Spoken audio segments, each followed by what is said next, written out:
All righty, we are live. Cajun Coin Hunter here today, aka Boudreaux. How y'all are today? Tonight, midnight, dark 30, whatever. Is it June 10th or did I miss it? 710 Mike Badger, what's up? Mona me, how you doing, brother? Been a well, not a long time. Uh, I never did get with Steve Rice on that, Mike. I think I sent him an email. I'm not sure, but I'm going to send him an email. No, it's not you. Never mind. That's no. It doesn't pertain to you. It pertains to somebody else. Never mind. All right, 710, Mike. Boom, boom, boom. All right, guys. We have two ATVs in our life right there, which is AKA Mr. Dow. What's going on, Dow? How you doing tonight? Oh, we're doing pretty good, I guess. Yeah. Darrell was live earlier on his Friday night stream. All the small engine mechanics and automotive mechanics were there earlier. A couple of tool guys also. We were shooting the breeze and we were backstage and we were talking about stuff we used to do when we were younger. So Ed, the old tech guy, he's not available tonight. He wasn't on for the Friday night hustle. So guess what? We're gonna do the Friday night hustle talk, and it's mostly gonna be about how to make some side cash.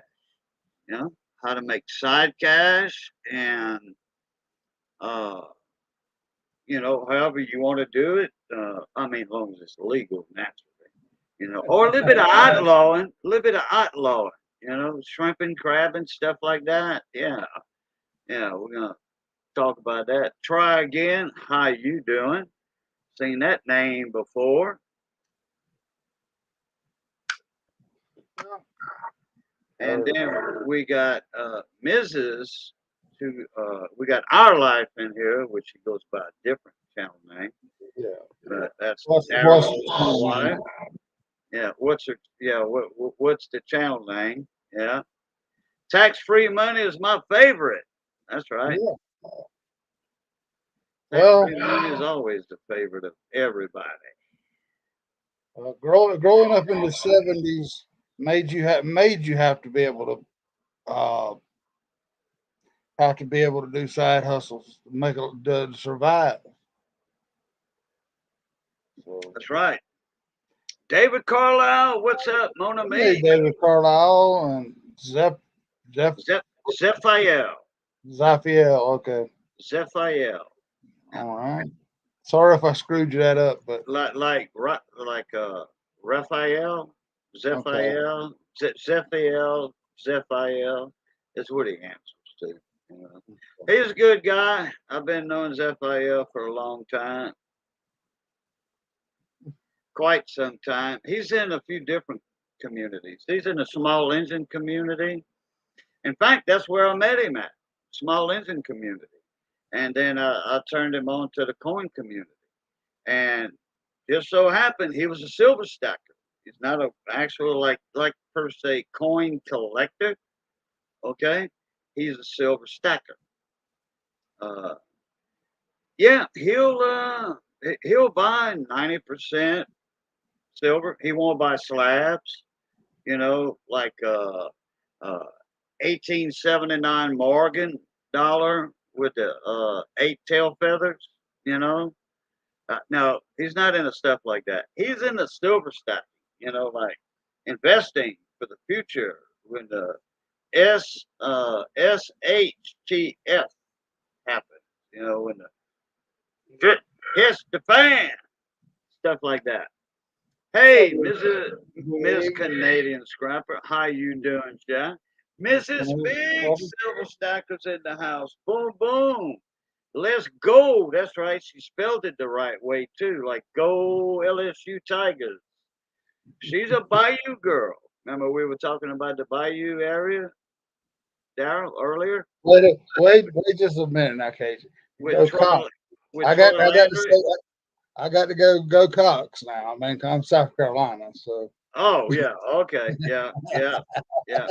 I'm surprised they didn't change that name yet. well The they they Gamecocks, because they fighting chickens, okay, Gamecocks, yeah, they but they illegal now to fight. So well that yeah, is against the law. I'm surprised they didn't change their name to be but they kind of PC, okay, politically correct. they've kind of uh they've kind of made it uh kind of edited. They don't let you say go Cox anymore. I mean, fans do it because just because they said they can't do it. So Right. I mean, you're supposed to say Gamecocks, but that's always been cutting it short. Go Cox. So, Yeah. but that's to me that's just uh more taking away more free speech. I mean, it's not dirty mean anything dirty about it, but Right. Right. Right. Okay. So let's see. We were yeah, like I said earlier, we were backstage with and Mater was there, but he said he's going to bed because he's tired. So I didn't send him a link. That's the reason, because he said I'm going to bed. When my head hits the pillow, I'm out for the night. So I didn't send Mater a link, but I got a few other links sent out to people that are up late and that are on the West Coast. You know, but anyway, tonight's topic is, the title says it all: Friday Night Hustle. yeah. So we're gonna be talking about what we did, uh, and what can be done, and all that. So I'm gonna do a couple of things here. And we got 15 people in here already. Gran Turismo fan, what's up, Mona Me? How you doing, little buddy? All right, 710. Yeah, do that, brother. Do that. Yeah, hustle. Let's do the hustle. Now, y'all remember that old song and dance? Man, boy, that was the snitch back then. A lot of people say, man, vinyl sounded so good. The music sounded so good on records, 45s and albums. You know why? Do y'all know why vinyl sounded so good back then? The music? Because it was good music. It wasn't all that crap we got now. Man, It wasn't synthesized and voice changed and everything else that we got now. no, it's the style of the music. I mean, I like all kind of music, but there's a limit, you know. There is a limit.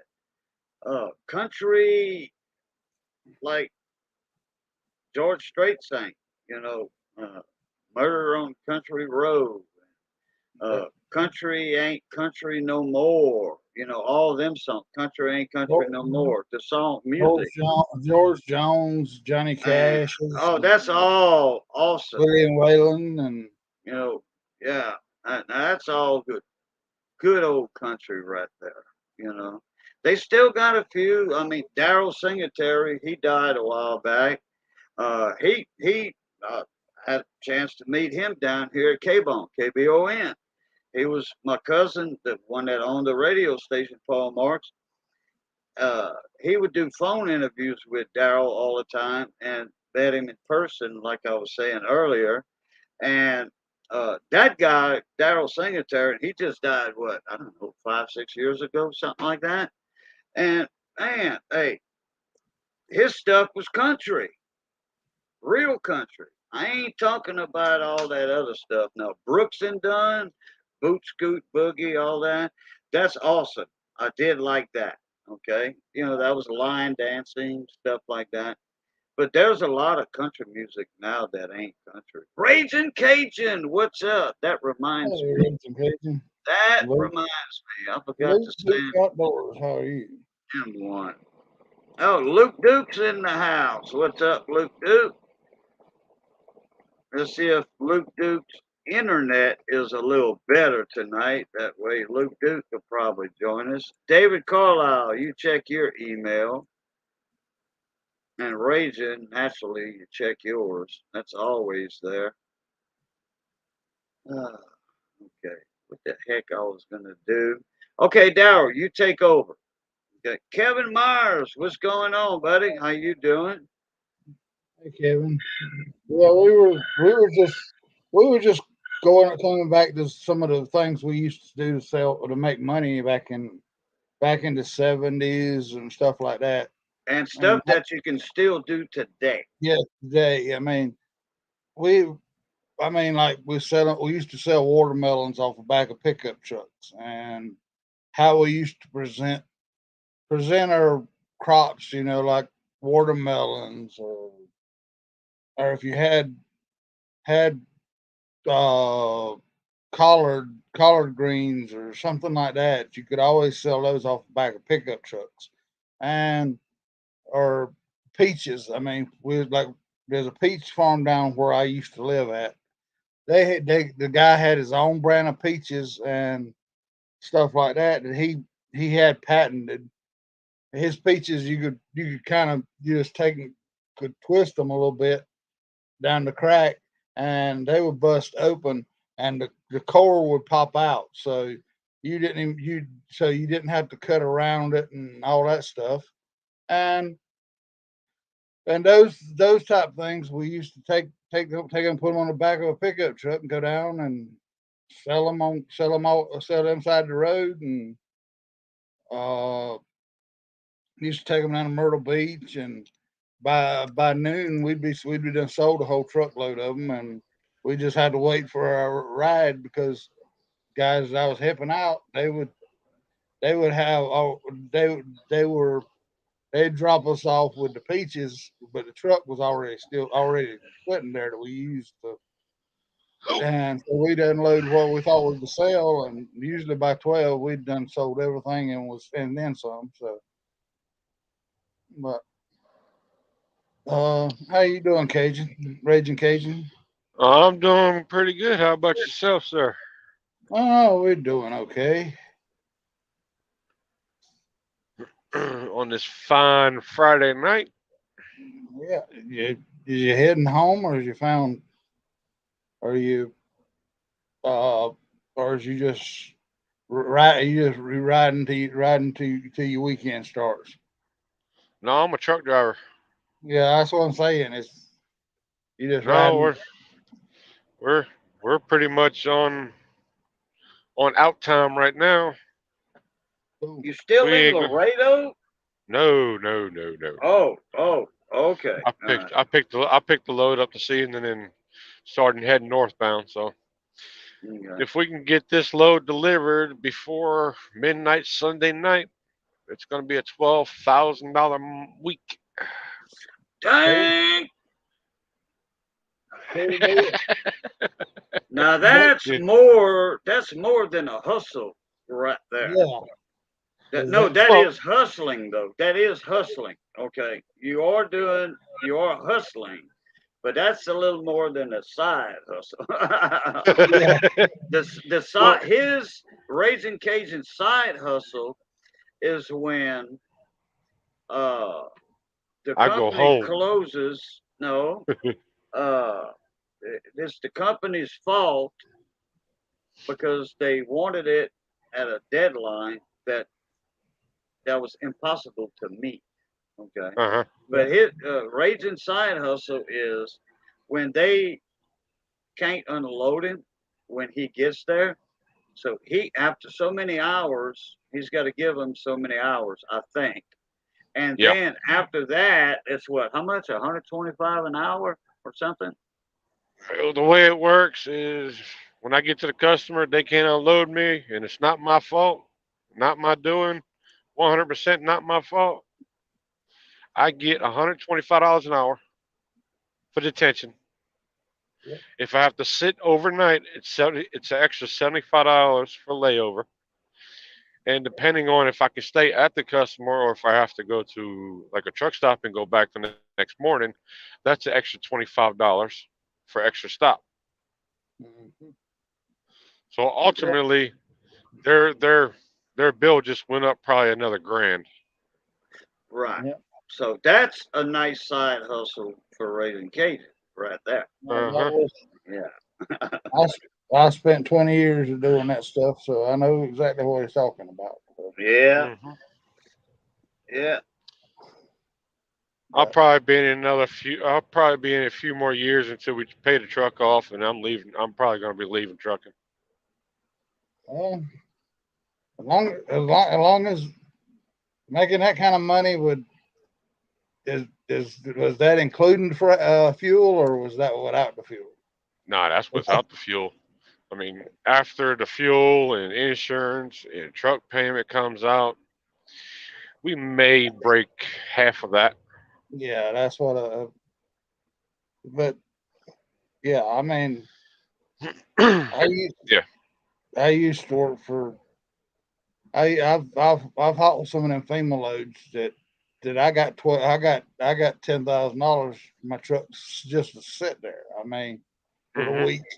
I went Yeah. down to Florida hauling a FEMA load, and they told me that they put me in to put the brakes on me and told me to your load is doesn't go out until after the hurricane. So what I had on was the stuff that the search and rescue teams needed in my trailer. So I sat there for the week, and hell, I made $10,000 just that week, not counting the mileage, because I Yeah. had left Texas and drove to Florida. So plus I got, I mean, that was like seven or eight, $10 a mile. So, but Yeah. yeah, We were out during the pandemic, so I mean, yeah, we hauled a few FEMA loads. We took one down to New Orleans when they were making the convention center into a spot for patients and stuff like that.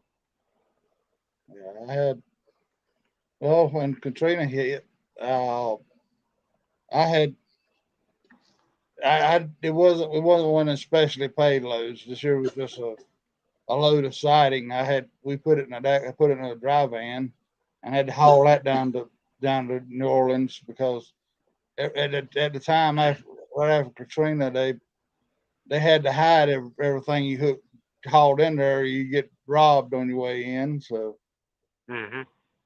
I mean, so they had to put everything that we normally go on a flatbed. They had to stick it in a dry van. So It's not uncommon, not these days, oh, and especially hey, during Katrina. yeah, hey, Cyclops Stacks, and That's Steve Rice right there. I mentioned his name earlier. That's Steve okay, Rice, aka Cyclops, and then that's Cyclops Stacks. But anyway, you're gonna see a comment from me here in a minute, Steve Rice. Okay. hey, Kevin Myers, all things silver. How are you tonight? But But my side hustle growing up was always working with my brother. He had his own little thing with laying floors and stuff like that. So after school and on the weekends and all during the summer, that's how I made my money. Hey, all yeah, things silver. Damn. back I when I forget. mean, They just changed the name. All things silver. There was something else. God dog it.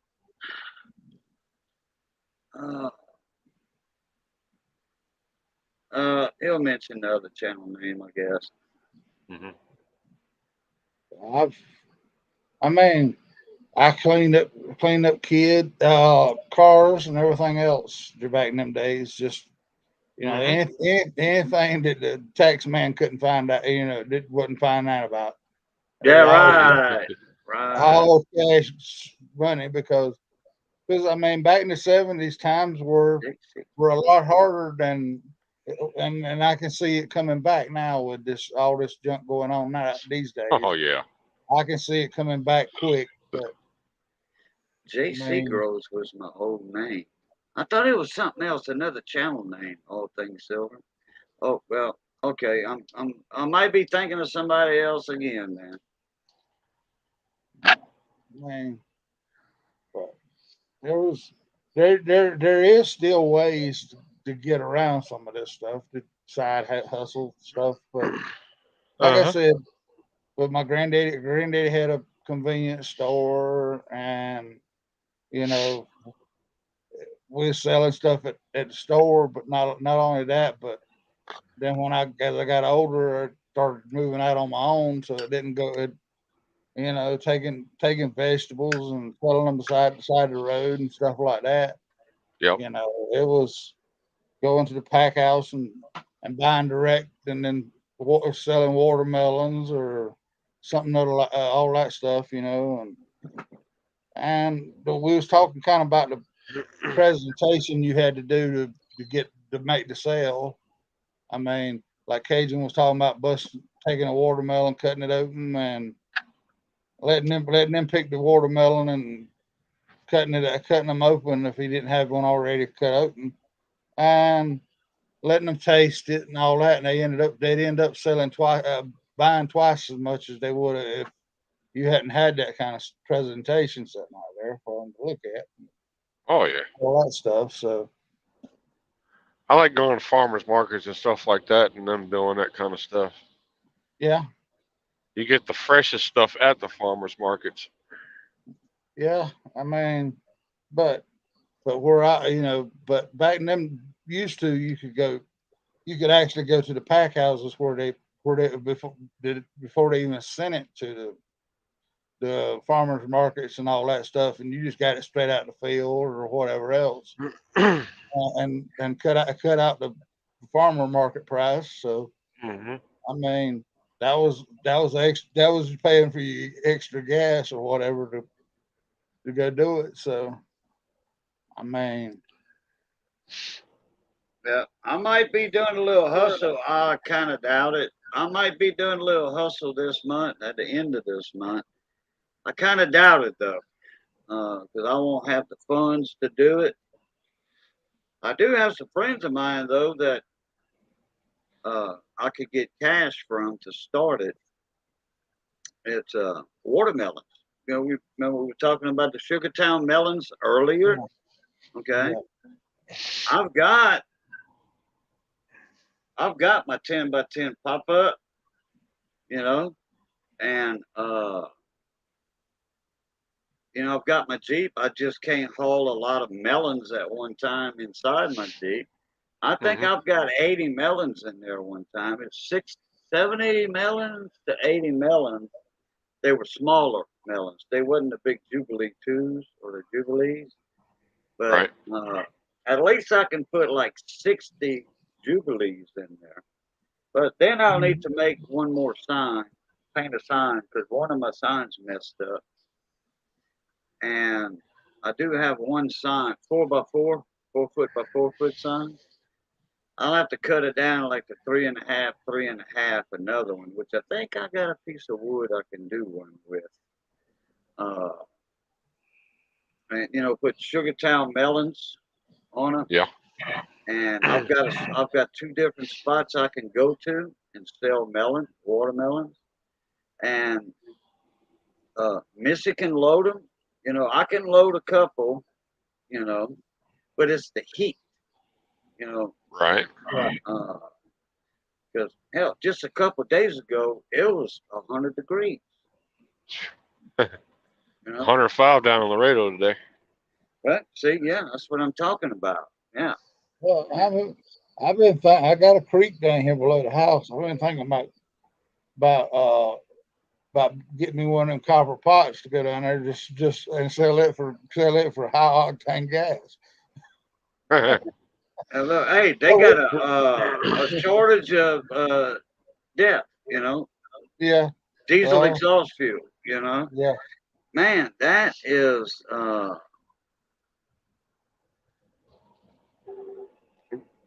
Anything they're doing right now is not well thought out. I mean, why would you want to go over change if everything over to electric and don't have the infrastructure to handle the electric cars, the electric trucks, and all that stuff? But I mean, but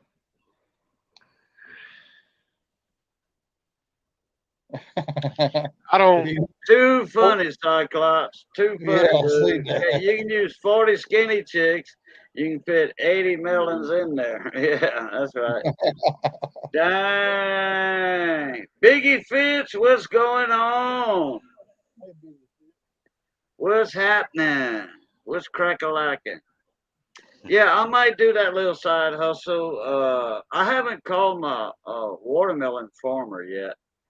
Uh, and what I like about him, I don't have to go all the way to Sugartown. I can just go to Oberlin because his fields are in Sugartown. And what they do, he hires these young kids, his grandkids. And then his brother-in-law helps out too. I think his brother-in-law now is about 70 years old or little 74, and he still throws watermelons, you know, and catches them. That, He's still doing that at 75. I think he's 75. And that I tell you what, them boys, they load up those trailers, those huge trailers, and then they bring them back to Oberlin at Doug's house. He's got all these huge live oak trees. Okay, you know them live oaks that the branches hang down to the ground. Uh You huh. know, touch the ground, and like in the South, yeah, be common yeah, down here. He's got a little island out there, up in that Calcasieu River Delta. His house, I mean, his land is high, but it still floods in that area. So his house is 3 foot off the ground. And years ago, his grandpa built that house, and he built it that tall. Uh, you can store watermelons under there for about a month and a half.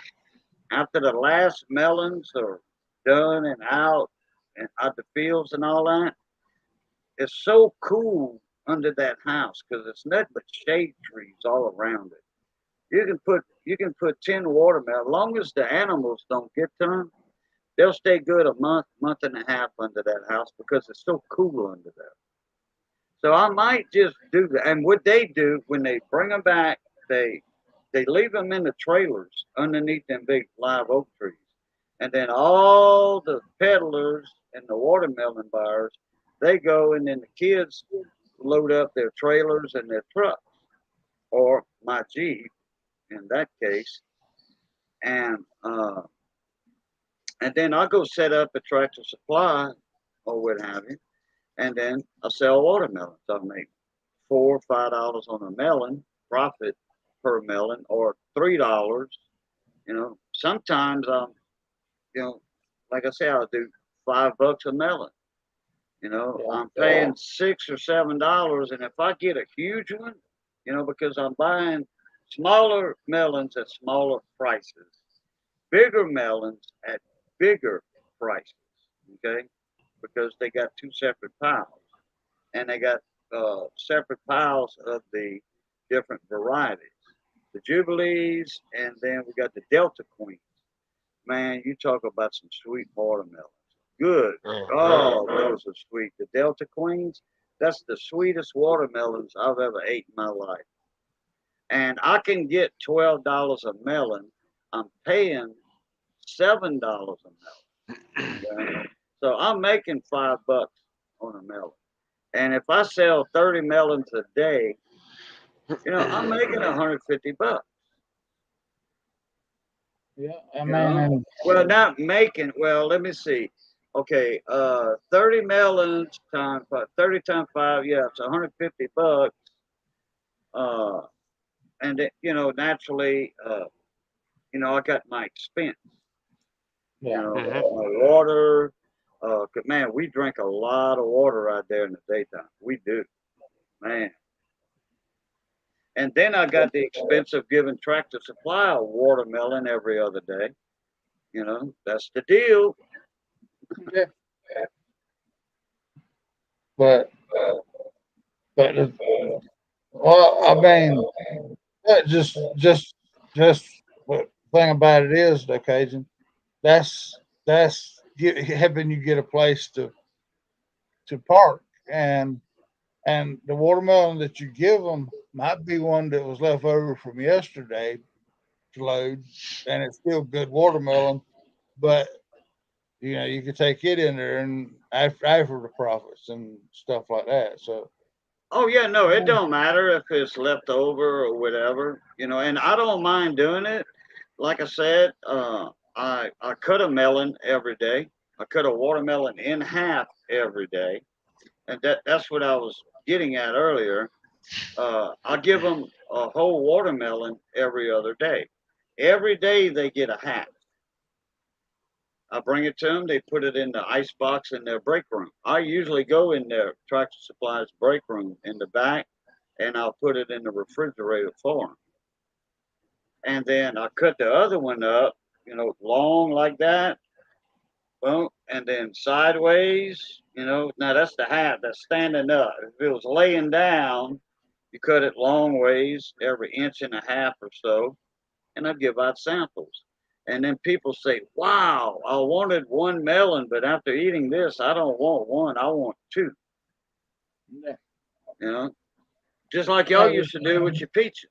You know. yeah, just same thing. I mean, we've had, and then before we let them go, when the customer come up and bought say half a bushel of peaches, we would take a bushel basket and go through, make sure that they got good peaches, every one of them.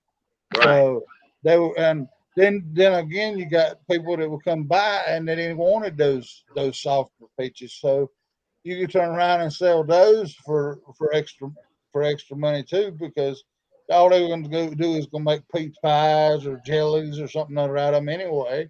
Yeah. So, Well, so they're gonna ripen more. Harder peach. yeah, They're actually gonna ripen a week later. yeah, On your kitchen table. yeah, Don't just like tomatoes. Okay, I used to yeah. sell tomatoes all the time. Me and Randy Gidry and Missy, we had a truck patch. We had a couple of acres of vegetable garden that we were growing.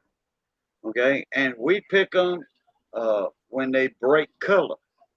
Okay, Mhm. we picked a bunch of them when they break color, and then we'd wait 3 days, and they were more red.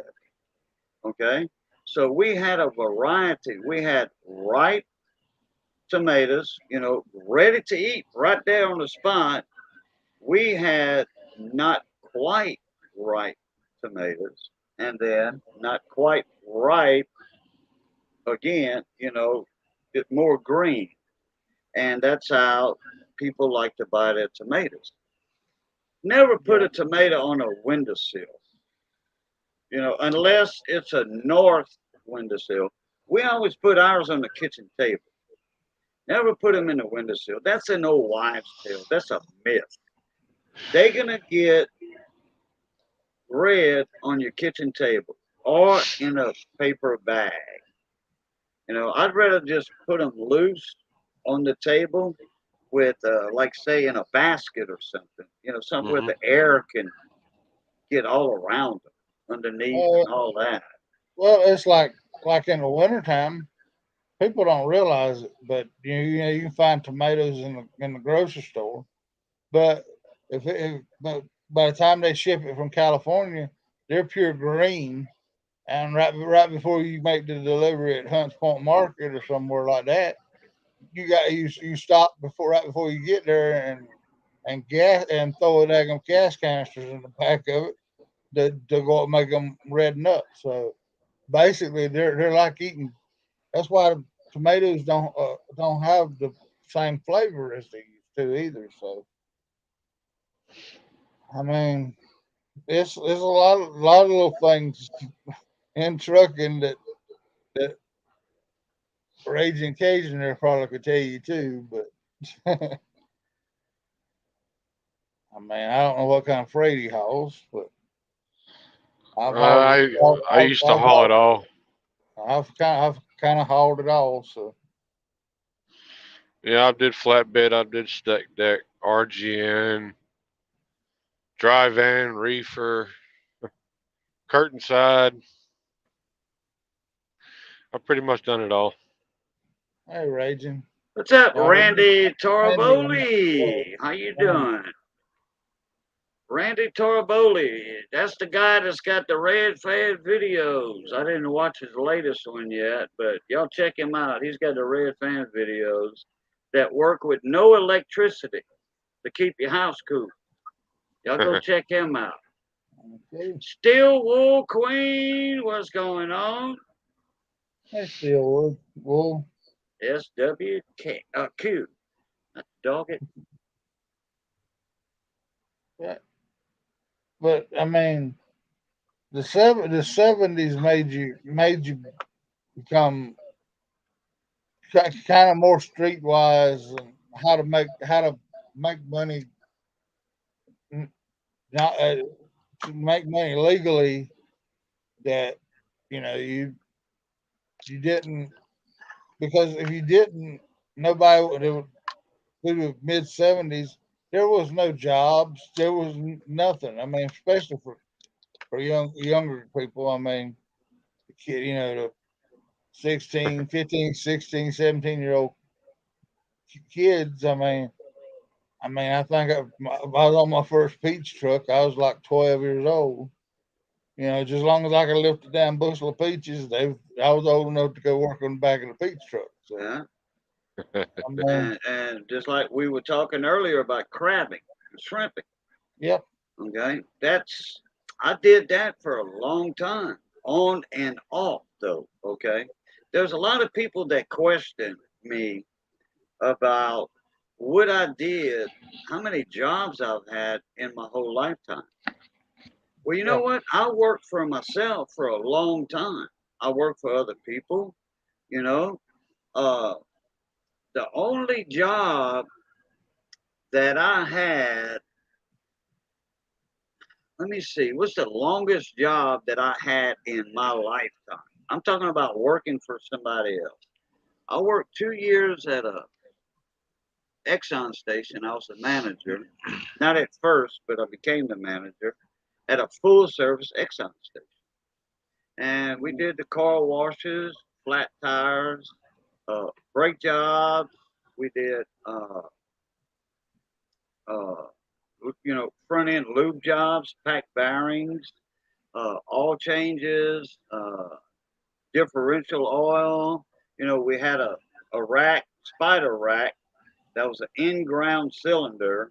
Okay, a big old huge tube came out the ground and lifted yep, the car up. It was air over hydraulics, is what it was. We had a huge air compressor. That was quiet. It wasn't like them noisy air compressors in the shop nowadays. This thing was quiet. It was belt driven. It wasn't oilless. yep. Right. And anyway, I worked there 2 years. I worked for 2 years for DDC. I had my own business, right, 10 years. And I had another business on the side of that one. Okay, two combined. Go ahead. So that combines with each other. That was my radio shop at Tiger Truck Stop on I-10, Raising Cajun, when I had my radio shop. And I had a lawnmower shop also. So a small engine repair shop. Okay, so that's 10 years combined with two businesses right there.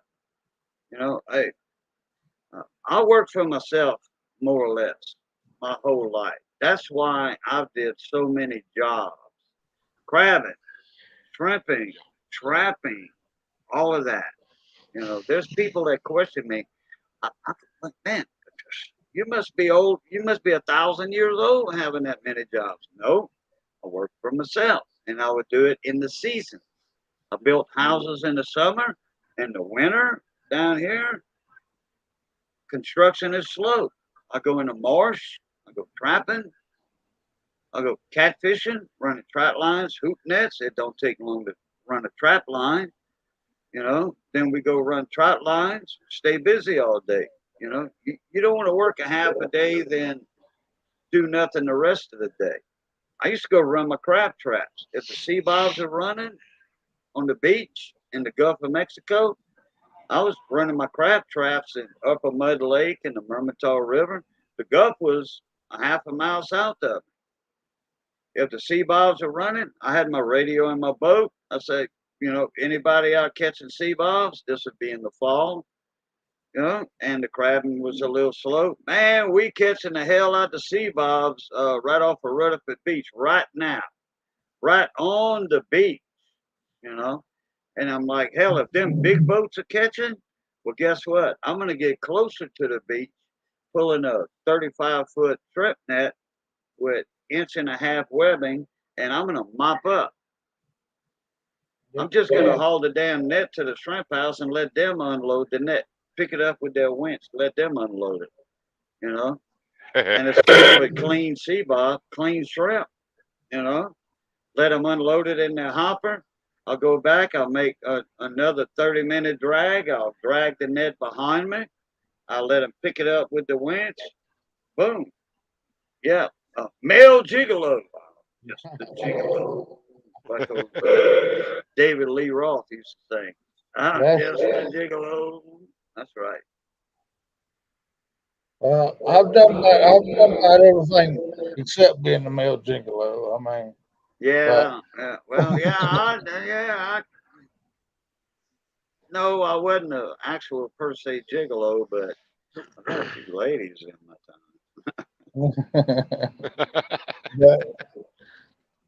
but, I mean, I've done a little bit of everything. I mean, I mean, trucking was the longest I've been ever.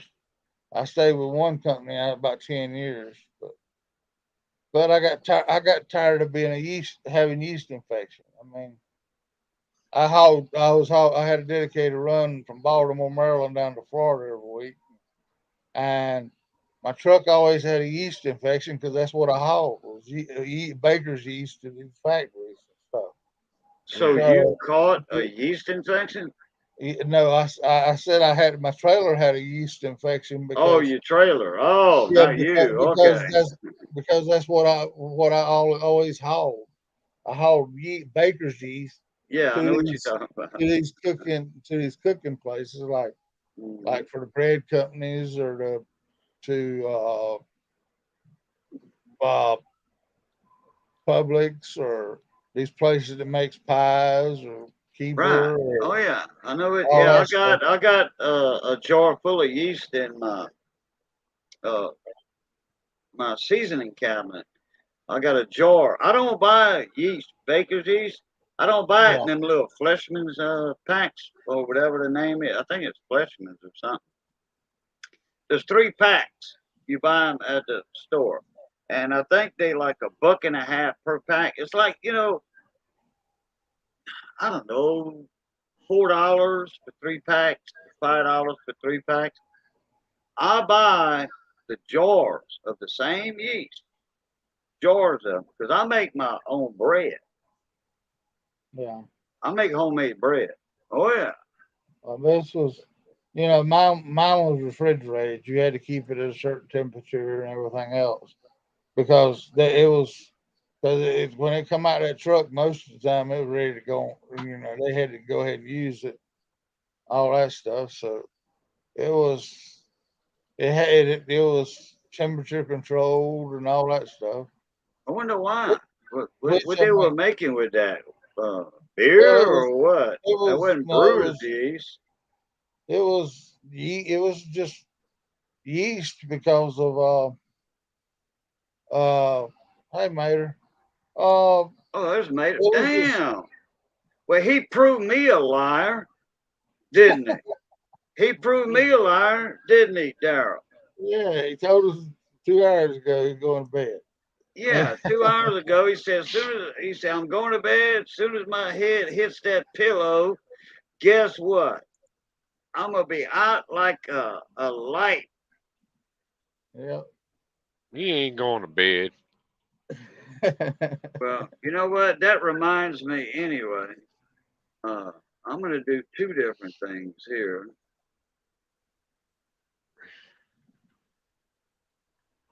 I'm getting ready to stop for 30. If not, start shutting down. Wait for the Uh, wife to get up. She can take over. oh, okay. That way you can talk to us and not have to worry about watching the road. Huh. oh, Okay, I Mayor. mean, Oh, y'all went. Oh, no, I didn't hear you say that. I said you were tired. You didn't get no sleep last night or something. I didn't know y'all were going to Denny's. Dang. Okay, Mater, check your email. We talking about Friday Night Hustle tonight, like we were earlier, you Yeah. know, in the backstage, Mater. All Yeah. right, let's see. I've done a little bit of everything. I went out and took my little push lawnmower and went out and cleaned up damn backyards that you had to have chainsaws or whatever else out there, and Right, right, clean up the yards and stuff like that. right. I mean, didn't have no way of hauling it off, so we just make sure we put it out there in a place that we could set it on fire and burn all that junk out of there. Damn, we got all things silver. He's up to 63. Well, now it's 64 subscribers. Now, All right. because I just was his 64th subscriber, and hell, I was born in 1964, so that's a good number for him right there. Well, I got to hurry then, 'cause I want to be 65 now. There you go. I mean, because I was born in 65. Coin Dragon, bon matin, mon ami. That's right. He knows how to uh, talk that French and spell that French. Bon, bon matin, mon ami. Comment ça va ce matin, eh? Coin Dragon is a awesome guy. Dano's Toolbox. What's up? I'll be right back. Okay. All right. No So, Man's Land.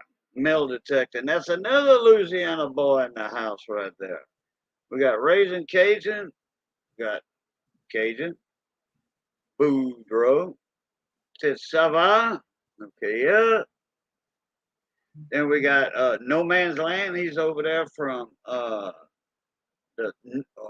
I'm not going to say exactly where, but uh, down over there where uh, Levon Helm used to go to. Uh, y'all know who Levon Helm is, huh? The drummer for the band. Okay, the band with no name. The band.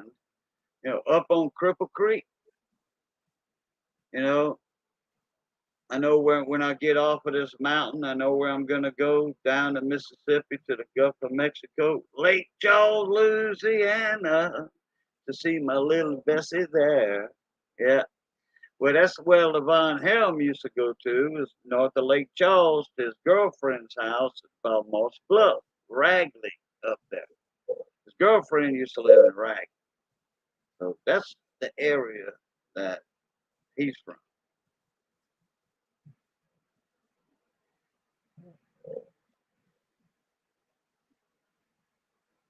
I was going to ask him a question the other night, and I forgot to see if he knew the guy or not. You know Joe Guidry? Got a machine shop up there on the outside of Ragley and a welding shop. He used to have the Skag dealership in Lake Charles. Now a woman owns that Skag dealership, and he's kind of in charge of it. No Man's Land. Yeah, he's over there east of the Quincy, man. The Quincy. Biggie Fitz said his uncle lives over in Cripple Creek. Who's that? Biggie Fitz. His uncle lives around Cripple Creek. Yeah, lives in Cripple Creek County. He was from Marble, yeah, he was from Arkansas. He sure was. I played on his mom's front porch last year, Levon Helms. Yeah, Levon's been dead a few years now, but man, hey, man, No Man's Link. What do you mean, No Man's Link? Oh, you mean his channel? His channel? Let me get that for y'all. All you got to do is type it in, and it's there. Oh, somebody. Oh, David Carlisle, if you don't mind, put No Man's Link in there. All right, he's got him right there. There it is. Damn, David Carlisle's He's on the ball. on the ball, baby. That's right. And I'm crazy. Hello. What's up? What's up? Okay, let's see. Yeah, he was from Marble, Arkansas. Played on his mom's old porch last year, Levon Helms. Yeah. Oh yeah. Actually, it was a Canadian guy that wrote that song. No. Wait a minute, not that song. It was the other song they did. Dixie. The night they drove old Dixie down. Yeah. That song. That was a Canadian guy. The original member of the band. I forgot his name. Crap. It almost sounded like Dr. Hook or something like that. I mean, the name's close, but anyway, uh, the night they drove old Dixie down, that was written by. Now he did live in Arkansas for a little while down there, uh, but he was from Canada and wrote that song. A lot of people don't know that.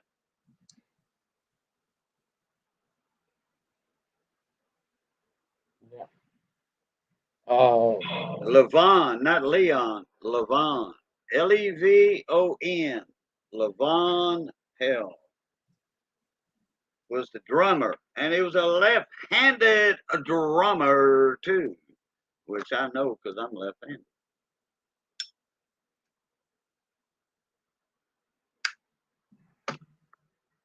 I could never play uh, a snare on the right side.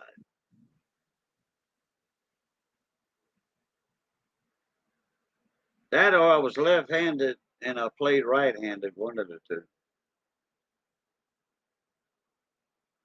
Mater, he says he's going to bed. Damn, Mater, I sent you a link. All right, that'll work.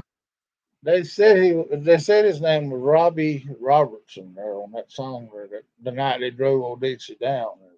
Okay. Coin Dragon said Arlo something.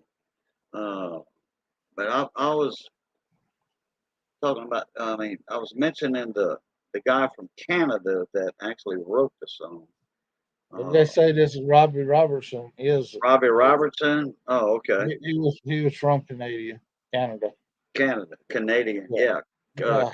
Canadia, like Big T Coin Yeah. says. Canadia. Coin Dragon said, you can get anything you want at Alice's restaurant except in Alice. Yeah, that was Arlo Guthrie with uh,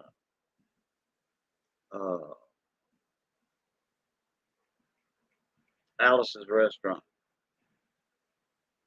Yeah, Robbie Robertson or something like that. Yeah. Yeah. I remember when they inducted the band into the Rock and Roll Hall of Fame. Levon Helm, he was riding in a limo somewhere. He wasn't there. They said he was riding in a limo with Jerry Garcia somewhere. Everybody had a good laugh out of that. Old Garth Hudson, you know, the keyboard player. He was up there, and what was it, Danko? Who was the bass player? You know, the one that was always, you know, moving around. Like he had a certain style of moving. You know, when he was playing the bass, you know, he was a good guy to watch and all that. You know, like entertainment. Okay, His, huh? not gonna interrupt you there for a second, but uh, they said Levon, Helm. Helms. He was a help. He helped co-write it. So yeah, you're right about the Levon thing. He helped what? He was a co-writer of that song. So Oh yeah. Oh okay. Yeah. yeah, he was a contributor to that song. So yeah, Yeah. you're Talking correct about on that. Dick down in Dixie, the night they burned old Yeah, Dixie down. Yeah. Yeah. And then Robbie they, Robertson got most of the credit, but he got yeah. but they did have him as a mention of helping write it. So Right. Oh yeah. As long as you help right, uh, you know, you will, you know, get credit for it in the royalties and all that stuff. yeah. Let me see. Angels or we nurture. I'm Canadian. I know that. LOL. Let me see. He was great at the mandolin and the drums. Oh, I didn't know he played the mandolin too. I didn't know that. Boom, boom, boom, boom, boom. Damn, damn, freeze up. Oh, no, something ain't moving. Oh, I know why it's not moving. To the end of it. Excuse me. Uh, Let me see. Trying to look for that comment. Where's that comment at? Way up or at the co-writer? uh,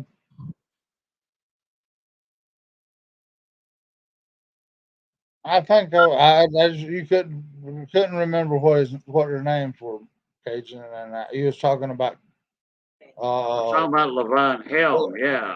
yeah, Levon Helm, and he was, but he they said that Robbie Robertson wrote it, but then when you look on down, Robertson wrote the thing, but then on down they give him that Levon Helms credits set on parts that he helped them come up with. So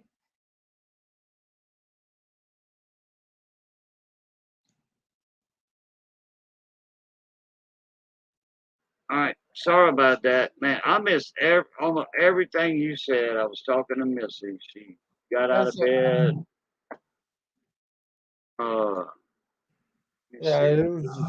It was just that we said that Robbie Robertson did it, but Levon Helm was he was a contributor to writing that song. So I don't it see was that comment though.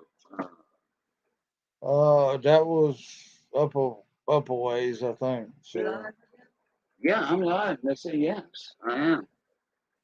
Uh, hello, Missy, uh, again. oh, she didn't, but she's already out of earshot. But I've got the earbuds in, so she didn't hear. Boom, boom, boom, boom. Man, I don't see that. This is way the heck up there.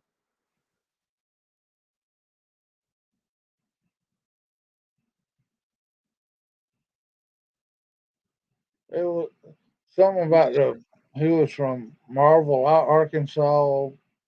Some some of the somebody you Oh, oh yeah, that was 710. And put yeah. there, yeah, that he played on the front porch. Biggie Fitz said, "My uncle lives in Cripple Creek, Colorado." Yeah, but Okay. yeah, it's not that Cripple Creek. It's a Cripple Creek in Arkansas. Uh, Yeah, he was from Marvel, and and I played on his mom's porch last year, Levon Hill. Okay. Birthday clothes.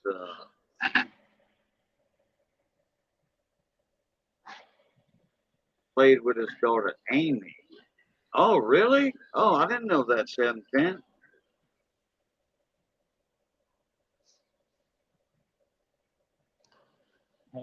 Well, congratulations, David Carlisle. I had I had some that my granddaddy had collected out of had collected old coins and stuff when he ran his little store.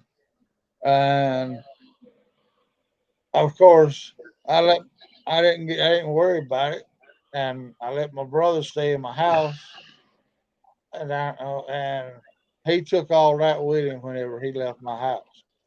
I mean, took all my damn old silver coins and all that stuff. I had silver dollars. I had all kinds of stuff. I mean, I still don't see that comment.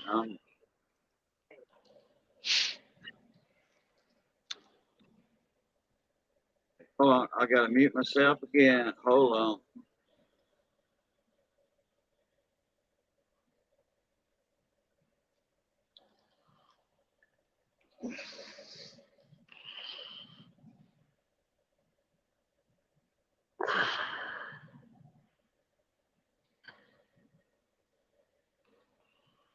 Let's see here.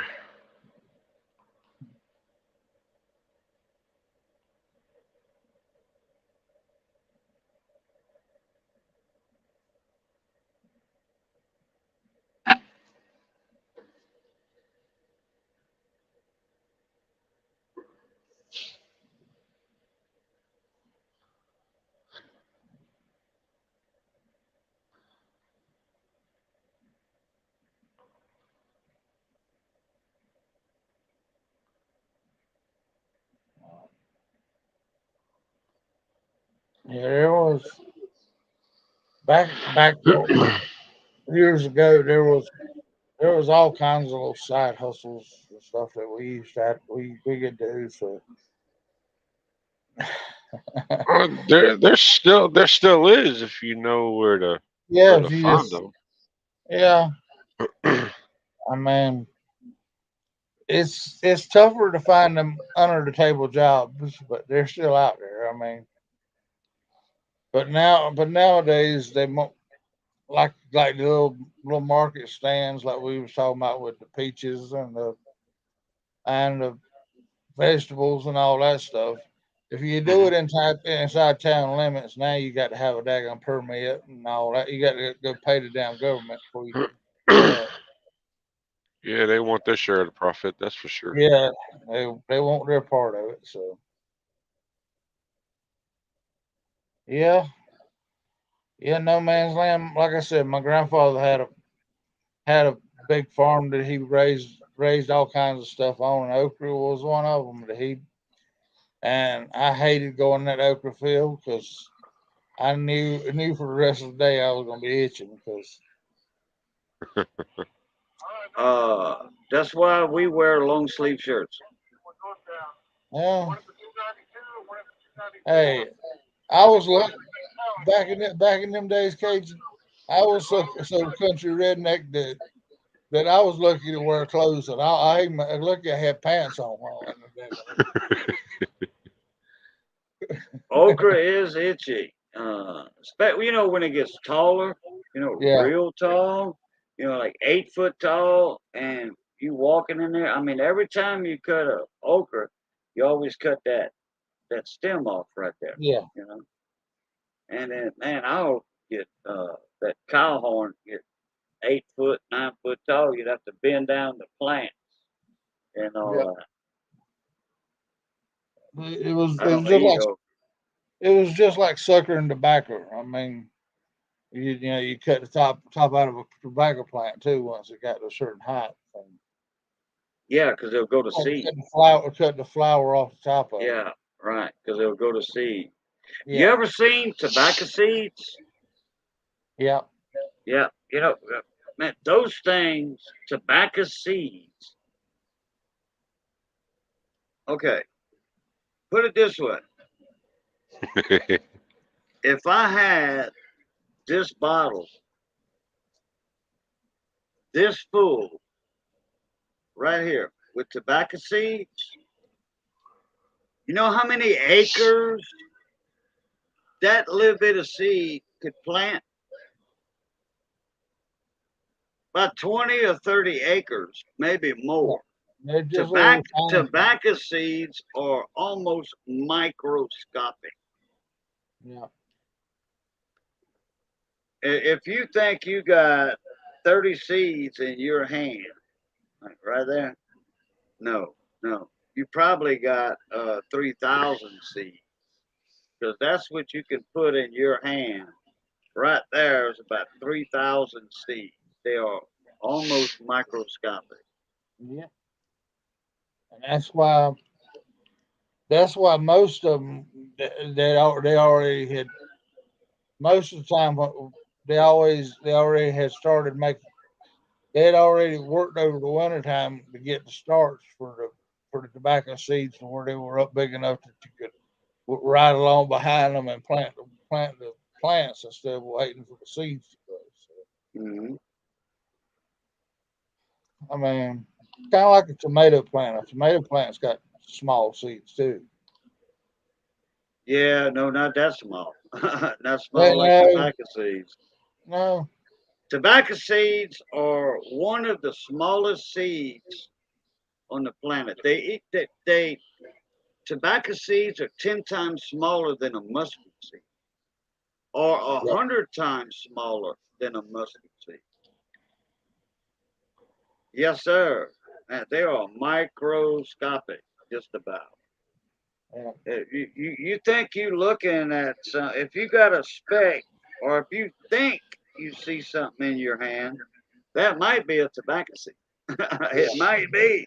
I mean, you Plant, can't even plant see this it. way. You'll have to put a magnifying glass on it, get like that, like, damn, I think that's a tobacco seed. It might be.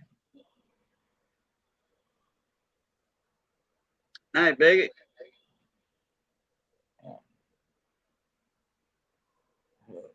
I mean, Oh, somebody's talking about okra. Oh, I love pickled okra. Man, I do. I love it. Little 3 inch okra, 2.5, 3 inch, that long. Pickle that.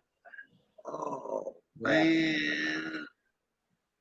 Now Well, the way we cook okra in South Louisiana is totally different than the rest of the United States. Put it that way. I have a question for anyone who has experience with small engine repair. I wonder who has For experience sure. with that. Huh. Okay, let's finish the comment. Has anyone ever had a four-stroke lawnmower smoke when you start it up sometimes, but not all the time? Yeah, yeah. yeah, Randy. Well, Yeah, yeah. they most all of you will most all you uh four stroke engines. I mean, even your car, you might not see it, but even after a while, sometimes you crank them up, and there would a little puff of smoke come out of them. So I mean,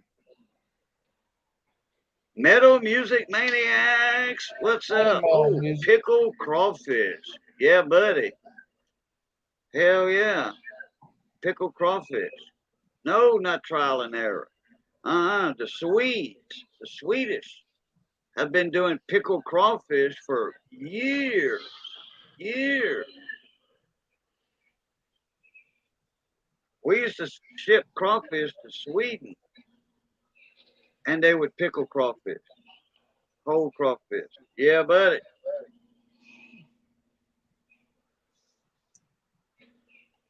Okay, Randy, the answer to your question is, all right, let me highlight this. Uh, where is it at? get up here. Right here. Okay. Now, Randy. Okay. Which I thought you already knew that I was a lawnmower mechanic, certified Briggs and Stratton technician. I thought you already knew that. Uh, what kind of lawnmower is it? A riding mower? A push mower? And how is it stored? That's the main question. How's it stored?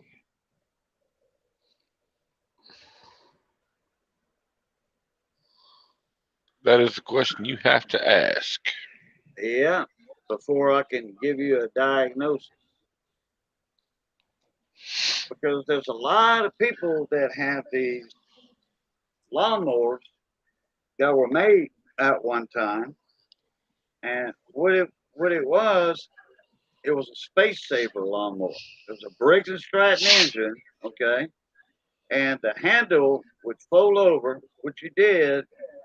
You put the blade on the push mower against the wall, straight up and down. The engine was straight up and down. And the handle went up all the way, and that was called a shed space saver lawnmower. Once you wanted to use it, took it down, let the oil go back for at least 30 minutes, go back down. And once you started it, guess what? It was going to smoke because there was a little bit of oil that got in the exhaust system. But the valves were on the front of the engine. This was the L head engine. Even the overhead valve engine, the valves on the front of the engine. And when you pick them up like that, the oil goes down to the rear of the engine. Now, if you have the muffler on the rear of the engine, which that's not likely, the muffler is always toward the front of the engine, next to the exhaust valve. You have the intake valve and the exhaust valve right on top of each other, and the muffler is right there on the opposite side of the carburetor. What was that? It, it all depends on what color it is too. Uh, what color the smoke is, because I mean, if it's a cold start, even the muffler itself could have uh could have uh humidity build up in it. I mean, it, there's just a little small puff smoke ain't nothing to really worry about. Now, if it smoked all the time, it might be a problem.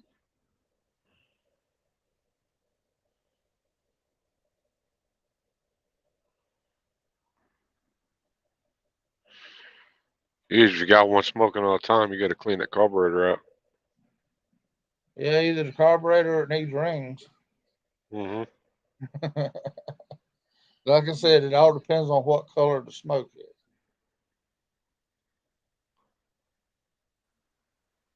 Okay, now I'm back.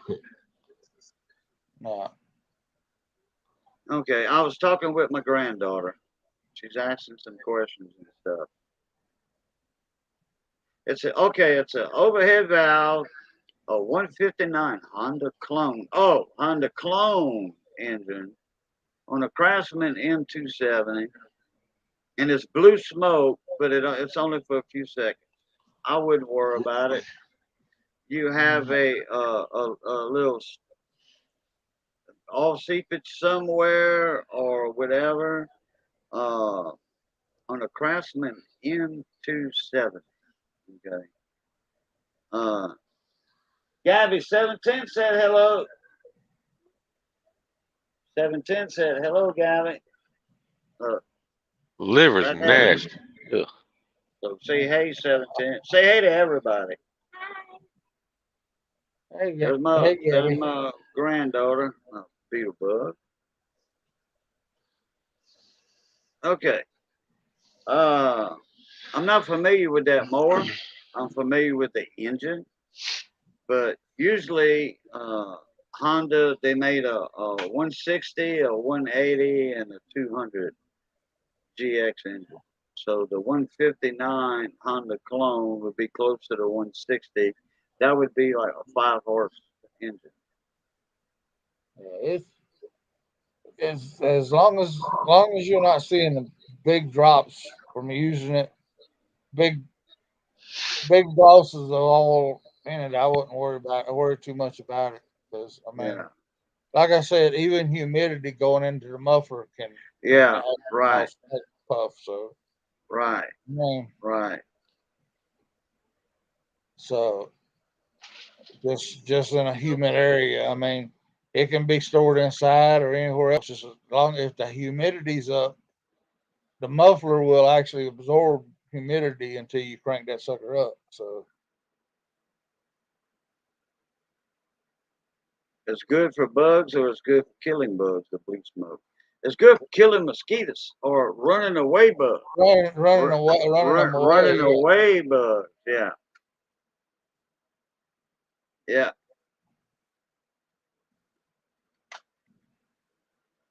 Liver. Oh man, I love liver.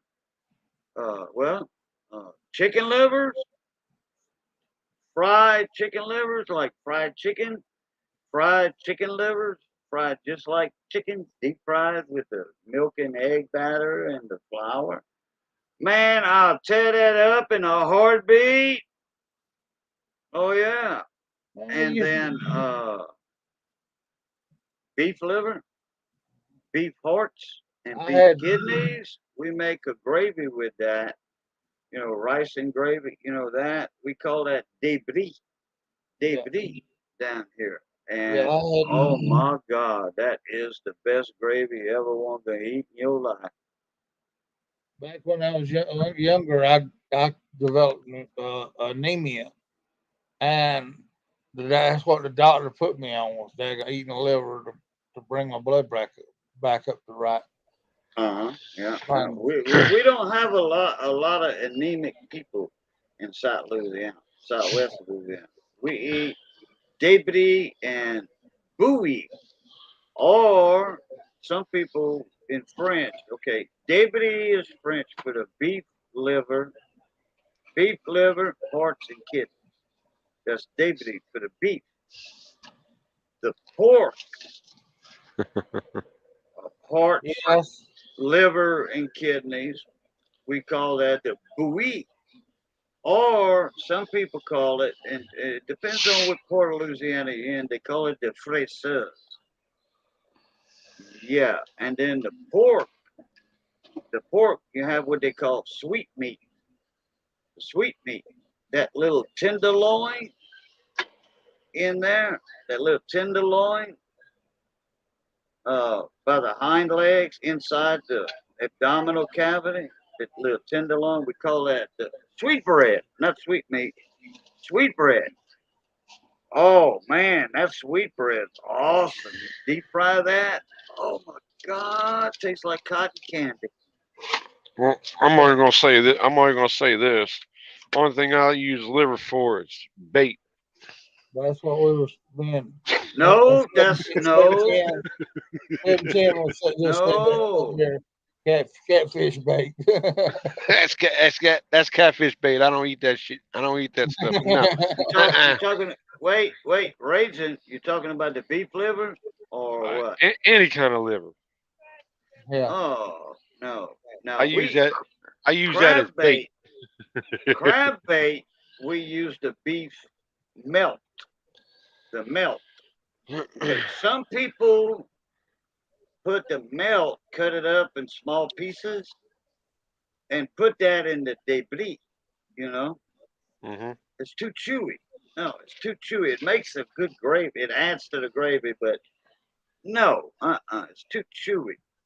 Uh, but it's called the actual name for beef melt is the spleen of the cow. No, Yeah. we use that. I use that for crab bait because it's tough. It's real tough. yeah. Okay, Well, and they can't tear it apart like liver.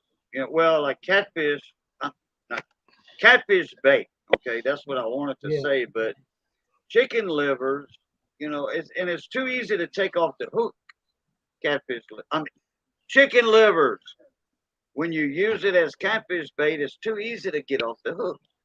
Yeah. But that's what we did use. We used it whenever we went catfishing and didn't have nothing else to use. So Well, everybody, it's been fun. The boss is getting up. My better half. She wants to start rolling, and I'm gonna go back here and pass out. all So right. Oh, everybody, I thought you was gonna stick around for a little yeah, well, while she, Mrs. she, Raisin was gonna drive the truck. yeah. I want to go get some sleep. I've been up all pretty much all day. So Oh, okay. So where you heading to right now? You said. Chillicothe, Ohio, So you're going to Ohio. up there by Red Line Gary. Yeah. Going to the chili bowl. Okay. Now, But uh, what? Where you going after that, or you just don't know yet? don't know yet. We ain't got no load booked after that. Okay. But everybody in the chat, y'all be safe. Have a good weekend. Be safe while doing it. Uh, two ATVs in our life. Nice meeting you, sir. Yeah, that's Daryl. I thought you Yeah, knew Daryl already. yeah, No. Uh-uh. Okay. Yeah, we've spoke he's a before, but yeah. he's a small engine guy, also tool guy. Yeah. Cajun, you can drop my or David or whoever can drop my link. I dropped it in there earlier. I dropped my channel link in there earlier. If y'all want to Okay. check out my channel, more Yeah, than y'all welcome to do do that. it. But Cajun, as always, thank you for having me up. You know it, Go enjoy brother. you some nice Cajun food from Miss Missy. But until Yeah. the Hey, next time. hey, hey, hey. We did a ponce tonight. Ooh. A ponce. Yeah, stuffed showdown. A stuffed Ooh. showdown.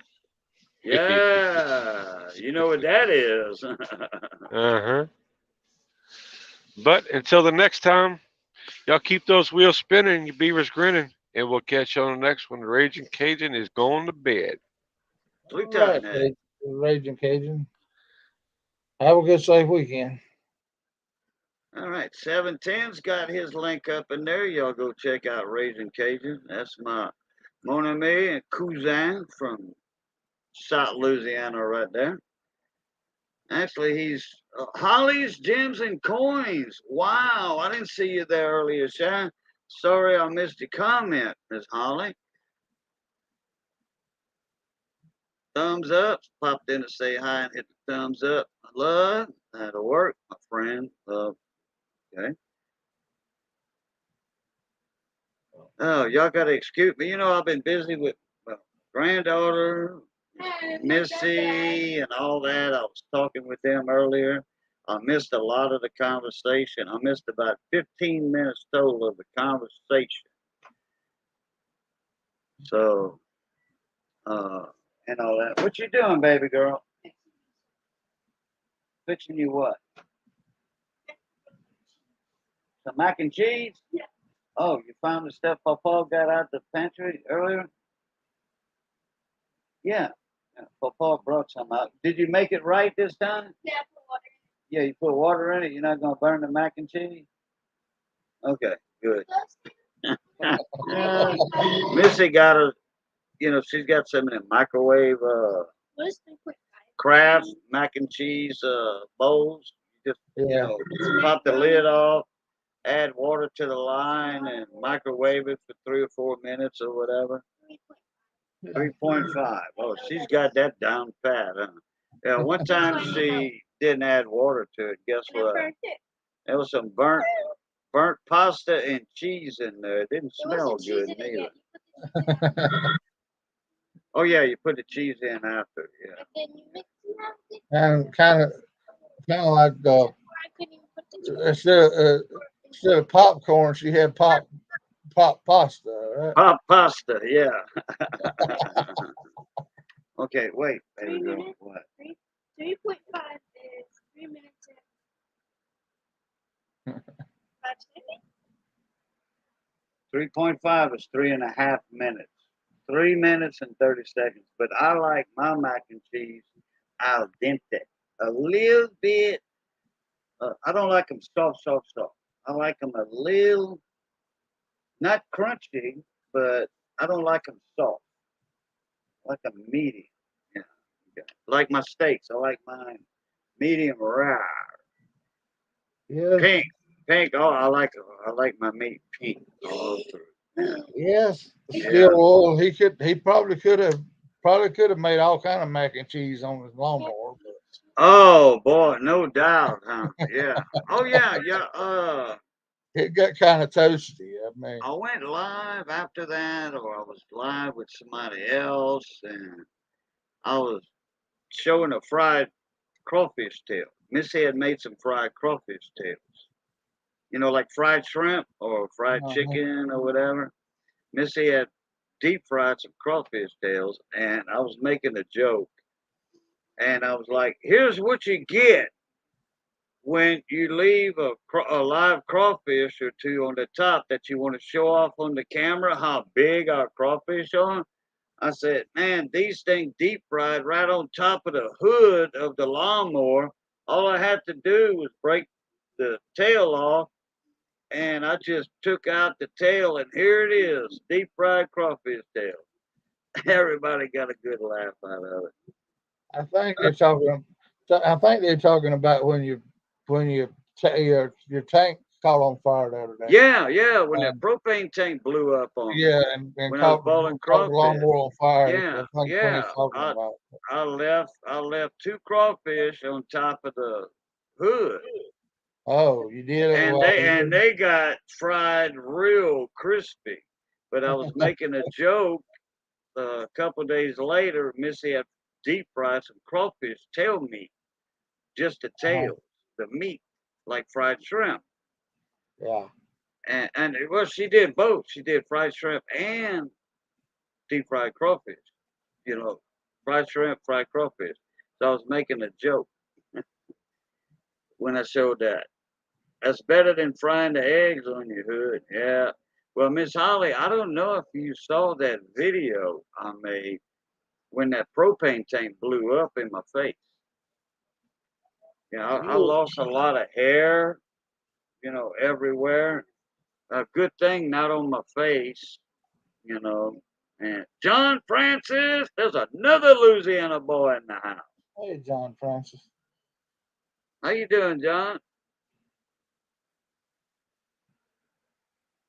Who's that gorgeous girl with me? That's my granddaughter. That's Miss Gabby. Say hi, Gabby, to Miss Holly. Now, now, Cajun, you know you're gonna have to have some firepower because them boys will start hanging around pretty shortly now. Oh yeah, she's almost 11, and October she's gonna be 11. Oh, she's got our long haired Chihuahua. Nice dog. Yeah, Until she gets on your Yeah. yeah. She Yeah. cries to come into bed all the time. Not my granddaughter, but This oh, my granddaughter does too. Yeah, she cries to jump into bed with Mama and Papa. no, Mom won't tell me to go into bed because the light in the room and the light in the room makes me Well, you told Mama that. You said the light when the sun comes up, it wakes you up. So Mama said, "Okay, come to bed with she's the one me who and Papa." she's the one who said to go in the room with her. Okay, I'm gonna have to The get dog's on holding Mama about that. the dog's holding Mm, don't act yeah, like my this. long-haired Chihuahua, Chiwi. And So she got anyway, happy birthday, John. Let me see whose birthday? Whose birthday? Whose birthday? John. Oh, John Francis. Oh, bon fête, singer bon happy fête, birthday. mon. Happy birthday to you. Happy birthday to you. Happy birthday, dear John. Happy birthday to you. Wow. Boom. Damn, I wish I had the energy that girl's got. And like Joe Rogan. I'm well, telling you, man. uh, Uh, okay. Okay, now, okay, let me see. Like I said, I missed about 15 minutes of all this earlier. Yeah. Okay, where did we leave off with the Friday night hustle? I mean, with our hustles, what we were doing. Where did we leave off at? I don't remember now, Cajun. Okay, I know we Uh, were talking about the peaches at Myrtle Beach, South Carolina. yeah, Remember that? Uh, oh, okay. Let's start on the crab fishing. yeah, I got a buddy of mine. If you got a sweet spot in the marsh, like that, we got a lot of marshes down here in South Louisiana. In fact, I'm thinking about uh, we got a couple of 15 horse Evinrudes in the shop, and I've got one that's on a transom rack, on an outboard motor rack. There's a 15 Evinrude or Johnson. No, I'm fine. You ain't got no water in there. Yes, there was, but man, you had that thing in there 10 minutes. You better redo that. Let me see that, Gabby. Go ahead and start talking, Daryl. Let me get with her here for a minute. She ain't got no water in that thing. yeah. There was a lot of things that we had to do. I mean, my little side hustles was I had everything from cleaning out dog pens to having going out there in the woods and planting trees, pine trees mostly in our neck of the woods in South Carolina at the time, and just as soon as they cut down a stand of pine trees, they'd you, they'd basically they'd give you the pine trees. You just had to go, you had to sit there and go plant them again. I think Cajun going over there hiding and seeking right now, so. But yeah, it was all kinds of side hustles that you could do back in them days. But I get, and a lot of it is a lot of these things is stuff that you still could do that little odd and stuff that you get paid cash, and most of the time you wouldn't even wouldn't have to worry about having to turn any of that in. But doggone as expensive as everything's getting now, we may have to figure out some more newer ones. But I mean, we've like having to go out and pick up uh, some, uh, I mean, scrap metal. We collect scrap metal or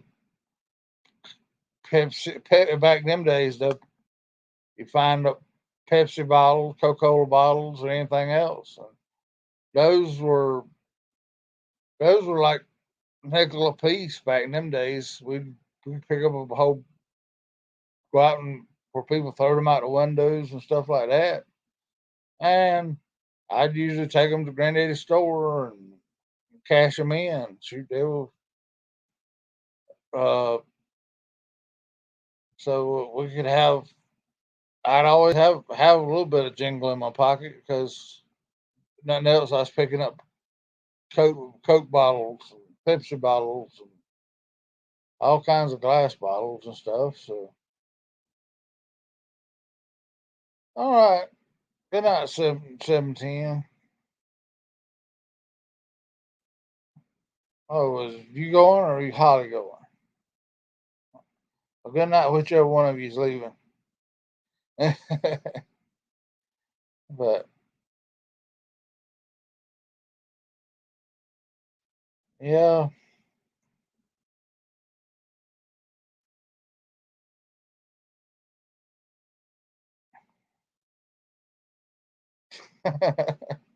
Yeah, the ATVs they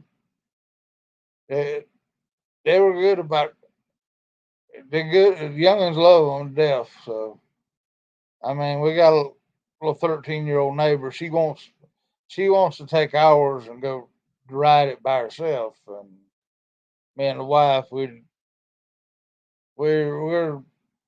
cause we got bigger ATVs. So she's a little too young still to be hustling around with a big ATV. So,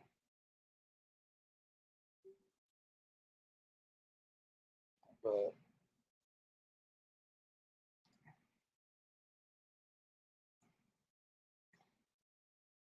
all right. Well, good night, angels. Oh, Angels is heading out. Okay. Yeah. And yeah, I can't. I was hoping somebody else would join you there, Cajun, because I need to slip out of here too, because it's about my bedtime also. But I'll stay around a little bit. Hopefully somebody else will want to jump in and Yeah. maybe keep the conversation going. No Man's Land said, I'm busting my butt laughing. Cajun's using his jeweler's visors, coin visor, to cook mac and cheese. Yeah, I was looking for that field line, but it was so full of cheese, up in there. She didn't fill it up with enough water. But yeah, well, I don't know if you did or not. I doubt it. Anyway,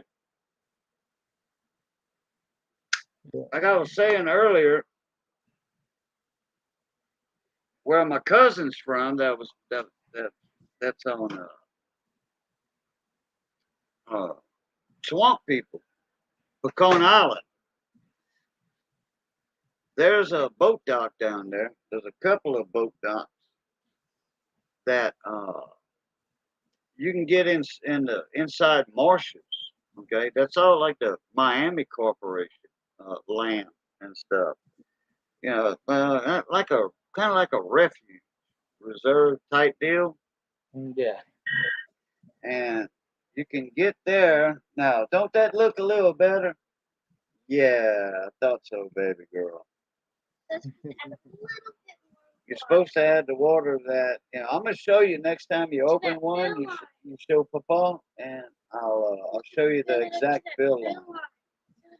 Okay, okay. Now look, I'm live, and I really do need to get back to this. So go over there and eat, please. Over there, please, because I don't need you to be talking to Papa while I'm talking to my viewers. Okay. All right. Anyway, like I was saying, we got a couple of 15 horses in the shop,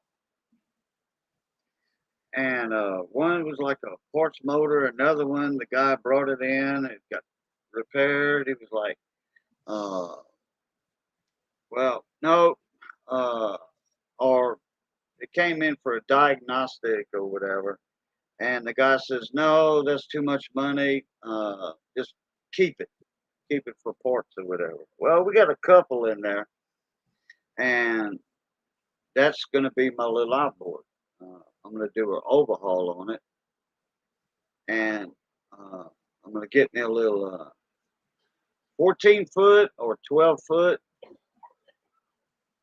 uh, like with a 50-inch bottom on it. A little 14-foot boat with a 52-inch bottom, perfect for a 15 horse, for a little marsh boat, Yeah. with them little marsh canals, you know, and it's wide, so less, the more a boat out the water, the less horsepower it takes it up to get it on step. Yeah. And down there in those marshes in that area, especially after the last two hurricanes that passed in the last 2 years, both of them were the same year. It was Hurricane Laura and Hurricane Zeta or Beta. I think it was Zeta. Zeta comes before Beta, I think. Now it's Alpha, Beta, whatever. I think Beta was already used. Boom, boom, boom, boom, boom, boom, boom, boom, boom. No Man's Land with a $5 super chat. Thank you, sir. Appreciate it. Thanks, sir, and good night to you. And good night. Well, hold on, No Man's. I wanna uh, tell you about something before you head out. It's a little side hustle here. And you got areas right straight south of you down around Hackberry down there. Below Hackberry, actually, there's some marsh out there that you probably don't know about that's got big blue point crabs, claw to claw, 22 inches, 24 inches, with claws that big around. Yeah, they got some areas down there below Hackberry, and it takes, like I said, a small boat like that to get in those areas. Well, anyway, down there, Pecan Island, you hit them little marsh bayous and all that. Just get on the bank and get you some chicken leg quarters or some turkey necks, whatever. I like leg quarters or beef milk. Use that for crab bait. And look, there's 2 or 3 big old huge crabs coming up, hanging onto that bait. You scoop them up with your net. Dude, man, I mean, the crabs are ridiculous out there. You get you one of those boxes like I was telling you about. Now, I don't know if you have a limit. And I think it's 12 dozen on the refuge, on the reserve. It's 12 dozen of crabs. Now, with uh, outside of a refuge, I don't know what the limit is. But you do have a limit. Well, actually, there's no limit on the size, recreational. But you do need a fishing license. And you need a saltwater license, freshwater and saltwater. So that's going to be like $20. Louisiana freshwater and saltwater is like $20. I want to say, unless the price went up, which 20, just say $25. And then you got a few dollars in bait, you know. Then you got some good string, you could reuse your string. Then you got a net. Most everybody's got a net, fishing net, especially the ones that got the small mesh on it. And you go get you just say 12 dozen of crab, okay? Uh, and you're getting $20 a dozen. Hey, you just made you $250. Yeah. Well, a little bit more, but $250, and then your gas getting down there. Oh boy, nowadays, yeah, gas. Oh boy, it won't take much gas in the outboard. I mean, uh, I could probably make 3 trips down there on 6 gallons with the outboard, but the Jeep gas to get down there and back, that would be around $20, something like that, $25. But hey, I got fresh crabs for the freezer, or I could sell them. Yep. Just say $20 a dozen. Okay, 10 dozen. That's $200, and then you got $220 right there at 20 a dozen. And I could fetch 20 a dozen easy on number one crabs down here. Easy, $20.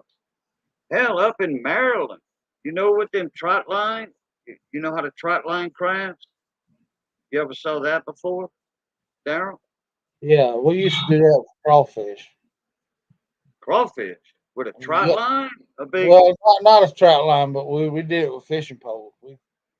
We go out there and catch a Oh, 5 gallon bucket full of crawfish, just dropping a piece of fat back meat or something other in the water, and they'd come up and grab it, and then you just had to be quick when you got 116 to the top of the water, they were ready to dive back down. But yeah, you gotta get that net under them, and yeah, little dip, little mini net, or not, yeah, not well.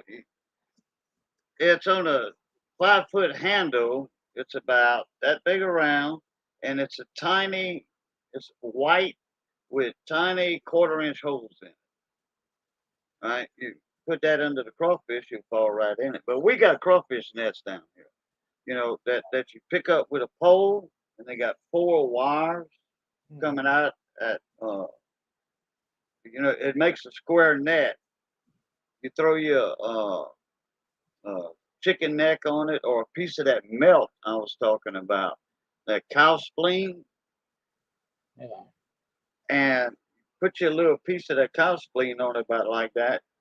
You tie it to the middle of that net, and it's about 18 inches by 18 inches. You throw it in the swamp or whatever, in the creek, wherever you think is in the ditch, wherever you think there's crawfish at, and you got to leave the top of the net sticking up, or put your pink flagging on it, your surveyor's flagging tape, and then you get you a stick with a nail on it, and you pick that up, and then it sags down, and you throw all the crawfish in a tub or a 5-gallon bucket. That's how we crawfish down here, recreation, with them crawfish nets. That's kind of the way we kind of look like cast netting for shrimp too. You had to No, have. Well, we had in South Carolina, you had to have the poles with your name on them, and you always tied a bait ball at the bottom, so whenever you try to put your cast net right in the middle of it, so Oh, you it, mean throwing a cast net? yeah. Well, we throw Oh, yeah, I know what y'all talk. I know what you're talking throwing about. You talking about a bait line? yeah, just Yeah, yeah. You yeah, had to have poles in the water with but you had to have that little stickers that came with it, so you could right. use them poles, and then you try to cast net over the top of right on the edge, Yeah, right, the edge of that pole. Yeah, through the middle of them, and get the because it's shrimp. baited. Right. Yeah, Yeah, I know exactly what you're talking about. We call those pokey balls, yeah, Manhattan fish. yeah. That's Pokey what. fish. You make Yeah, it with pokey meal and flour and a little water. Make you a ball, and you throw that around your pole.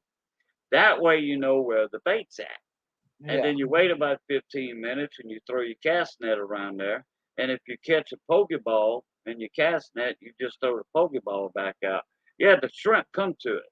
yeah, But no, we don't crawfish like that. We crawfish like in the swamp or a ditch, a big gully or whatever, where the water's not too deep, because the crawfish net is only about like a 20 inches tall, and it's about 16 to 18 inches wide, and it's a square, and it's got little mesh in it about quarter-inch, 3/8 of an inch. You tie you a piece of bait in the middle, and you run you a couple of dozen of those. Run you about 24, 30 or 40 of them, and you go and you have a pole in your hand with a nail on the end, and when you catch that net, that way the net don't slide off the end of your broom handle. Okay, broom handle. I'm gonna say, or stick. And yeah, then you just empty the crawfish in a bucket. You put the net back down. You go to the next net, which is about 6 feet away.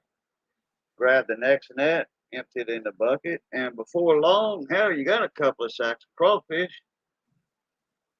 We used to do that in them rice fields years ago, and people would charge you. You'd go in the crawfish fields at in that hedgerow, and when you came out, they had somebody in a little shack there, and they had a scale. You weighed your crawfish. They charge you 10 cents a pound for the crawfish you caught.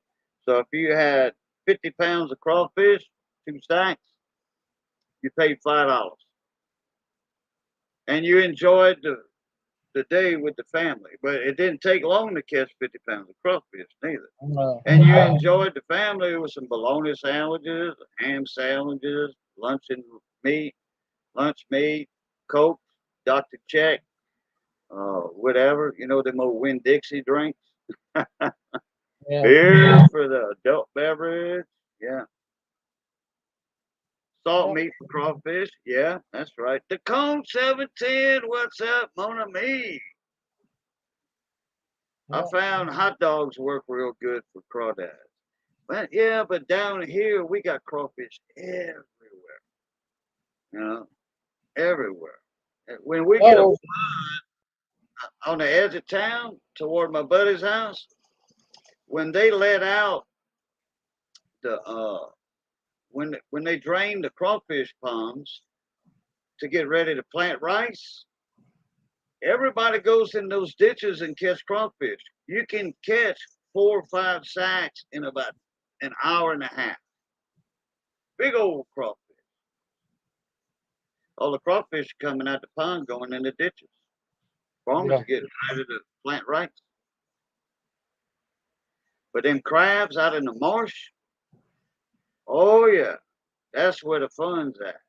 You got a piece of string out there, about 12 foot long, got a piece of melt tied to it, or leg quarter, a whole leg quarter.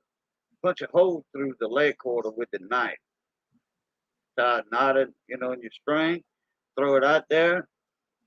Wait about 10 minutes. When you see that line start moving, now you throw a bunch of them out, about 10 to 20 of them.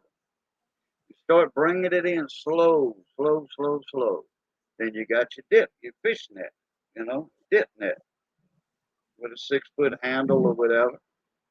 And when you start seeing them crabs, you pick up that string like that, get that net under, boom. You got a crab or 2 crabs or 3 crabs.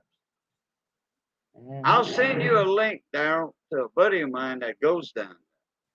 Okay, yeah. He don't Oh, stay down there but an hour and a half. That's it. He's done. He's back at the house and he's either selling or packing, backing them, freezing them, cleaning them for his deep freezers. yeah. There's a little Clearwater place there down at home down at a little lake right there at the house. I mean, a quarter mile from the house, and we could go out there and actually slip up behind them and reach down and grab them and throw them in the bucket. But the crabs? No, uh the crawfish. Oh, crawfish. Oh, Yeah, okay.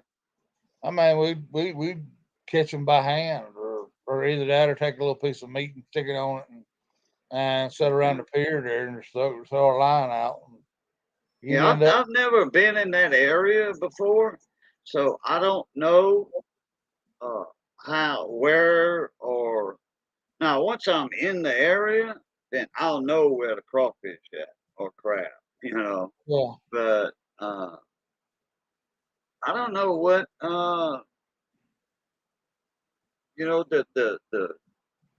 the area exactly, creeks or rivers. I mean, what we call a bay yeah. or something, or a small river, y'all might call it creek or whatever. I don't know what y'all call them stuff in y'all area. Yeah,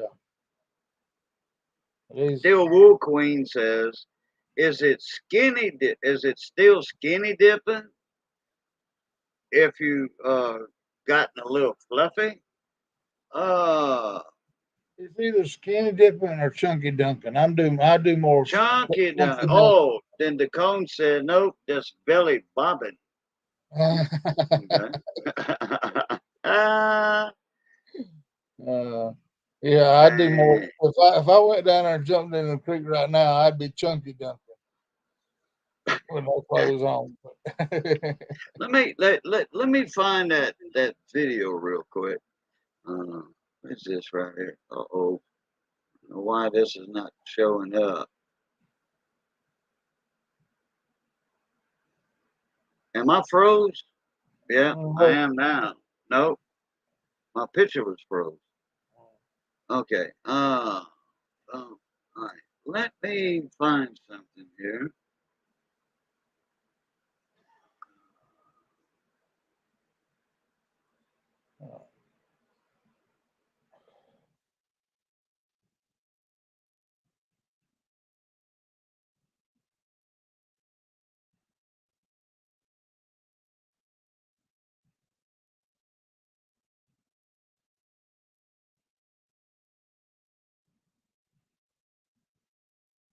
Let me do this real quick.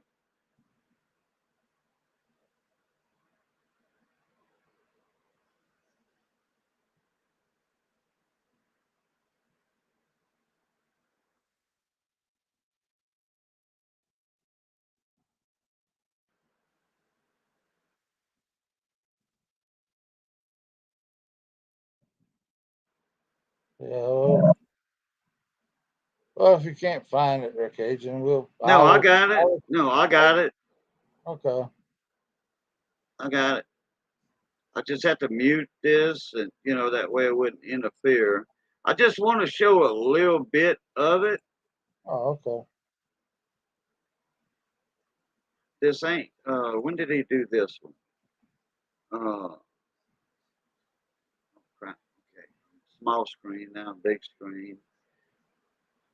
All right, he did this one a month ago. All right, I'm gonna just do a little clip out of this. Let me mute myself. Go ahead and talk for a little bit. I'm gonna mute myself. I'm gonna get it set up where he's catching some in. Okay, to see how to do it. Go ahead and talk to everybody for a sec. Yeah. And then I'm going to share the screen, and we're all going to see it in person. Oh, okay. Yeah. But well, not all of them is that way now. As far as divorces and stuff like that goes, is sometimes it's cheaper to keep them, but it kind of all depends on what your situation is.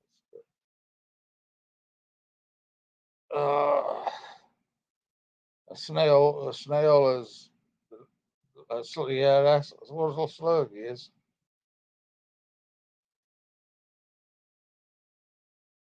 But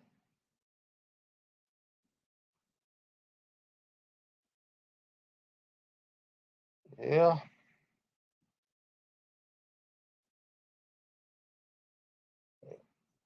and a lot of cases there's 710. It is it's cheaper, but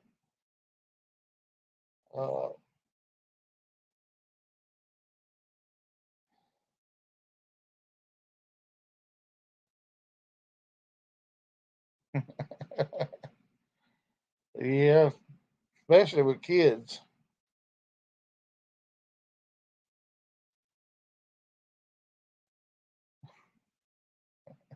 I don't I don't know. I ain't never had sanity to start with. Still will clean. I don't even know what that word means. I've always been a little crazy. Dang. I've always been a little bit crazy, so Okay, here we go. And here's two different ways to actually craft. Okay. uh, Uh, okay. Well, all right. Let's see if it's sharing. Yeah, it is. Now let me get it big. Uh, present that. Okay. Now we can talk while it's playing, so that don't matter. All right. Here we go.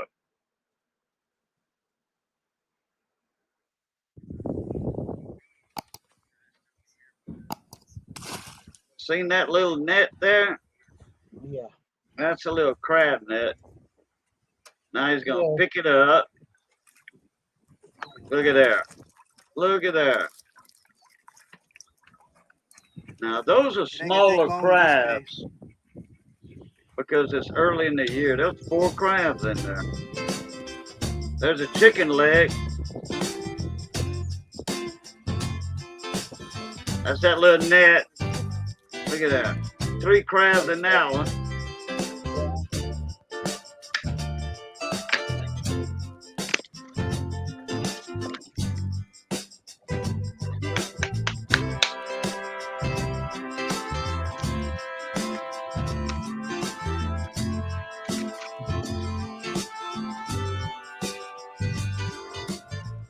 Yeah, two, three crabs an hour. I've seen that little pot thing they had there to start with there, Cage, and they use them in Myrtle Beach a lot around the little inlets and creeks and stuff down there. Yeah, yeah. They throw them. They people set them out. But I ain't never seen them doing it with the net like that. But I guess that'll work the same way. I guess. What, 3 crabs an hour. Look at that. God. How many crabs on that one? Two, three, three, Three, four, two, yeah. three. No, two, two. Just throw your chicken leg back over and look at that. That's a big ice chest. That's a big 120 quart. Yeah. Hey, Richard LaBeouf playing music. That's my cousin on the music. Cool. Yeah, he's got some pretty good sized crab in that one there. Yeah, but wait till like around June. I mean, well, July. Yeah. But Yeah. the Look, crab man, in that, them females are full right now. yeah. Full right now. But Damn, cool. Now that's what I call crabbing.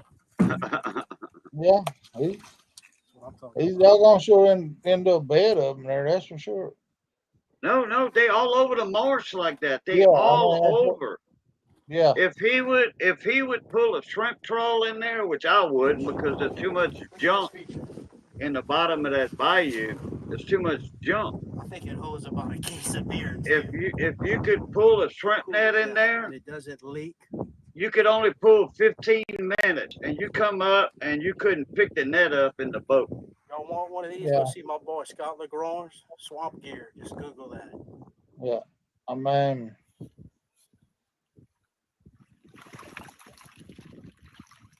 How many got that full? Two, he's got a couple. Looks like three, three. He's got three, three in it. four, Four. four. Damn it, boy. Yeah, he's gonna have him a bucket full in a minute there. If he keeps going like Yeah. that. I mean, I'll take He's gonna have an ice chest full here directly. yeah.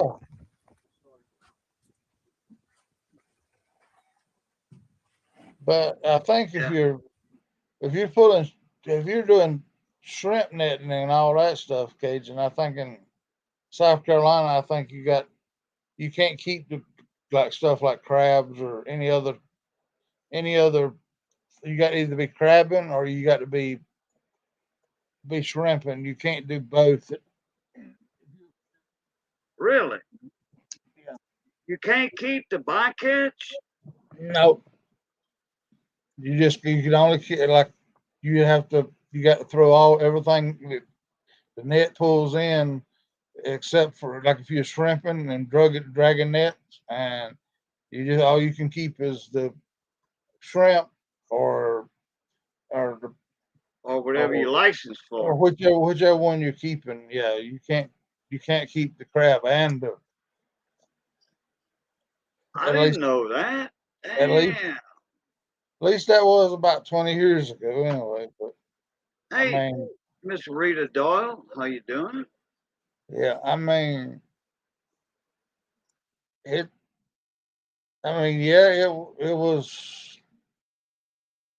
was kind of a you ain't even supposed to keep a mess of shrimp if you got them, just enough for you to eat, Oh, your family to eat. is that on a Out recreational license or a No, commercial license that's on or what? the commercial license. I mean, Man, yeah, they may be two different kind of. I'm originally from South Carolina, Rita, and but if you're mainly going after your main type of thing is shrimp, or you can keep the shrimp and throw it. You got to throw everything else back, or if you're uh, uh, But if you're crabbing, you just clean out. You go by and you clean your pots. But you're not supposed to Yeah. have two different types of sport of fish that you can sell in the boat at the same time. And, Wow, that's messed up because down here, when you have a commercial license, okay, now I'm talking about commercial fishing license. yeah, This is even before they had the $55 license. I don't know how much it is now, but I used to pay $55 for a commercial fishing license. It was made yeah, just like a driver's license, okay, except yeah, no picture on it, okay. yeah, It looked like a credit card. And then I had to have a gear license for whatever gear I wanted. Like, okay, a shrimp net, a shrimp trough. yeah, It was yeah, $25. All gear licenses were $25 across the board. A shrimp trough, if you had two shrimp troughs, $25 per net. Two butterfly nets, $25 per net. If and, you were stationary on the dock with one butterfly net that the current brings all the shrimp and crabs and fish into your net, that's only $25 for that one net because you only got one net. Uh, Crab pots, $25 for crab pots. You know, but that was unlimited amount of crab pots, crab cages. We call them cages down here. yeah, Some that's what we in call it. Texas they call them pots. Yeah, Certain other areas they call them crab pots. We call them crawfish. I mean crab cages down here. But if I'm shrimping, whatever I catch in my net, I can keep legally. Legally. So well, if I'm keeping crabs, I don't have to have a crab license. Okay. But now redfish and speckled trout, those are game fish. yeah, Okay. I can't keep those. I got to throw those back. Not, no, I'm joking. But yeah, I mean, I used to hide some back if I knew I wasn't gonna get caught. yeah, Okay, uh, flounder, flounder. Most people know what flounder are. They brown on one side, white on the other side. Halibut. They call them up in the northeast yeah. Atlantic Ocean. They call them halibut. They get big.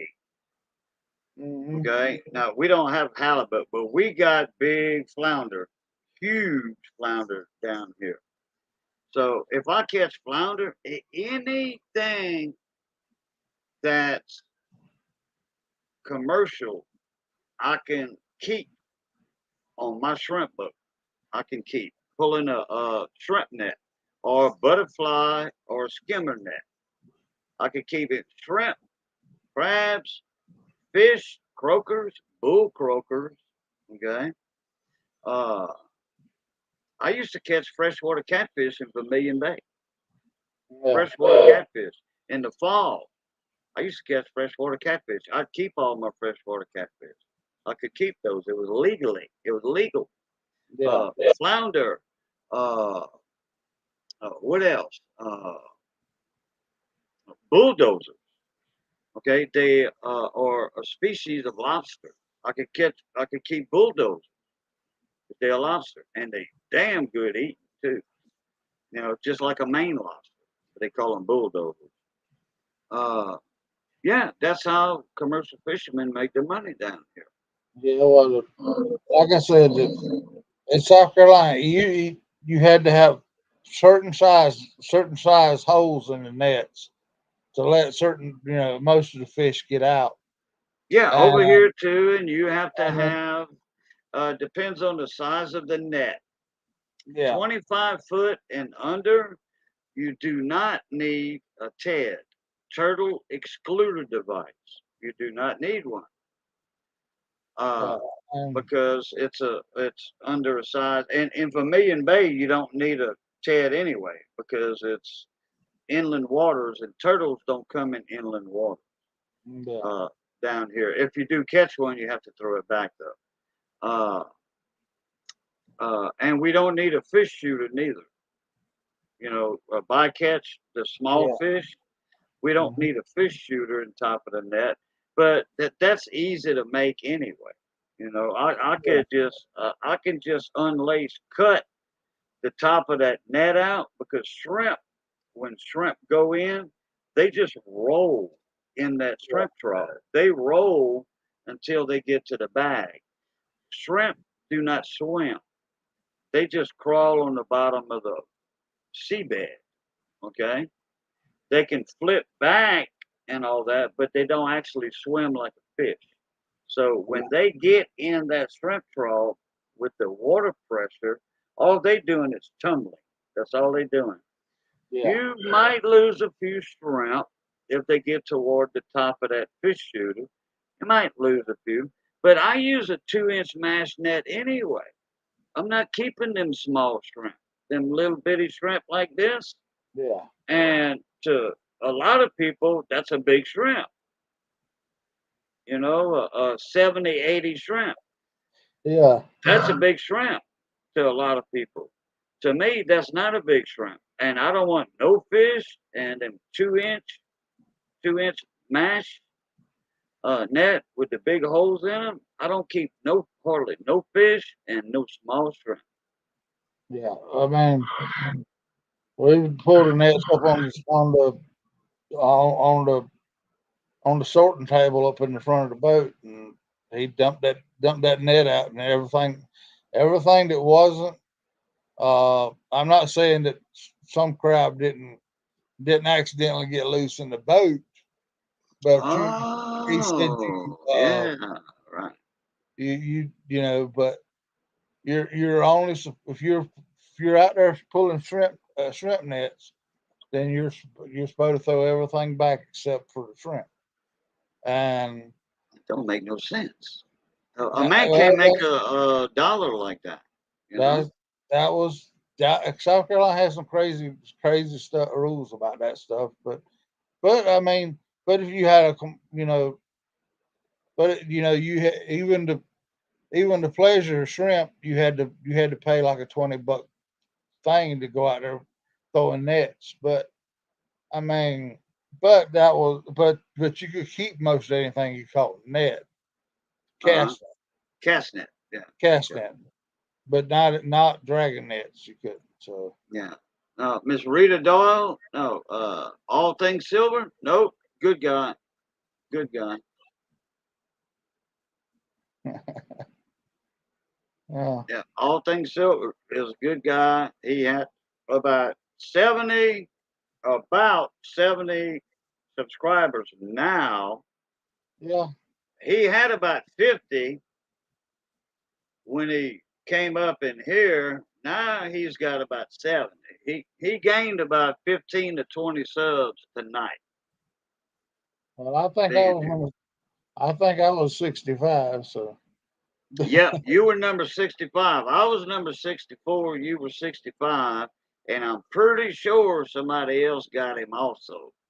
yeah. You know, a few more people. Yeah, he's smiling like, thank you, Cajun. Thank you. Thank you, Boudreaux. Look here. Yeah, Cajun Coin Hunter, a.k.a. Boudreaux. Uh, Let me see. But Stillwool Queen said, can't use that excuse. Look, wait, when we were shrimping one time in the Mermentau River, remember I told you about my house on the river Yeah. where we had the big butterfly net?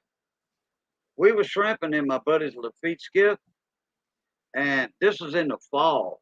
Man, we were loading up with shrimp, and he was tired, Bill Lee. He was originally from Mississippi, and his brother had came visited from Mississippi down, and we were all three shrimping in his skiff, Lafitte skiff in the river. And all of a sudden, on the fish finder, on the sonar, we see all kind of big black stuff on the fish finder and depth Hmm. finder. You're like, dang, we in the flounder now. Sure enough, we were coming up with 2 shrimp baskets. You know them big orange Yeah. shrimp baskets, fish baskets, about 50, 60 pounds per basket. Yeah. We were filling up 2 per hour and a half drag. Dang. Yeah, flounder. Dude, and flounder at the time was going 250 a pound, live, raw, just like that, raw, iced down. No, no cleaning, no nothing. Ice down. Come out the net, throw them on the ice in the basket on ice. That's it. And then Bill said, "Look, I'm tired, man. Let's call this a night." I'm like, "Hell no, not while man. It's hot right now. No, no, no."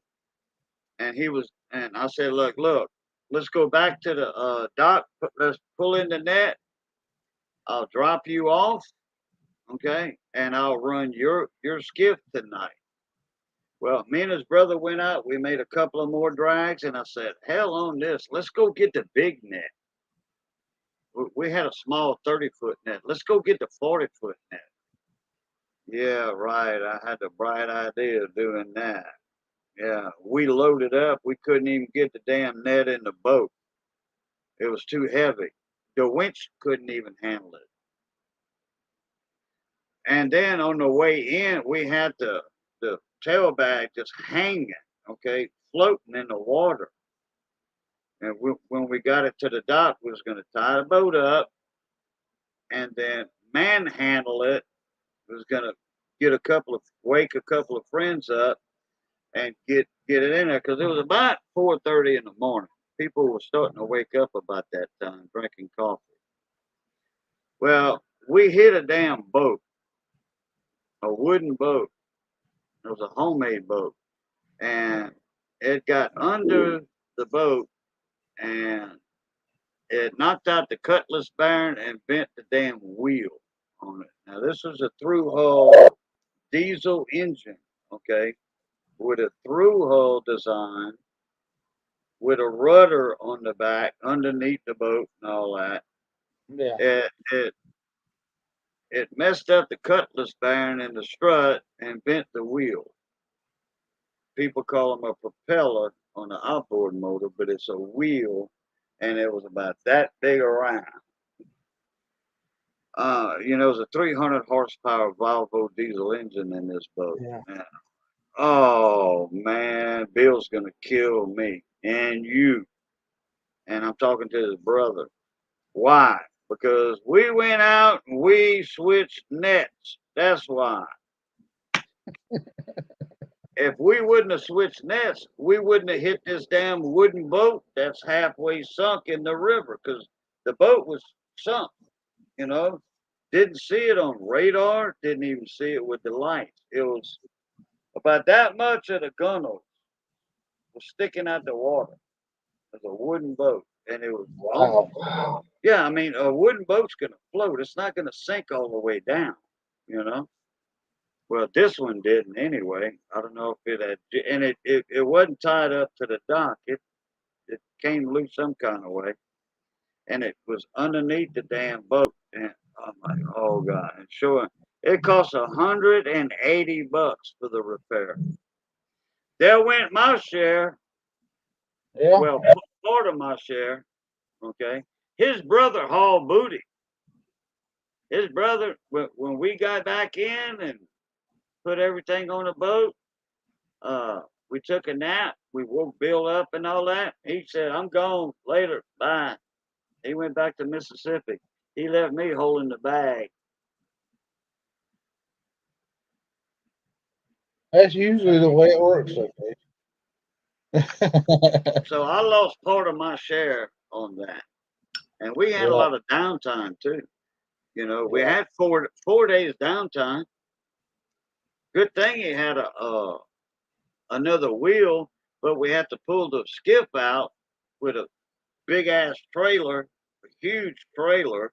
Because this is a 28-foot feet skip. Yeah. So we had to pull it up. We had to replace the cutlass bearing and the strut and all that. Oh man.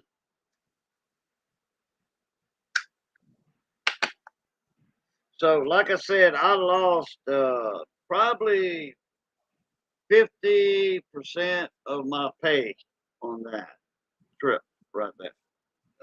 My share of the money. Because the boat got half. And since we was running the boat, we got half. Now, I don't know if he sent his brother money or not, but, uh, I mean, which don't matter to me. I know it affected my cut. Yeah. But them flounders sure brought some money, but I did keep a bunch of flounders though. You know, I did, and they were big doormat flounders. Good God! Any raiders? Who's raiding? Who's raiding?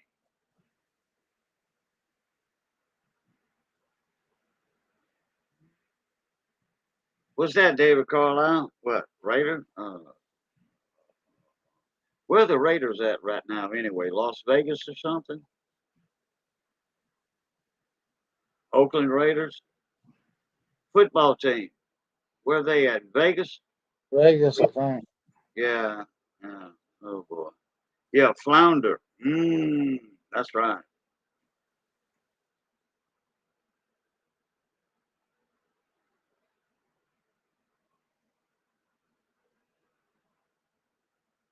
But I tell you what, that shrimping, cast netting, like Daryl was talking about with the poles. I've seen a few videos on that. I'm a Viking raider. Oh, there you go. Viking. True Viking. Yeah. Eric the Red. Uh the poles, I had a old Yankee mirror. We call him Yankee. He wasn't a Yankee, he was an old Frenchman. He used to tell us, look, mark your spot. And he said, throw you a bunch of cans of dog food, punch holes in them with a screwdriver or an old knife or something or a hatchet, whatever. Yeah. Take you a bunch of cans of cheap dog food and throw it out around your marker, which was a pole. And then he said, every 30 minutes while you're trolling, while you're shrimping out in the open, he said, make a pass around that pole, in the area where your cans are. And he says, you're going to increase your catch on shrimp because them shrimp come over there and they feeding on that dog food. Yeah. And he says, what you do when you pick your net up, you go back around the pole, away from the pole. And now I'm talking about this is with a shrimp trawl, and you got 100-foot ropes behind you. Okay. So anyway, he says, just go. That's why you have to stay away from the pole. You wasn't throwing a cast net. And he said, Yeah. just throw your dog food cans back out around there. But he says, after that, after you make one pass, uh, all that dog food and stuff will still be on the bottom, and give it another 20, 30 minutes, and you'll have another bunch of shrimp come over there. And then after two passes around that pole, after you throw it, it'll be about an hour altogether, 1 hour drag. Uh, Throw your cans back up, pick up your net, and he says, if you don't catch nothing, then move, move to a different area because there ain't no shrimp there. Yeah. Well, Cajun, I hate to do this to you, but it's 3:30 here, so I'm gonna have to jump off. But Yeah, yeah, you two have a thirty good over here, and I'm gonna be heading out soon too. All right, yeah. Daryl, take it easy, mon ami. Appreciate you coming up for the Friday night hustle. All righty. Well, thank you for coming over to my stream a while ago. So, all right. Oh Good night, yeah. everybody, and we will talk to you next time around.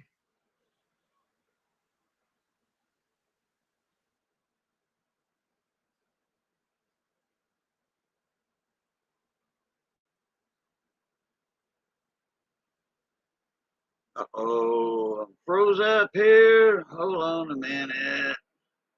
What's up, John Ruck?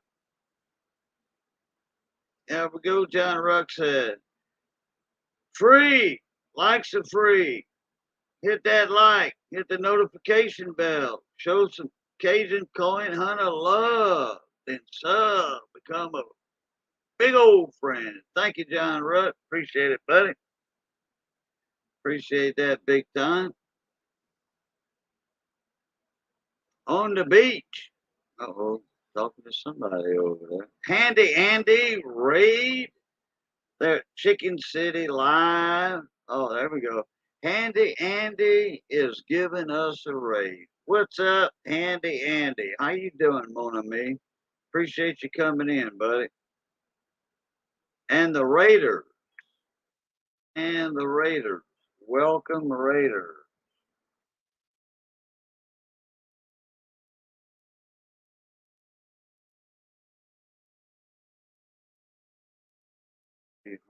Who all's gonna be here in a minute or two? Usually takes the Raiders a minute or so to get in here sometimes. And actually, I got my thing set on subscriber only 2 minutes. So, yeah, if people were not subscribed to me, then guess what? They'll have to subscribe and wait 2 minutes to make a comment. And I apologize for that big time. I apologize for that. But I have to do that because of not really trolls, but spam bots, spam bots, computer bots that come in and put all these damn old different site links up to, and I don't want to even mention that if y'all know what I'm talking about.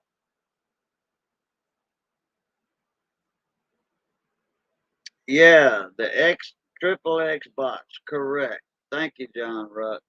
Thank you. Doug Harding, yeah, same bots.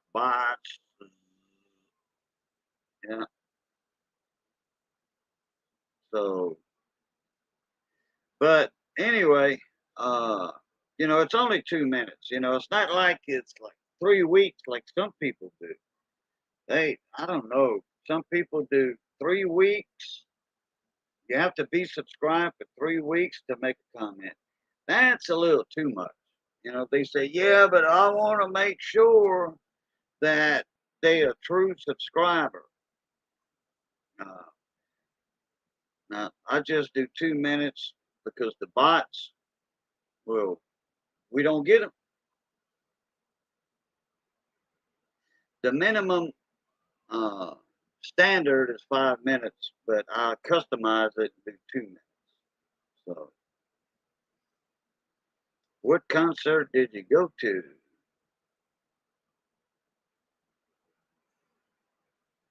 Doug Harding, what concert did you go to?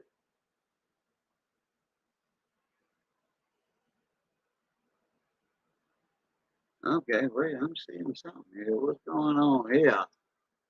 Let me see. People go around, but I mean, I know everybody in here. Boom, boom, boom, inside who's the house.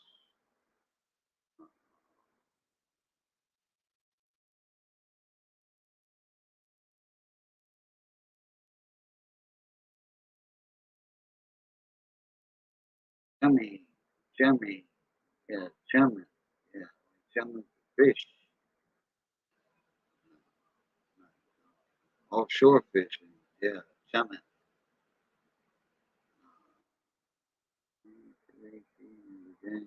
Here now, was born and raised in South Carolina. Okay, sound like wood, yeah. Okay, get back up here. I'm pretty caught up in chat now.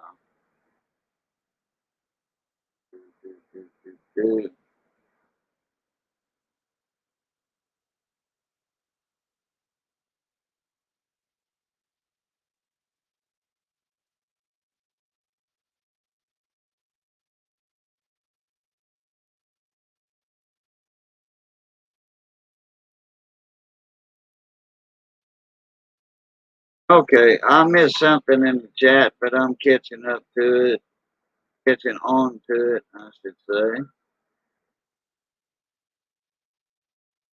Okay, go back up here and see what I missed. John Rose out low one know what's watched the kangaroo court last night. Kangaroo court was that David Carlisle Cajun. Oh yeah, I missed the comment that you made earlier, David.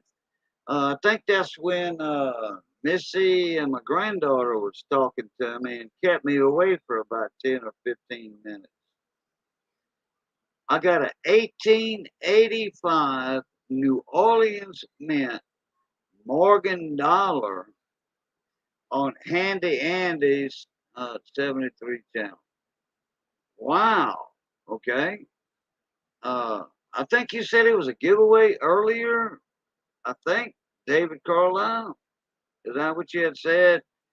Like an hour ago, hour and a half ago? 1885 New Orleans. Hey, that's not a bad mint mark now.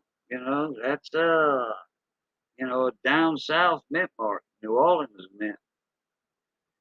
So, better than the Philadelphia. Well, it depends. It depends.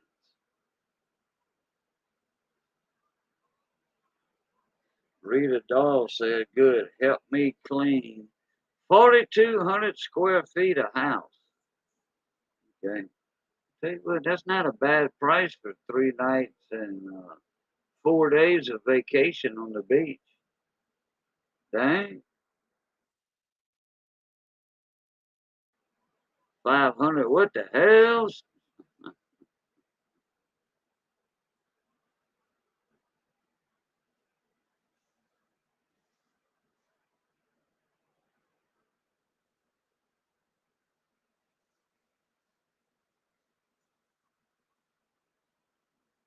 Uh-oh, something happened. I heard something beep in my earbuds. Browser has lost connection. Oh, I think I know what it is. That's my dang camera. I touched my camera USB port. Let me do that.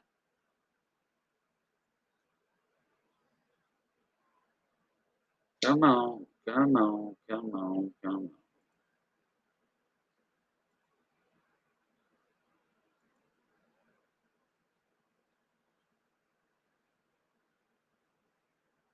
Carlos C, what's up, Mona mate? How you doing? Oh, there's my camera. Yeah, I got too close to my damn USB cable. I don't know why it does that. Well, when you pay $9 for something 5 years ago, and you're using it for about that long, over 3.5 years, right at 4 years, yeah, yeah, something's gonna go wrong with a $9 webcam. Yeah. Rita Doll said, yep, my hub says, uh, bing-a-ling and ding-a-ling and along. Okay.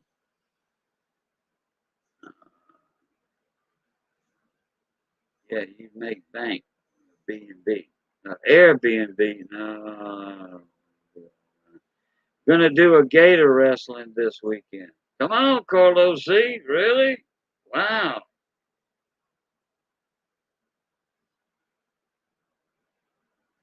Where you gonna do that at, Carlos?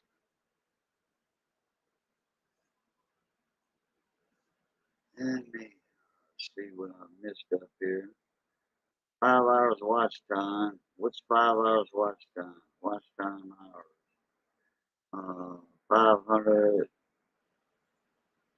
What? Watch hours. Oh, okay. Oh, for 500.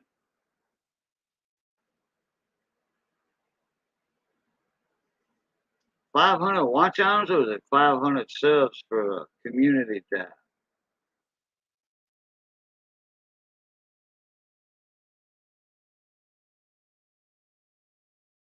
No gators here in Los Angeles.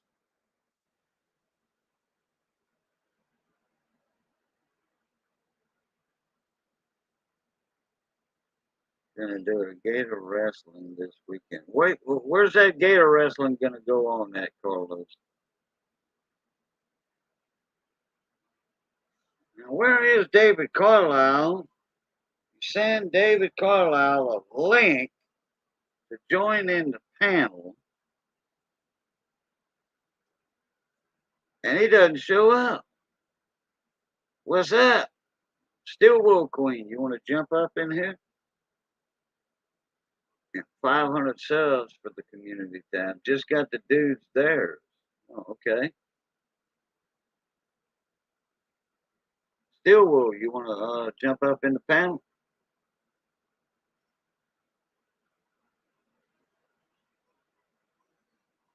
If you get a teaspoon of jelly, get it up and wash that spot. Huh? If you get a teaspoon of jelly, get it up and wash that spot. He sleeps on his steps on his merry way. I don't know what y'all talking about right there.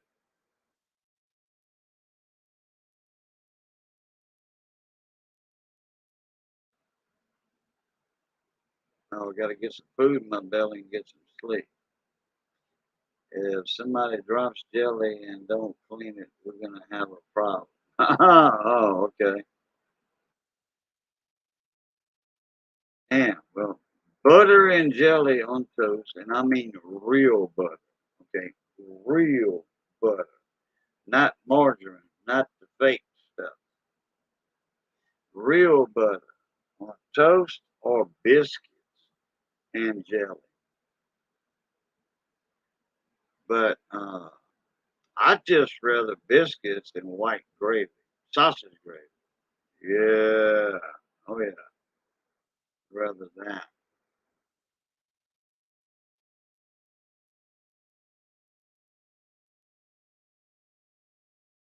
Oh, I got the silver dollar for watching Handyman's 73 for 500 hours.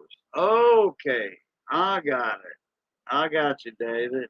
Yeah, he does have that thing going on. Yeah, so many watch hours of watching his live stream. Yeah, okay. Yeah, yeah. There's somebody else that does that too. I forgot, but that was, Lord, I don't even think they own anymore. Person I'm thinking about, that was 3, 4 years ago.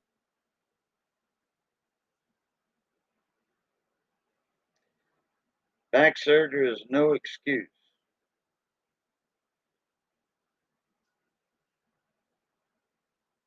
Well, I'm still waiting on my MRI to be scheduled. I don't know what's going on with that. I'm gonna have to get with my doctor or the hospital and see when you're in the basement. I don't see you, David. Let me quit sharing. Oh, there you are. All right, now I see you. What?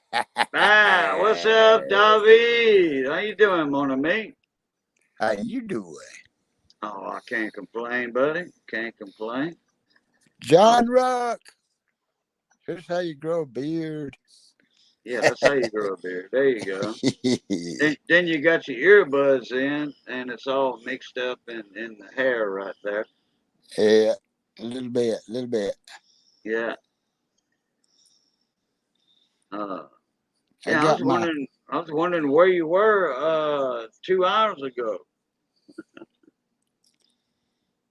Everybody gets to see me. Hey, look, I ain't wearing no shirt.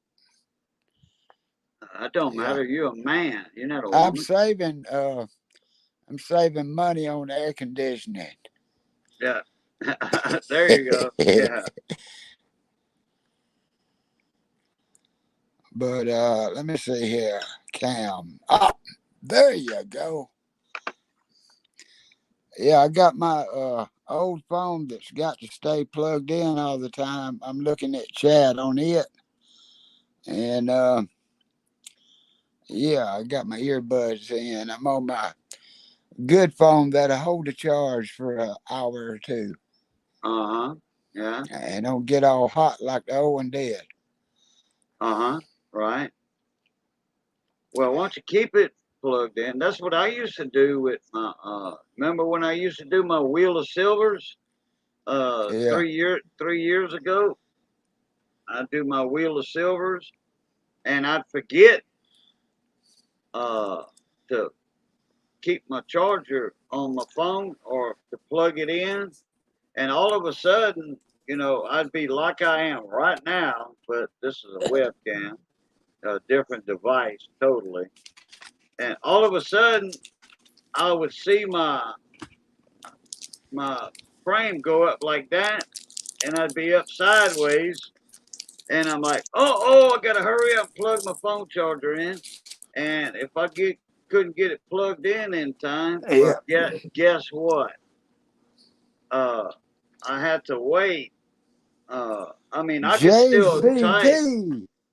I could still type from the computer because I was watching the chat on my computer. I was in there and I could type from my computer keyboard and just Yeah. wait for a couple of minutes for the phone to charge, and then I'd jump back in StreamYard, Yeah.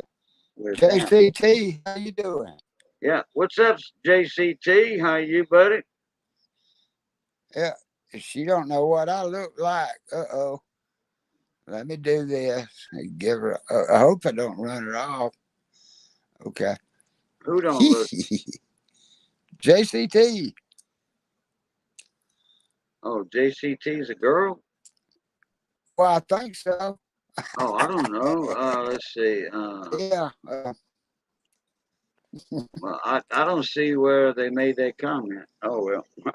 You don't see JCT's comment Well, I see it in the says high chat? occasion. I just Yeah. don't see the one where uh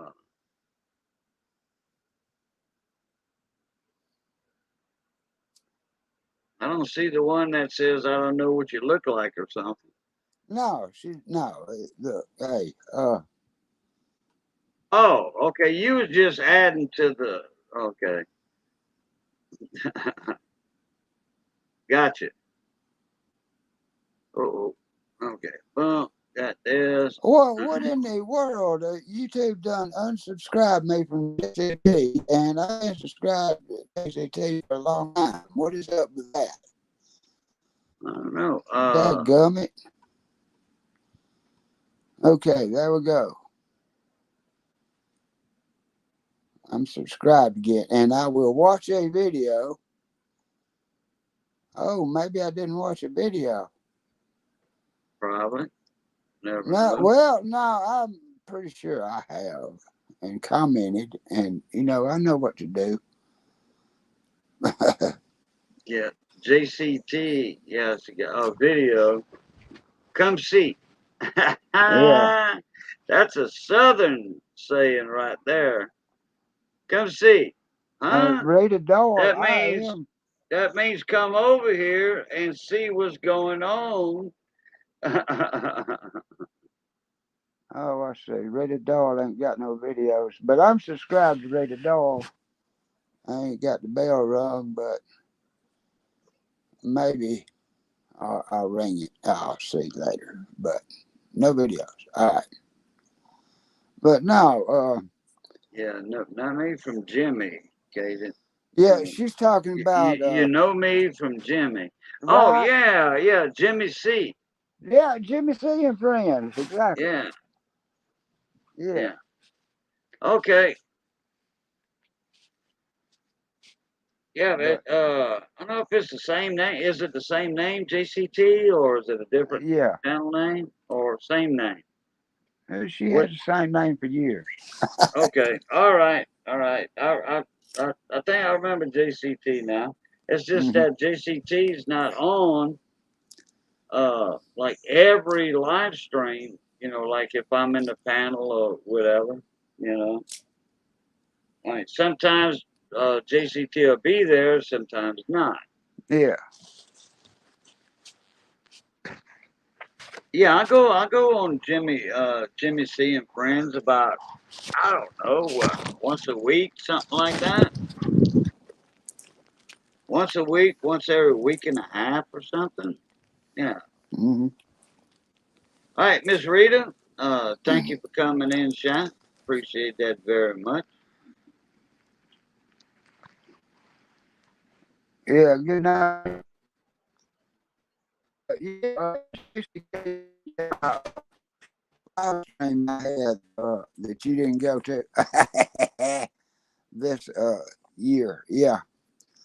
What was it like 2 weeks ago? I had a live stream and Jimmy C and Friends did a raid.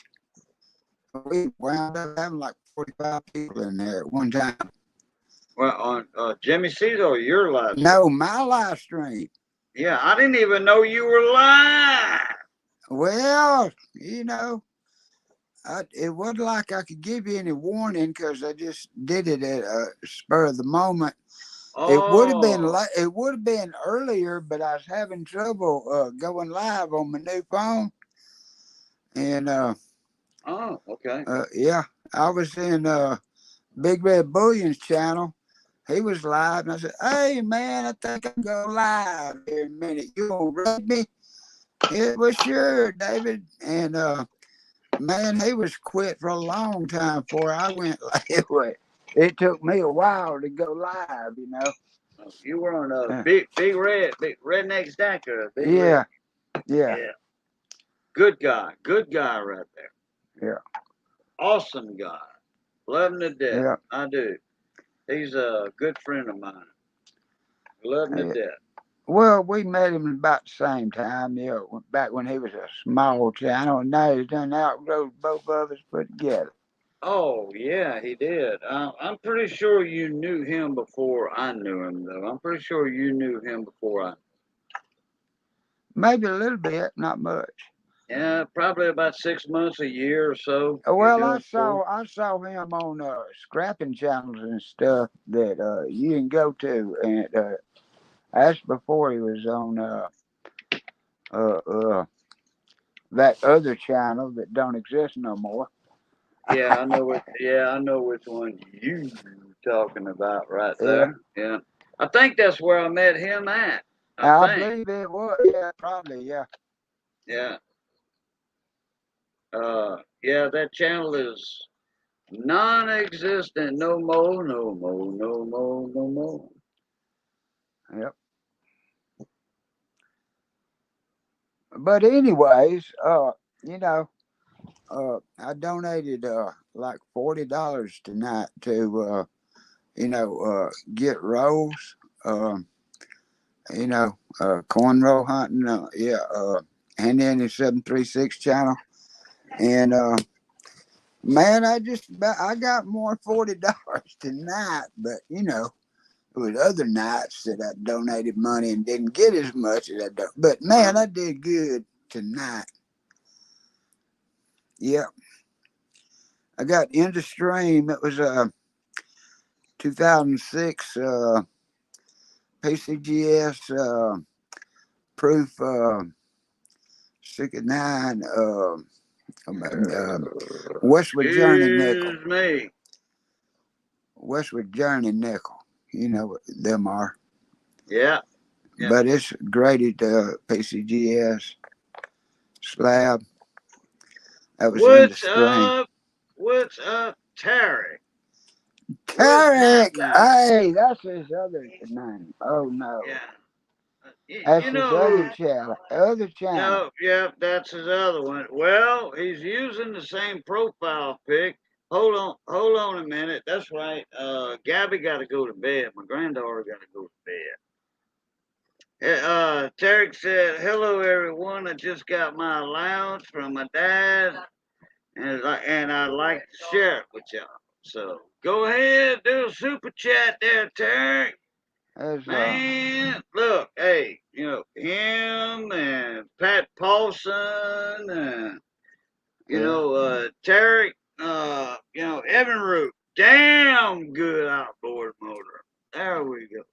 damn good outboard motor. That's right. You know, what's up, Tarek? You know, Tarek Asherick. That's his other name. If it's the same Tarek, you know what I mean? Yeah, I Yeah. know. I just looked, and this channel just started last month. Same avatar. I mean, same Yeah, picture as the Tarek we all know. Yeah. yeah, Yeah. yeah.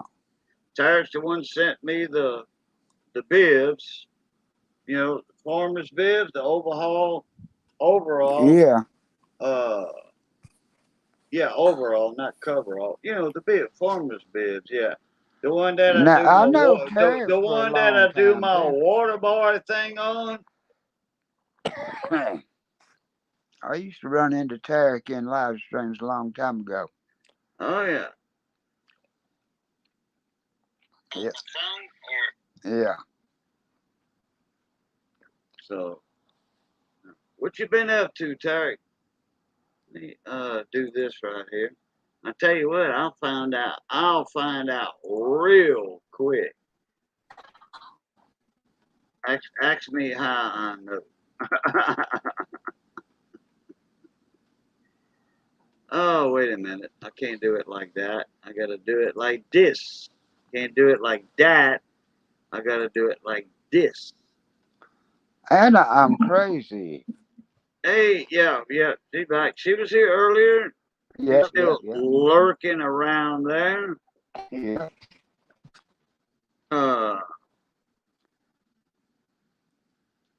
what's this? Boom.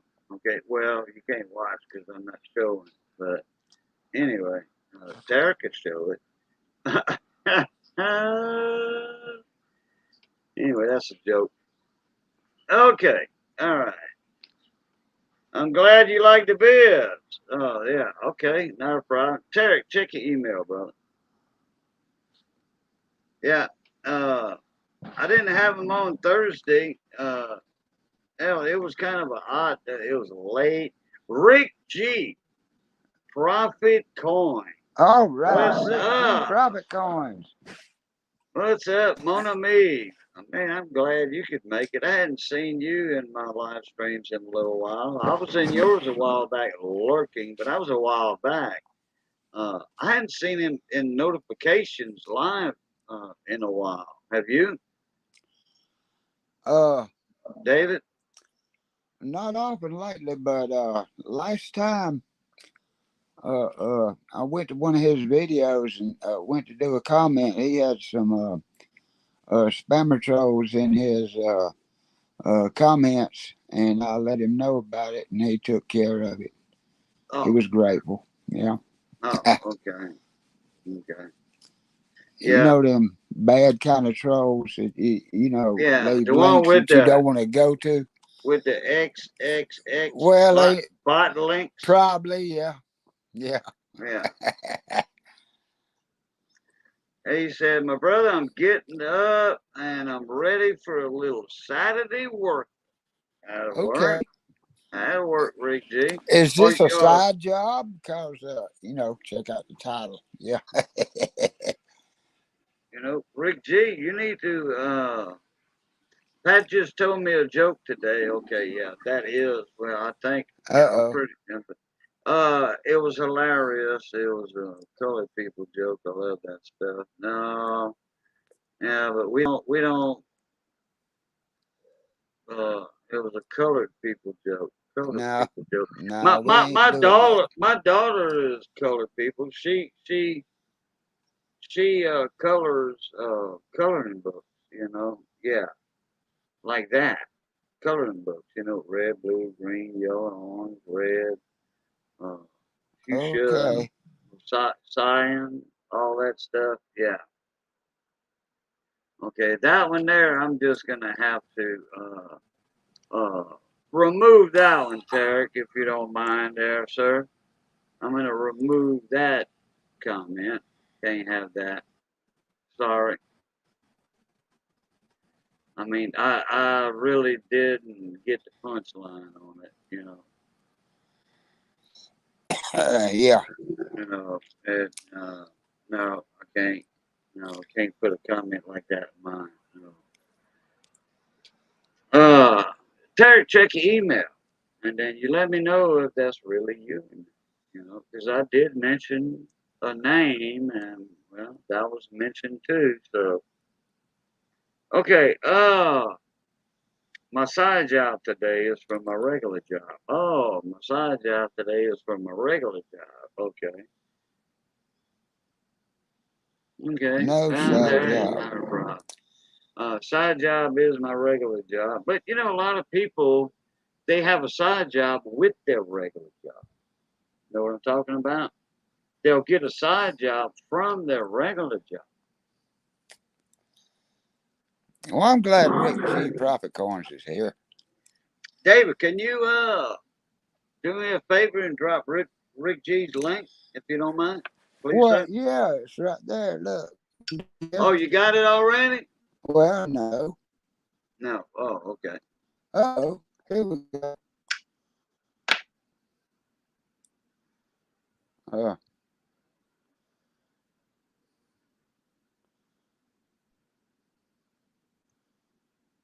Yeah, there's Rick G. Profit Coins channel right there.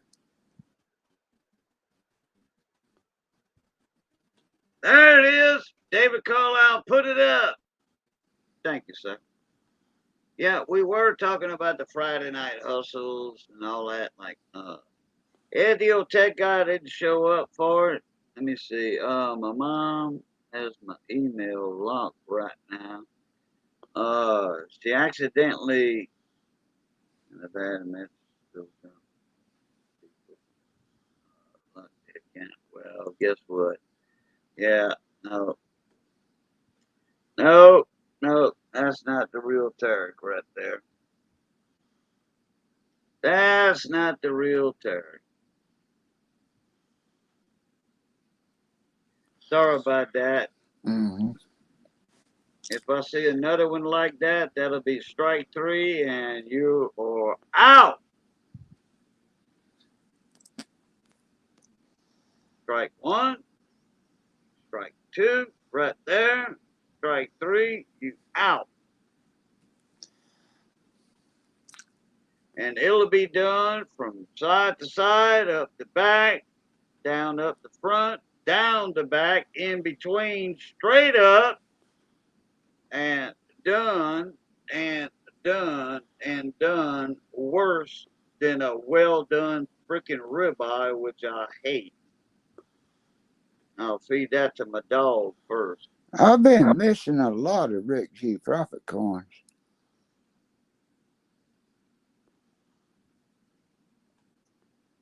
And he's been putting out some videos, and I don't remember Yeah, seeing no you know, notifications, and I yeah, got the bell rung. me neither. I Yeah, got the me bell too. rung. Me too. Yeah, that's what I was talking about earlier. Several of my side jobs come from my regular job. My regular job, not job. We do commercial work regularly, but get calls for some, for residential. Yeah, the office passes the residential stuff on to a few of us. But that works. That works big time. That way, it's not a conflict of interest. You know, when the office, say if you're working for a company, okay, and just say in construction work like that right there, commercial or whatever, I don't care what commercial work or residential, okay, but if you are working for a commercial company, it doesn't matter if it's construction, lawn services, landscape, whatever, okay, computer work, you know, commercial, networking or whatever, network engineering or whatever. If your office gives you some side hustles, then it's not what they call a conflict of interest. there's a lot of companies that you work for in the commercial industries, and if you get a little side hustle, okay, the company will call you up and say, "Hey, what the heck you doing? You know, you're taking our customers away. You know, it's a conflict of interest like that." But once the office, your company, lands you a job like that, like he's talking about, hell yeah, that's the way to do it. That's right, John Bruck. Yeah, John Ruck, you probably want to get Rick G profit coins. Oh yeah, Rick G is a good guy. I've been knowing Yes, Rick sir. G for over 3 years. I know that for damn sure. And John Ruck, why don't you put up a new video or any video that I can leave a comment on? Yeah, there you I go. subscribe to you, and I think I left a comment, but I don't know if it yeah, let me look. Yeah, let me look. Yeah, that's what I thought. I became unsubscribed because you got that one video, and I did watch it, and I thought I left a comment on it, but yet I'm unsubscribed. Here you go. Yeah, I just checked Rick G. Guess what? Uh, I'm still in good graces there. Oh, and I just got a thing. Uh, he made a video 2 days ago, 3 days ago, 4 days ago, and 7 days ago. Yeah. Damn, I don't know why I didn't get no notices, and I've got the bell rung and all that. It's got the big, shaky bell and all that with the symbols on it, all that Yeah. stuff. Dang. Huh. He's got all the Walking Liberty hats on there for his headliner, his top picture. Damn. Hmm. I don't know. But you know what? I'm going to watch one of them uh, later on because I got the tab open for Rick G. And then when I watch one and comment on it, because it's been a while since I've seen him around, maybe I'll start getting notifications on Rick G.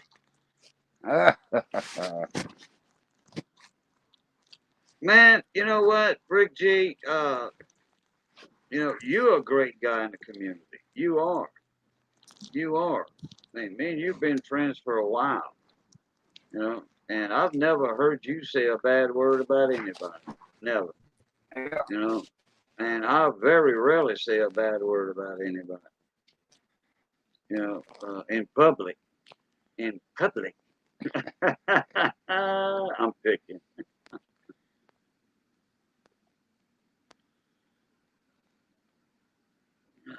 I ought to get a couple of laughing emojis on that comment, on that, what I just said, huh? Yeah, maybe, maybe not. Damn. Yeah, nobody's ever heard me say a bad word about nobody. Now, if they deserved it, then yeah, I'll hit them in the knees with something, you know. Yeah, there you go. Or hey, And I'm crazy. LOL, laughing out loud. That's right. Right, Anna? Hey, look. Hey, Anna, I'm crazy. Look, she got cut down at the knees one time, and me and Miss Ida, we took up for her several times. We got with a certain person. And guess hey, what? She's back in that channel. hey, I Rick helped G. Miss Anna, and she's never had a bad word for nobody, that lady. And she is a lady, too. She's not a young girl or a troll or anything. She's a lady. Rick G. Have a good day, man. We'll see you later. Thanks for Yeah, stopping by. take it easy, Rick D. Appreciate you coming in, buddy. Thank you for the view and the like and all that good stuff. I'll get up in there. Man, I was going to send you a link to see if you want to come in because I got your email. I know I got your email. But next time you do a panel or something, hell, send me a link. I'll be glad to join your panel. I do panels a lot, and we'll talk about coins. Sometimes I'll do a panel and we'll talk about small engines because I'm into that also naturally. So, all Number right. 31. I was number 31 on the thumbs up bouton.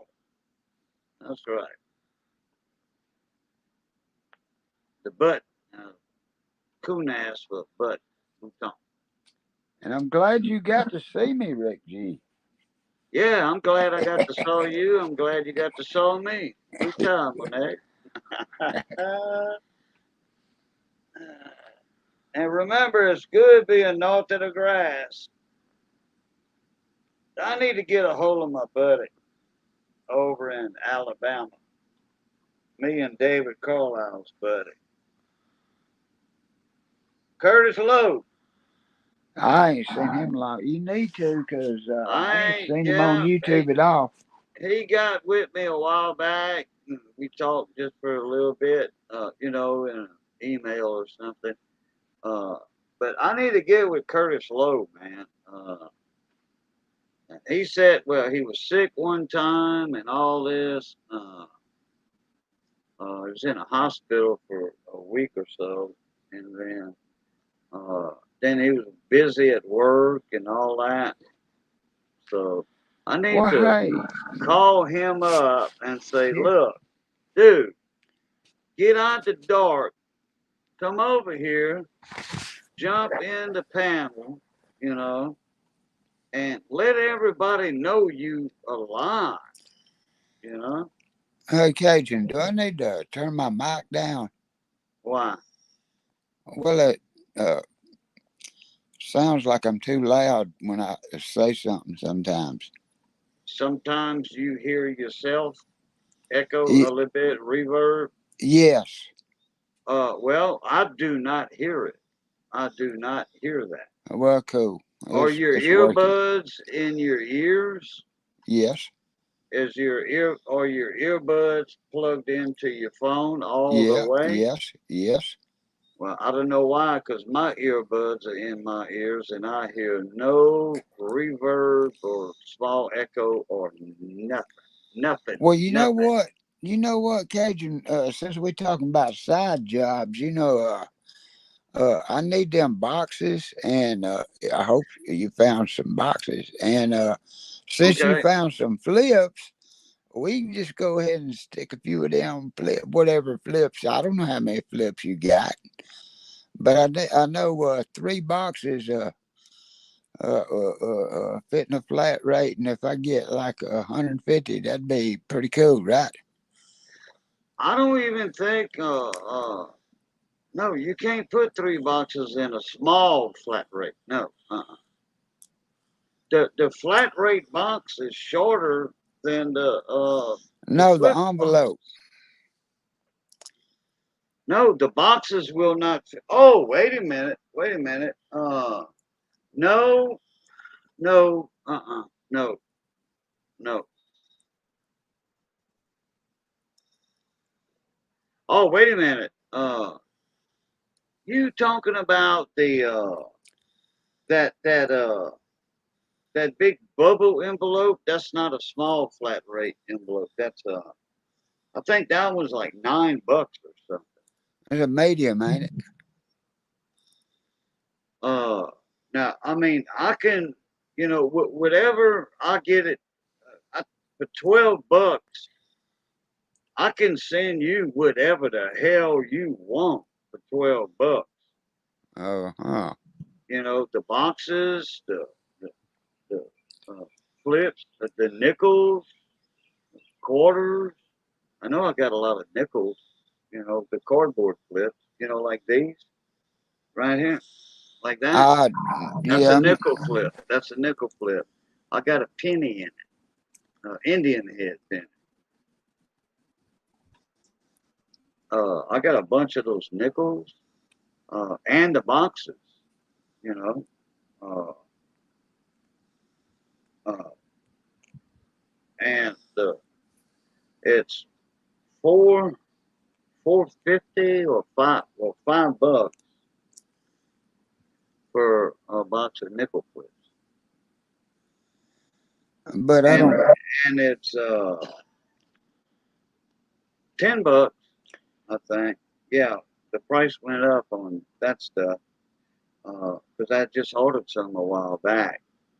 100, the the plastic ones, the guard house, the doubles. Yeah. You know what I'm talking about. Non-plus size vinyl guardhouse flips is what I want. I Yeah, want no cardboard flips. right, the non-plastic. I don't even got a stapler that works. I had to buy a stapler. I got cardboard. I don't want to do that. And I Oh, got a bunch of penny flips in it. I don't know if I'll ever use. so you didn't want no cardboard stuff then? No, just non-plus size vinyl. Oh, okay. Yeah, I can put.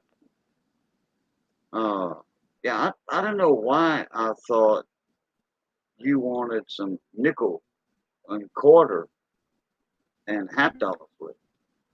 Must be some. Oh, I know who it is. It's freaking late night with Bull. Oh my God, I forgot all about that. Oh man, he's gonna tear me down. He's gonna tear me a fat one. Oh, Cyclops stacks. Speaking of W quarters, I got a 2020 W quarter that I did not have. Uh, it was one of my pulls on one of the rolls I purchased tonight, and it was one. It was the tall grass prairie, I think. well, there's that deal tech guy coming by in the train, the engineer. The train. Yeah, the train. Ed Deal Tech guy, the train engineer. I ain't heard it. You didn't hear it? Not yet. Well, no, I had muted it. That's why. Oh, okay. Okay, yeah, I don't have any W quarters for sale. No, all the ones I got are. I gave one to a kid one time.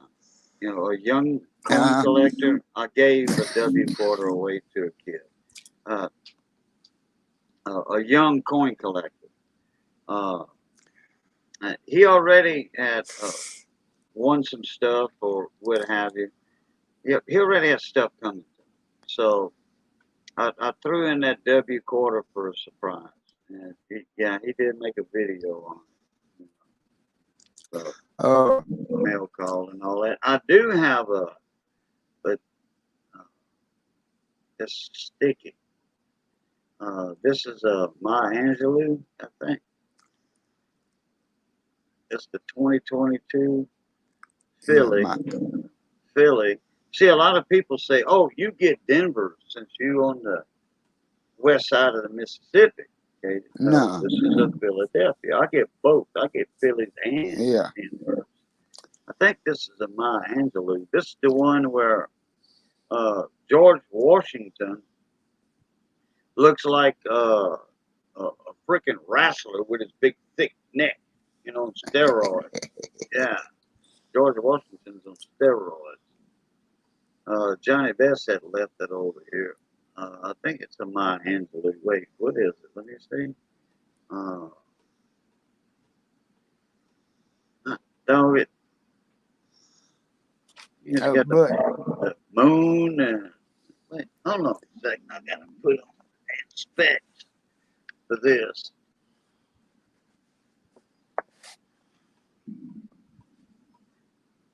What the heck this there? Oh no, it's Sally Ride.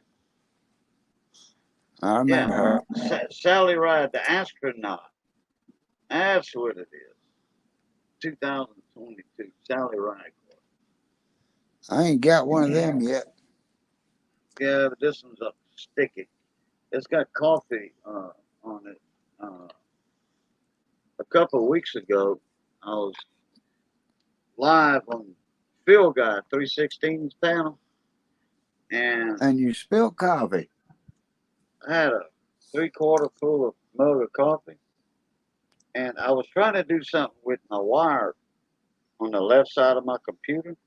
So I moved my coffee cup, okay, it had coffee in it, uh, and I had it in front of me, okay, just like this, in front of me on the desk. And when I went, I was undoing the battery charger on the left side of the laptop. And then when I moved my other hand to put the wires in between that to hold them back in place. Elton Jones. Elton Jones, what's up, Mon ami? Okay, so You spilled coffee. that coffee mug tumped over, okay, and went all over the keyboard on the laptop. I mean, all over the keyboard. So I says, guys, I gotta go now. Bye. I'll be back in a couple of minutes. I turned the laptop off. I unplugged the charger. I turned the computer off. I unplugged everything: the webcam, the speakers, the internet cable, the Ethernet cable, Everything. and I went to the sink and I turned it upside down, upside down. And then after about 10, 15 minutes, I wiped it off. Uh, um, I took 3 or 4 paper towels and I sprayed Windex all over the paper towels, and some of it on parts of the laptop. And I wiped all that sugar and stuff off of there and on the keys and all that. And I put it in front of forced air with one, them big squirrel cage fans out of the Yeah. HVAC unit that blows real hard, and I air dried it for 24 hours. You And didn't have guess what? Plugged it back in, the charger, all that stuff, plugged all that back in, and it works fine. Works yeah. fine. One of them old kind of keyboards, you'd have been pretty messed up. It There depends was on the laptop. It's a laptop it's a computer. laptop, but I'm talking Yeah. about when I say old, them first generation IBM PCs that had the 8088 processor in it, and Oh, yeah, yeah, you're it's a talking about like a 4.77 megahertz. You know what yeah, I'm talking about? not Yeah, even them that. keyboards Yeah. that came with that right there. Boy, you better hope you don't spill no coffee in one of them, because I want to tell you something. You take it apart, you'll never get it back together. Just forget about it. I You believe just it. won't. Yeah, you throw it away and get you another one. Yeah. That's what you do with them. I uh I used to work on computers, and I want to tell you something. I got a hold of one of them. Yeah, somebody spilled coffee in it. Well, let me clean it up. Yeah, right. It got them little plastic. I don't know what you call it, but when they're like levers, but they're curved, and every time you press the key, it taps a little micro switch. uh-huh. And Yeah, I want to yeah, tell yeah. you ain't gonna put it back together if you take it apart. You can forget putting it back together. You may as well throw it away and buy a Yeah. new one. Yeah. Thank you, Elton Jones. Appreciate that, buddy. But now I'm gonna tell you right now. We were talking about Big Red uh, 30 minutes ago, whatever. About 3 years ago, or so, Redneck Stacker, he was eating some biscuits for breakfast Huh? and sausage gravy, homemade sausage gravy, white Yum gravy yum. on top of biscuits, Yum yum. and he was eating like he was sitting in his recliner or the sofa, and he had his laptop on his lap. Naturally, laptop on his lap. Hello, and he kind of leaned his plate over, and white gravy went all over the keyboard. That white sausage gravy went Oh, all well. over the keyboard, and he said it killed his laptop. But that was a MacBook laptop or Air Mac or whatever. I don't remember which. It was an Apple laptop. You know, it was a Mac product. And MacBook. MacBook or MacBook. That's what or they call Air, it. yeah, MacBook. But they got different model names of laptop Macs. You know, Apple Yeah. laptops. But he said he just threw it away. I'm like, what? You didn't even try to bring it in the shop? You know, the computer shop? He says, no, it was done. Well, no idea. You know, usually I thought a Apple laptop, MacBook or whatever, was completely protected once you would take the top off of the laptop, tear it apart. I thought that whole thing was just like one solid piece of rubber, like this HP is. This is the HP laptop, and it's all solid rubber down there. So It's, there's hardly nowhere for liquid to go. You they know. got the soft graphite connectors that connects your keystrokes. Well, it's And the rubber, yeah. The yeah, little yeah. Well, graphite. yeah. The keys are built into the base. All Yeah, the yeah. keys are built in. You know, they all come up through the holes in the laptop, and it's one solid piece of rubber or whatever it is, uh, and Yeah. it covers that. So that's what actually saved this laptop. Well, Ed, the old tech guy, said you actually saved it on the way you did it. You turned it off right away. You unplugged it right away from the charger. Yep. You turned it off. You unplugged everything. You turned it upside down for a little while, and then you put forced air into it. You know, that's what actually saved your laptop.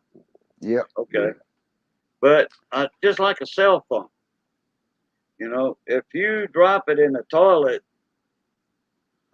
or a sink or a fishing pond, you just hurry up. Take Cyclops. take the cell phone out of the water, undo the back of it, take the battery out right away, and dry it in front of a fan for at least 24 hours or 2 days. And more than likely, when you put the battery back in and turn it on, it's going to come on. Don't ignore the chat, boys. Okay, well, I'm not. Cajun, is it just me? Does Dave's sexy voice has everyone all tingly? He's a beast. Oh, I don't know. See, I was looking at my keyboard when I was talking about all that for the last 4 minutes, so I didn't see that comment, Cyclops. And now it's at 3:24, and it's at 3:27. So I didn't notice that because for the last 4 minutes I was looking at my keyboard. Forced air reminds me of a couple of strippers back in the 80s. Oh my! Oh yeah, forced air. Yeah, some good, some blowing air. Yeah, Cyclops. Blowing air. Oh my. Yeah. Oh my. Yeah, buddy. Is it just me or was that not funny? Man, y'all never guess what the hell happened to me last night. Well, okay, Thursday night. Not last night. Thursday night. Guess what happened?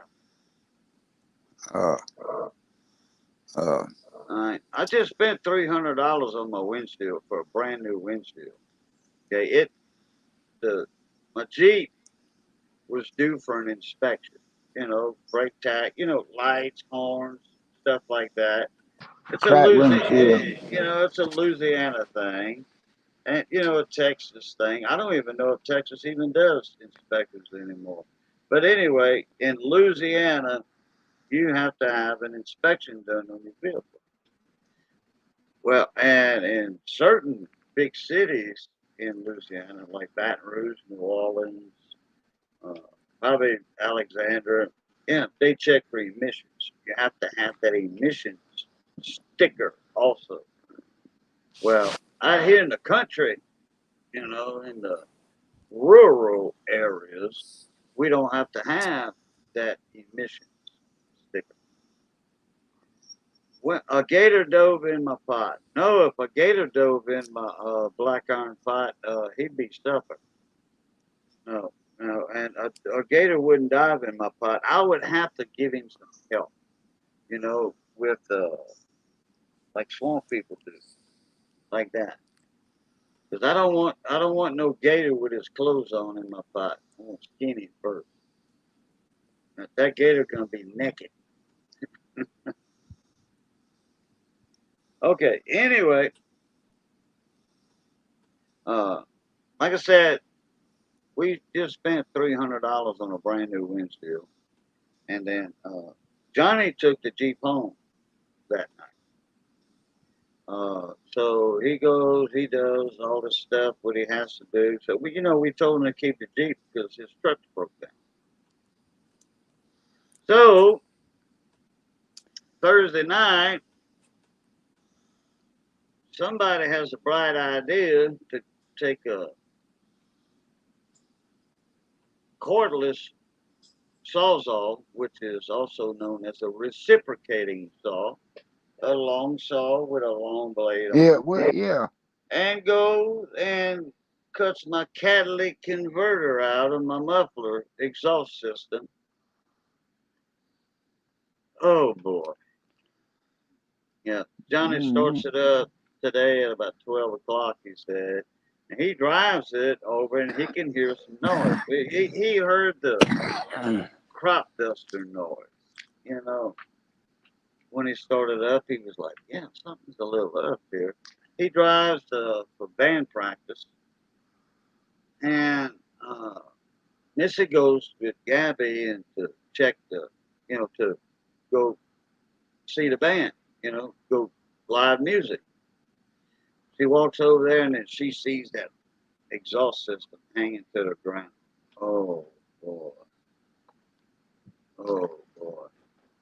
So anyway, uh, Johnny had noticed it. He sent a text, and he said somebody cut out the catalytic converter. And then Missy had called. It's almost $1,000 for a brand new Oh no. one. Yeah, Are that's you just for the catalytic converter, and that's look? only a 2002. But guess what I'm doing? Y'all Guess what got a. Johnny is doing? Oh, you He's got a. bringing it to the shop, and he's going to have a piece of pipe put in there at the shop. They're going to expand the pipe a little bit Yeah, on this end, okay? And yeah, then on the other end of the pipe, they're going to expand it a little bit. They're going to cut it, measure it and cut it, I mean, expand it. They're going to put it over uh, the pipe coming from the Y and uh, tack it, and then they're gonna, this side's free naturally. Behind it, it's free. They're gonna put that over there, and they're gonna just they're gonna weld it, and no catalytic convert. See, I can do that.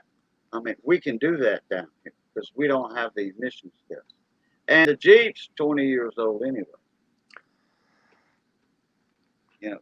5 more years, it don't matter at all because after 25 years, it don't matter.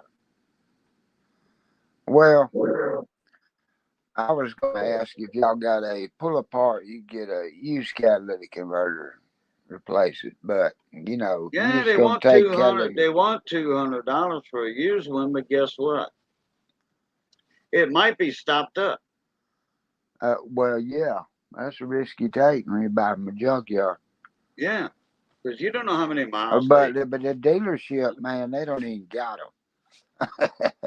Yeah, They'll no. order you one for $2,000, whatever. But no, Yeah. they ain't got them.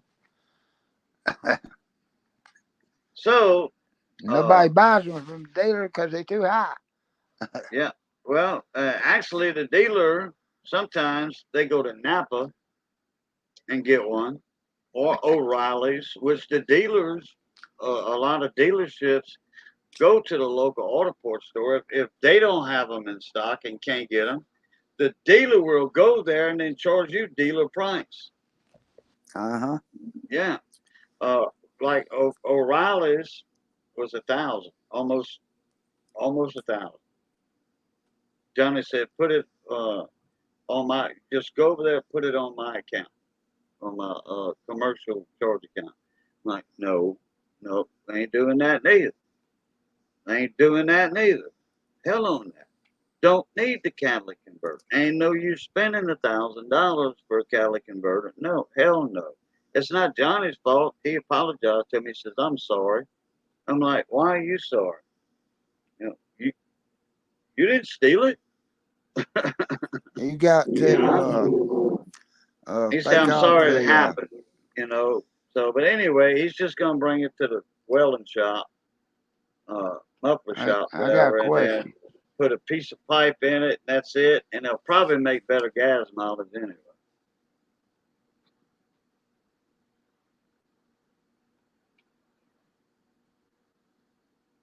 Go ahead. Go ahead. Oh yeah, I was going to ask you. Do you got fake the oxygen sensor off, keep a computer running right, or what? I can just have the take the check engine light off with a computer scanner too. I know, but what I'm saying is, you got your oxygen sensors. You got The one of them O2 sensors. in your catalytic converter too. And I was just wondering, if you know how to fake them off. In other words, send a signal. Yeah. Yeah. No, I could reroute the sensors to fool it. Put it that way. I could Yeah. fool it. I could fool the computer. Yeah. That's what I was asking. Yeah. Yeah. I can. I think I can do that, or a buddy of mine can do it. Yeah. But anyway, I might make better gas mileage Oh, without it. well. Better flow in case it was like halfway stopped up. Yeah. Maybe that's why my transmission was my transmission was knocking hard sometimes. When it go in second I had gear or whatever. one time that was stopped up. I drilled a hole straight through it. I did a big old Yeah. long bit, drill a hole straight through it, and just run it for years, and never Steve stopped Rice. up again. Steve Rice said, Cyclops Stacks. I'm sorry. I see that. Same guy though. He said they ended vehicle inspections here now. I'm spreading the word that I'll buy them all if they can prove they are not stolen. Yeah. Well, anyway, we're gonna get the cops over here tomorrow, and we're gonna do a police report, Yeah. and then we're gonna go to the scrap yards in the area. One in Mamu, one here, and show them the police report, and then I can scan the police report, put it in a file or whatever, and send that to the Lake Charles scrap yards everywhere else around here. Keep an eye out for a '02 Liberty, and they're gonna say, "Yeah, right, a '02 Jeep Liberty, catalytic converter. Yeah, right. Y'all want us to keep an eye out for that." Yeah. So, well, yeah, that's Well, your job. You're not supposed to be buying them unless they can prove where they got it from. Or you have to take every time somebody goes in with a catalytic converter, they have to produce a valid driver's license, state ID. yeah. A driver's license or state ID, and they have to hold the catalytic converter up in front of a camera, in front of the thing, and then they take a picture of that person with that catalytic converter. That way, if a police report comes in, now that's rules and regulations. The scrapyards over here, if you bring in a certain amount of copper wire, copper pipe, okay, uh, anything over 5 pounds, okay, anything over 5 pounds, uh, you have to wait 2 weeks on a check to come in the mail. We don't got to do that here, but you do have to have a copy of your driver's license filed at the scrapyard. You have to have an account to do business. You can't just be a crackhead ripping off people's catalytic converters to do business at scrapyards. Mm-hmm. I don't know, about 5-6 years ago.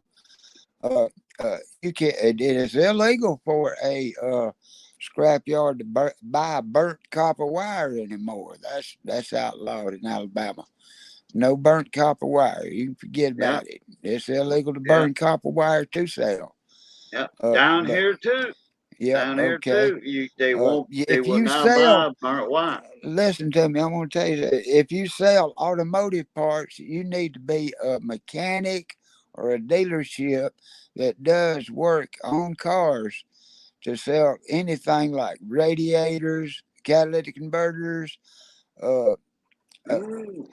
you know, uh, uh, um, other stuff like air conditioning compressors. Yeah. Right. Yeah. You know, Anything with and coils and you all got to that. be a licensed HVAC dealer to sell, like A coils and outside air conditioners. Mm-hmm. For HVAC systems. You can't just sit by and sell stuff anymore. Right. Yeah. Yeah.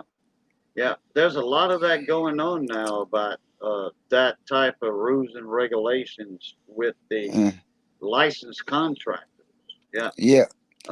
Steve Rice says, do you guys know about how much platinum is in an average catalytic converter? My truck has straight pipes with a small cherry bomb converter. It sounds like a beast. Yeah. Yeah. They got Yeah. more They're palladium in them than platinum. and I think palladium. They More have palladium than palladium. platinum. Yes. More Really? palladium. Yeah. And palladium is higher than platinum. Yeah. That's why they're giving $150 for the damn thing. Well, guess what? My scrapyard don't pay enough to get my catalytic converters. I still got 3 or 4 of them in my shed for that very reason. And palladium keeps going up, so they can't have mine if they ain't gonna come off some money. But Okay.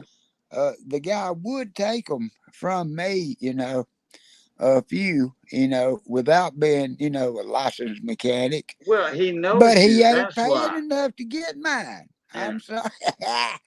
ain't Yeah. paying What do he wants to enough give to you? get. $20 Yeah, a something piece? like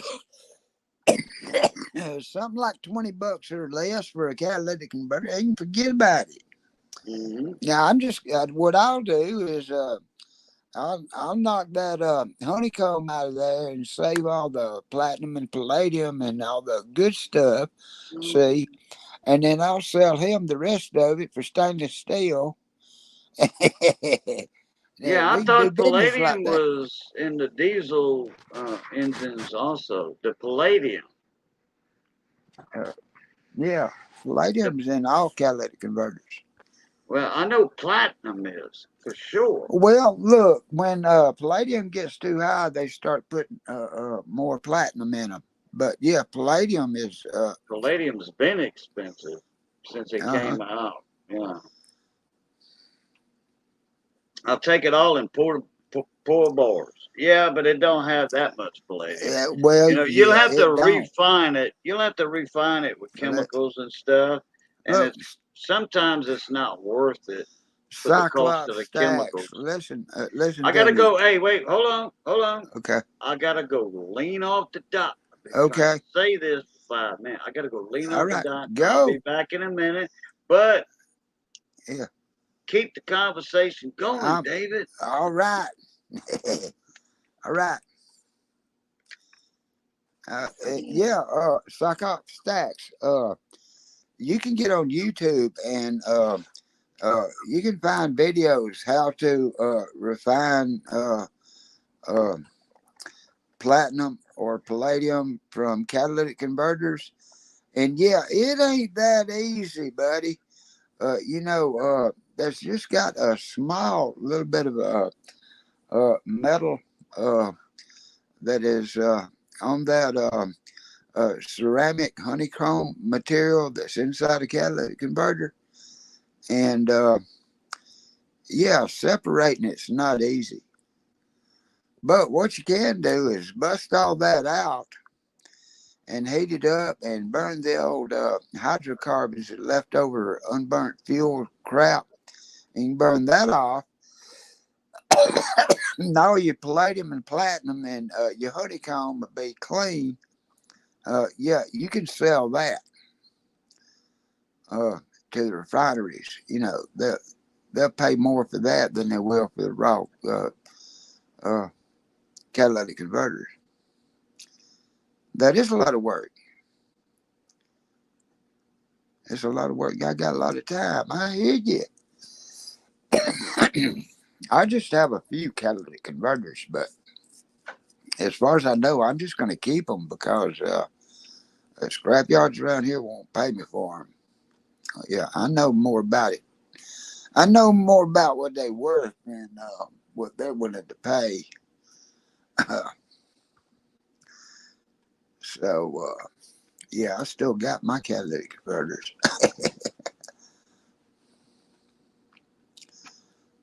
I got one catalytic converter that came off of somebody else's car that lives here, but the car broke down. He decided not to fix it, and he left it parked on the street.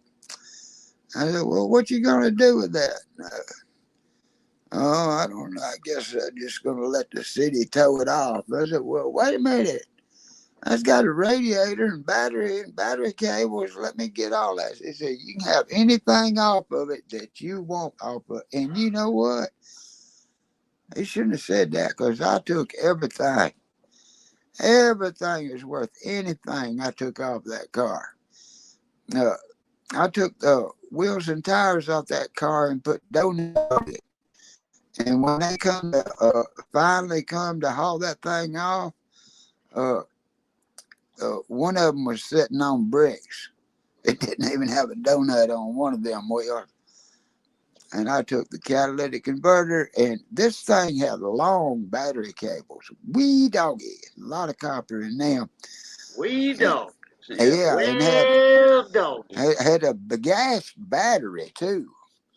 You know, it had the battery underneath the back seat, so it had some long cables on it. Oh, And I got like a Volkswagen. Yeah, only it uh wasn't a Volkswagen. Yeah. no, that's not what I'm thinking of. I'm thinking of a Miata. Miata. Yeah, but this The wasn't a Mazda either. Miatas had a battery in the trunk, and the Oh, engine okay. was in the front of the car. Okay, I'm talking about a Miata. Okay, the little foreign car convertibles.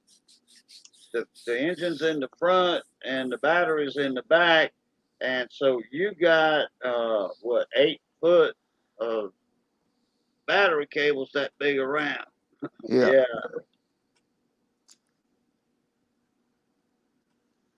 Grab the I motor, did not. transmission, Well, the windows, motor window was motors. blown, and it had a automatic transaxle. What wound up happening was my son knew a guy that wanted it, and he built a a hog cart out of it. Is what happened to it, and he didn't need all that stuff anyway. What kind of He car? wanted was he built a hog cart out of it. Out of what? What kind of car? You remember I was leaning off the dock. Oh well, I forget the kind of car it was. Volkswagen or what?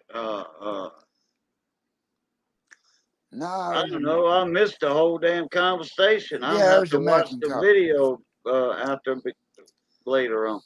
Yeah. I don't remember what kind of car it was. Oh, okay. But it's something But I that still you got tore that apart. catalytic converter off of that.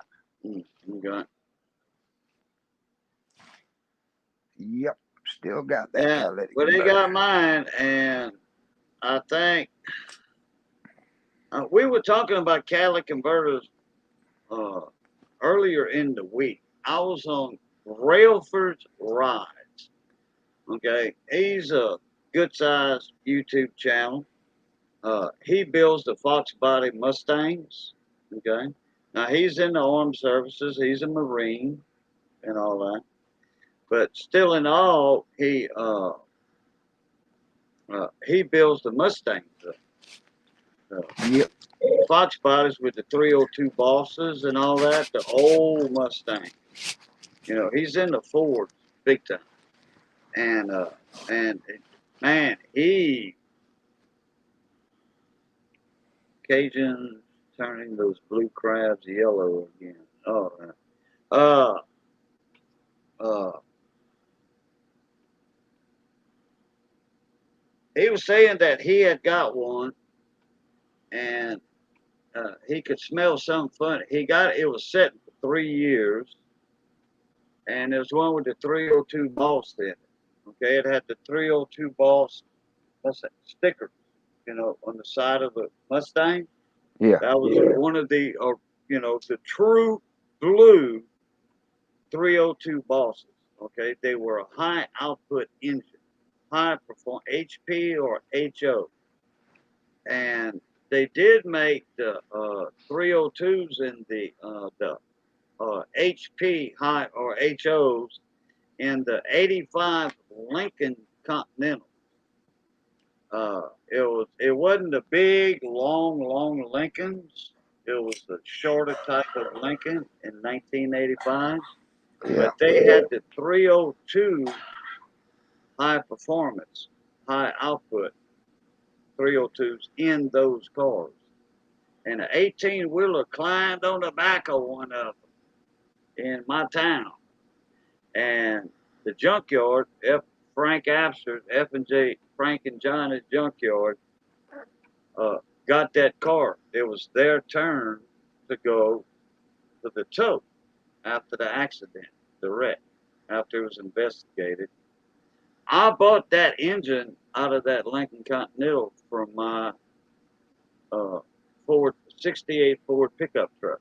I had a camper special. It was like a heavy hat, 5/8 ton, and I bought that engine that they had on the rack, and they had the intake manifold on it. They had the TBI on it,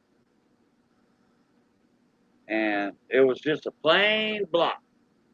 Okay. Well, no, it had the heads on it and all that, but it didn't have the TBI and all that. So I told him, I says, I don't need the TBI because I want to put it in my '68 Ford pickup. It was $600 I paid for that engine, and then another $200 for them to put it in.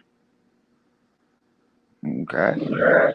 And they did it. And I tell you what, that little truck ran. I say little truck. It was a long wheelbase because, like I said, it was a camper special. Had the toolbox on the passenger side, under the bed, right behind the passenger door on the cab. They had a toolbox with a lock on it. You could lock it, unlock it with that big latch that big wide silver latch, chrome plated latch, and that's where you put all your jacks and stuff for your camper and all that. Well, they uh they put that 302 in that truck, and it had a 6-cylinder in it. And let me tell you something, that thing ran like a scalded dog. Even with that rear end that was made for a 6-cylinder. Yeah. Okay, so it was geared different, and the transmission. But it ran good. I didn't get that good gas mileage, but hell, back then, and this was in 1980, 86 and all that. That's when gas was 80 cents a gallon, So I was pulling my boat with it, my shrimp boat, my crab boat. So I didn't give a damn about gas. I was getting tax-free gas, highway tax-free gas anyway, or commercial fishing. I was using my boat gas from my truck.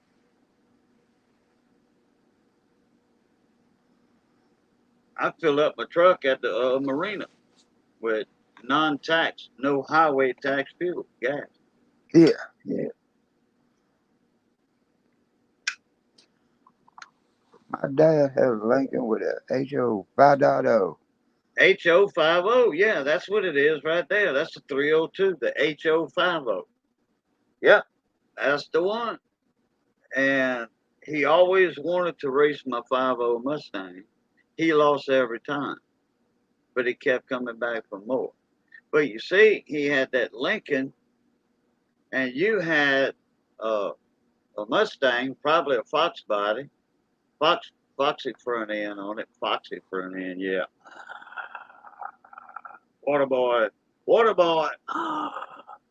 Anyway, yeah, he had a heavier car than you did, Steve. That's why. That's why he lost every time. Yeah, had a HO50. There you go. I like the way you rhymed that one.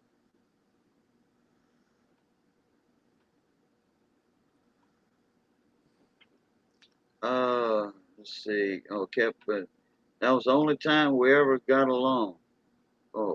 Rest in peace, Dad. Oh man, I'm sorry. I didn't see that at the end of the comment. All right, brother. Sorry. Take my hat off to your dad right there. I apologize for not reading the comment all the way. Bergen Warner 5-speed. I'm not familiar with that. Okay.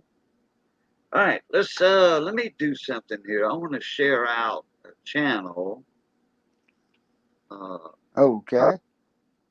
Okay, go ahead and talk. Okay. I want to get David, I'm gonna mute myself. boxes. I'm gonna mute myself. Okay, so go I'll ahead and talk. All right. Okay. While he's muted, he's getting up a video link. Okay. And I don't know what, but we'll see when he gets back with it. I can't talk. I got a cough.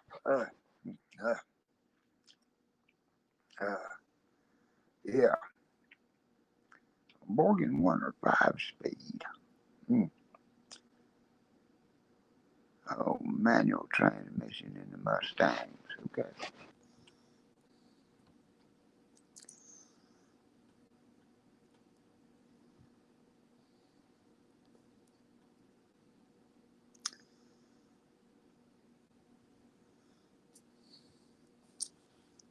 Uh-huh.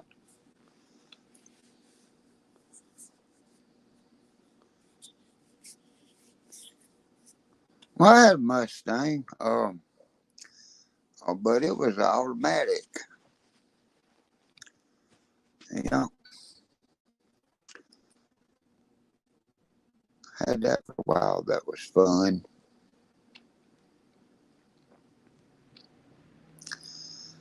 was a 1971 Mach 1 with an automatic. Everything factory.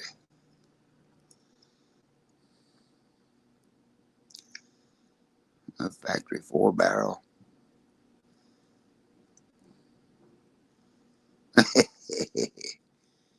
Cyclops stacks. Love that car more than my first 2 wives. I hear you.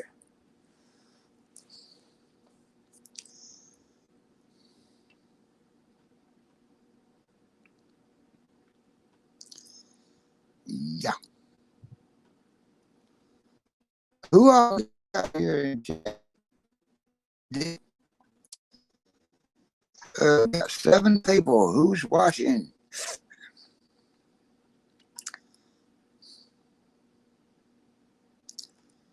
Roll call. I know Cyclops Stacks is here. Okay. Let me put this in here. Anna's probably still here. I don't know about Elton Jones.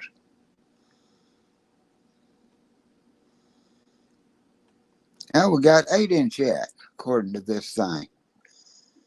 Of course, I don't trust this thing. That's my old iPhone. You can't tell how many's in chat, and I never can tell how many likes we got. If I want to know how many likes we got, I gotta leave the live stream, shut down YouTube, come back, find the live stream, and get an update on how many likes we got. So I don't know. That's just weird the way iPhone handles that. You can't tell how many likes you got, and not it might not be the like that it's showing. It just means, I came in, they had that many likes, and no matter what point I hit the like button, it tells me a certain number. Well, that might be wrong. Brussels Rise Channel Link, the Mustang King, the 302 Yeah, bosses. that we call him that. The boss, Mustang Boss King. But That's his what we channel call name him. is Brussels Rise. Now, that ain't Brailsford Rise, and I put the link in, so that's a channel link, not linked to a video, correct? that is a video link. Oh, well, see, I And the can't click on channel link. It's a video link, but it brings you automatic to that video in his channel, and you can subscribe from that that. Well, link. I can't click on it, see? Why? You remember we talked about this? If I go, if I click on that, it'll go to the video. Yeah, well, if you want to share it, you could still copy it and paste it like you normally do. Well, there's a problem with that. You can't copy from a phone. You can't copy Well, out of how you YouTube chat. You can't do that. well, how have you been sharing links all night long already? Well, see, I can either well, if they're in chat, that's pretty easy. I'm a moderator. I can go to channel and get their Oh, link. yeah, I got you. Now I I got can you. paste, Okay. okay, but I can't copy out of chat. This Yeah. is a Well, phone. don't worry about it. I got it already up there. Don't worry about sharing that because I already have it. Well, okay, but I can't go to it. I can't click on it. I'll be there, and then I'll have to come back. Yeah, You well, know? it'll bring you to his channel. Then you can copy Yeah. whatever you want out of that. But but see, if you post a channel link, not a video link, okay, I can go to the channel and I can just come right back. See, I ain't left the live chat. You see what I'm Right. saying? Yeah, I know what you're talking about. Yeah, I know what Yeah. you're talking about. But I shared the video. I mean, I wasn't expecting you to Yeah. click Okay. on it and share it because I already shared it. Well, I wasn't going to share it. Yeah, you already shared it. What I'm saying is Yeah. I can't click on it and watch it. I can't watch chat on that device. No, I'll send it to you in the email. How's that sound? Well, Or no, actually, well, you or ain't got to do that. I'll just share the channel with you. Okay, well, that if you did that, I could just look at it and see if I'm subscribed or not. You might be. Yeah, well, I might be because it sounds familiar. Yeah, it does. I've seen him. I've seen him in chats. Yeah, he's not far from you. Bradford Rides. Yeah, I've seen him in chats. He's not far from you. He's up in North Carolina. He's not far from Ken, Eleanor Rides. Okay. Okay, and there's his channel link, YouTube channel link. Not a video link, there's the channel link.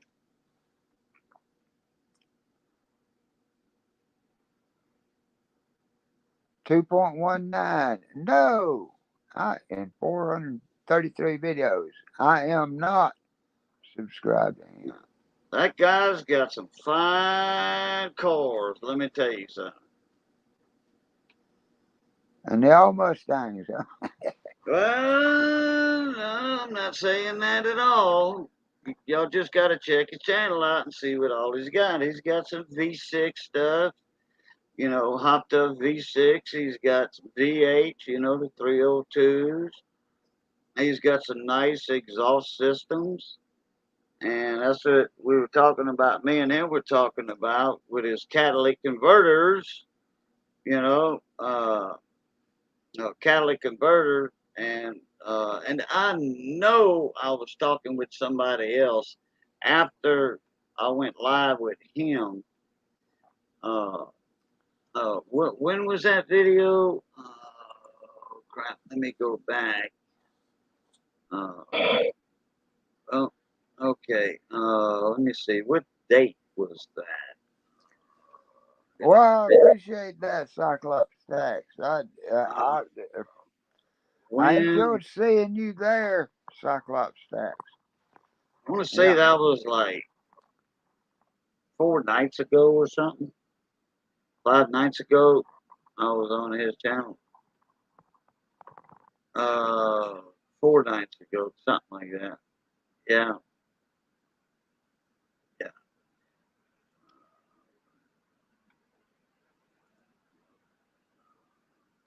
Okay. Anyway, we were talking about catalytic converters. He had a weird smell coming out of his Mustang, and well, the car had set when he got it. It had set for 3 years, and I forget how many miles they had on the I had a engine dead and all rat that in it. stuff. But somebody had mentioned, you know, the cat, you know, catalytic converter, and so I jumped up in there and I'm like, yeah, catalytic converters, you're gonna get a weird smell, you know, out of those things, you know, if you have a buildup in them in the catalytic converters. So this and that and the other, and we started talking about, you know, how they so valuable, people are stealing them. And I know me and somebody else was talking about that, stealing catalytic converters on another stream. And I'm like, I don't think nobody wants to steal mine out of my Jeep because those things probably ain't worth nothing. Yeah, bull butter. It happened Thursday night. They cut my catalytic converter out of my Jeep while it was at Johnny's house. That was a cooter under the hood. A cooter under the hood. So anyway, at the I think it's the 34 minute mark or something, uh, where I jumped in there. 35 minute mark, 36 minute mark. Okay, just say the 35 minute mark. 35 minute mark is when I joined in his live stream.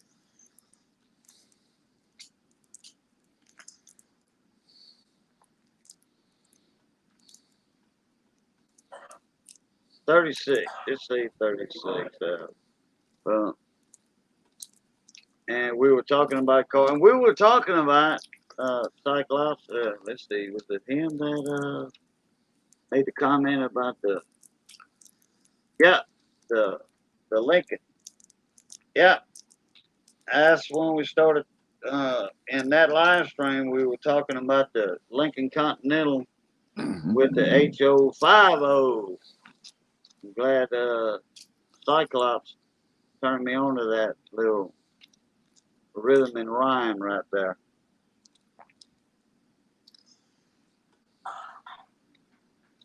So anyway, yeah, he's a good 302 boss guy. We call him the Boss King, Mustang King. He does a Yep. lot of work, floor panels, redoing transmission mounts, installing four-speed, munchies, and all that Uh-oh. stuff. Cyclops stacks are going to bed. You guys have a great morning. My old tail needs a little shut eye. Okay. Mhm. All right, Cyclops. I will be sending your address out. I didn't check the emails yet, but I will be sending your address out to our friend. Yeah. He wanted me to get with you. Guess what happened to my best friend? I know, a couple of decades ago.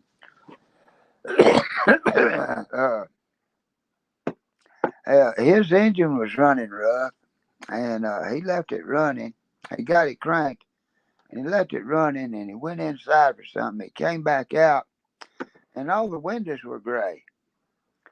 He said, "What happened to the windows?" And then he opened the door, and oh my God, smoke came piling out. Oh no, what is all that is burning? Is on fire. What's up? You know? And no wonder his engine was running rough.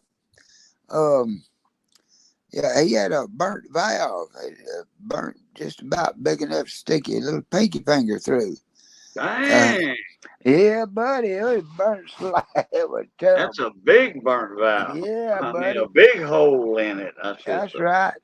And they and he was just pumping raw gas down in the catalytic converter, and the catalytic converter got red hot, and that smoke was coming from the carpet underneath the seat. What year was that engine? I don't I mean, remember that what year. car. It was I think it was like let me see, what was it? I think it was that old Datsun.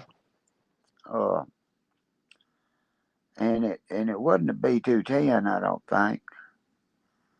Uh, it was They after didn't. that. They didn't have catalytic converters on B210 Datsuns. No. His daddy had a B210. I know. Yeah, this was a newer Datsun. Yeah, That and had then to his be daddy's. it had to be a Nissan instead of a Datsun. After Yeah, they changed their name from Datsun to Nissan, it might. Yeah, it probably was. Yeah, probably but a I Nissan. don't remember what year it was. It was One of probably them 80 something. 280 280Z or something, or was that a different car model? Datsun they had the 280s and Yeah. the 300, the Oh, a 280. different friend of mine had 280Z. Yeah, yeah, Yeah. right. Okay. Yeah. Yeah, I So the don't catalytic know. converter got red hot, Yeah, buddy. and it got the floorboard so hot it made the carpet smolder. Oh boy, did it ever. It was about to catch the seat on fire. Dang. Yeah, when he opened that door up, that was it. But you know, them cars will run on 3. They'll run on 2. You ain't gonna believe this. You can crank one of them up, and it'll run rough, really, really rough. But you can crank one on 1 cylinder, I believe it. and it'll kind of run. You know, it'll stay crank. You know, it'll run on 1 cylinder, and he proved that to me that day. Ooh, okay. He proved it to you that day, huh? Yeah, he was only running on 3 because that burnt valve wasn't doing nothing. There wasn't no compression there. Oh, he had a 4-cylinder in it? Yeah, it was pumping all that unburned fuel air mixture down into the catalytic converter, and she was getting hot. Okay. Well, because I know the 280s, didn't the 280Zs have a 6-cylinder? That's why they had that long ass hood on it. Nah, And so fast, they were fast cars. yeah, they had were. a 6-cylinder. Yeah.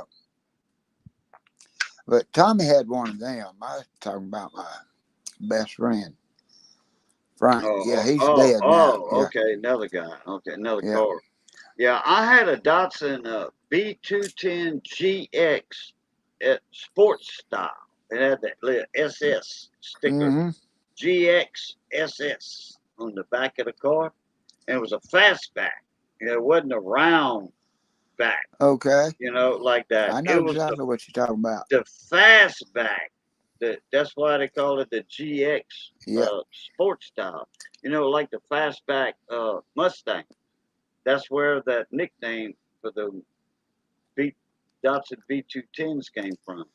The Well, GX sports style well, from this the guy's daddy Mustang. had Datsun B210, and he bought it from his daddy, and it had its problems and everything, but it had 500,000 miles on it Oh, damn. when he quit driving it. Yeah. I had a 4-cylinder in my And 210. on those things, the fun thing about that is, how you change the universal joint on the drive shaft? You can't. It's part of the drive shaft. You got to get a whole new drive shaft. Oh, bull butter. Yeah, no, it don't come out. That's what I'm trying to tell you. It's built into the drive shaft. No, you gotta unweld it. Well, I reckon you can unweld it, but yeah, no, Yeah, you can't what just. I'm talking about, I had a brand new A drive lot shaft. cheaper to get if you can find a drive shaft in the junkyard, it's a lot cheaper to go that way than Oh, yeah. hire somebody to cut it and weld it back. Yeah, with a new Yeah. and then you got to match up the U joint, and then you gonna weld that in there with that wet grease in there. Yeah, I don't know how you gonna keep that from catching on fire. I'm talking about your yoke that the U joint attaches to. Oh, cut that out and re-weld Cut that. that. Oh, okay. Yeah. Yeah. No. You see, they in Baton Rouge, Lafayette has a drive shaft place. Baton Rouge has one because when I changed from my I forget if it was a long tail transmission I had or short tail transmission. Oh yeah, But I had to go from one to the other. a Okay. longer or a shorter drive shaft. I think I had a long tail in that '79 Silverado I had with the diesel engine, and I had to take the transmission out when I put the 350 Chevy 4-bolt main in there, and the Oldsmobile transmission that came out because I had an Oldsmobile engine in the truck when I bought it. Okay, Yep. I only paid $500 or $600 for the truck, and it was running. I think it was $600.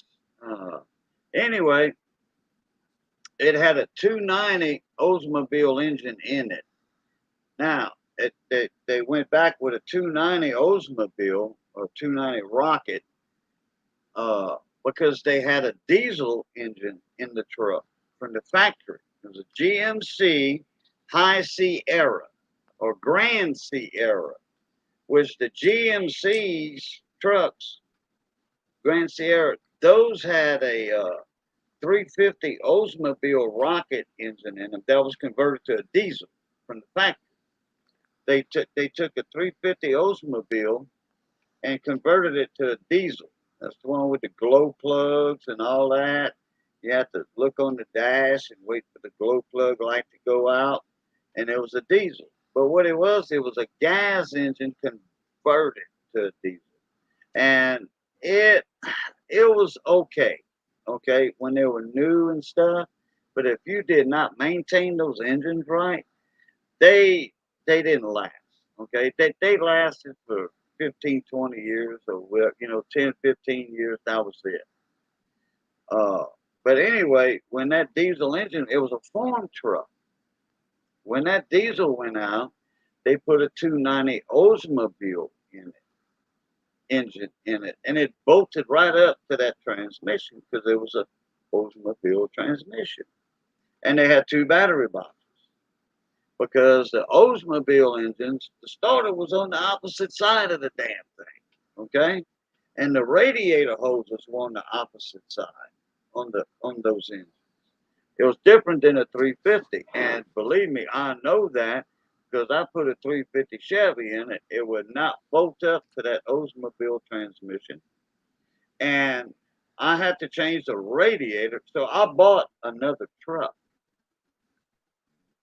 I bought another truck just for parts, okay, for the transmission. And when I threw that transmission in, I went from a long tail Oldsmobile transmission to a short tail 350 Chevy. I forget which number it was on the transmission, but it was a popular one that had a lot of torque on it. Yeah. Because it came off of a 350 engine.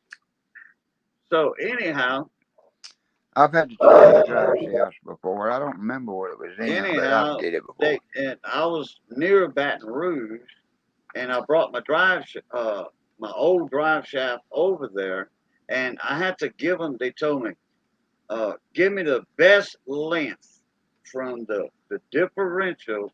I had brought my drive shaft over there, so I need to add 6 inches or 8 inches, whatever. And they said, well, we need, and they showed me on the drive shaft where to measure it from the round, the yoke on the differential, where the U joint bolts to on the differential. They said, give me that and give me to the back of the tail of the transmission. That's all we need. I'm like, okay, no problem. So I went back, I called them and I gave them the exact measurement. They said get down to the 16th of an inch, please. So they took my drive shaft, they took the yokes out, they got a brand new pipe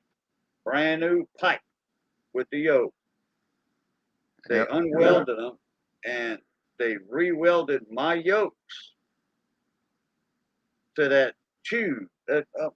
All a drive shaft is the tube is hollow. It's hollow. It's not a solid steel pipe. It's not. They light. It's about what, 1/8 of an inch thick, something like that. That's why you twist drive shafts a lot, because it's not solid. They twist. Hollow. Hollow. So anyway, I put that new drive shaft in there, slid it in the transmission, and bolted it up to the differential. No problem. No problem at all. Well, about 3 months later, I had to get the transmission overhauled. And my cousin owned the transmission shop in Baton Rouge. He was a LaBeouf. And he was the LaBeouf clan from Kaplan down there, where I'm from. And he kind of made me a kinfolk deal. He said, it's supposed to be $350. I'm going to just charge you $300 since you're related. I'm like, all right, good, kinfolk deal. Thank you. And I'll refer business to you. But I tell you what, man, when you going from diesel to gas, on them old 79 trucks, I'm gonna tell you something right now. It's hell. From an Oldsmobile engine to a gas, the transmission's totally different. The starter's on the wrong side. The radiator, you got to change that out because the intake and the top hose is opposite sides. All the hoses are totally different. Good thing I had two battery boxes in the truck, because that was totally different. Because the starter's on the opposite side. I tell you what, them old Oldsmobile gas engines, old 350 rockets, and I sure would like to have a block of one out of a junk car right now. I would take my time and rebuild that sucker and put that in a car, and I'd have me a screaming demon. I had let's see, what was a 73 Olds Cutlass, had a 400 short block in it. That was the fastest car I ever owned in my life. Cutlass Supreme? I think it was Supreme. Yeah, that's a Oldsmobile engine. Yeah, Oldsmobile product. yeah, Yeah, 400 short block. Yeah. yeah, that's that's kind of like that rocket engine, you know. And man, that was a fast car. I guarantee you. I On top guarantee. end. Yeah, Like, hey, it outrun that 71 Mach 1 on top end.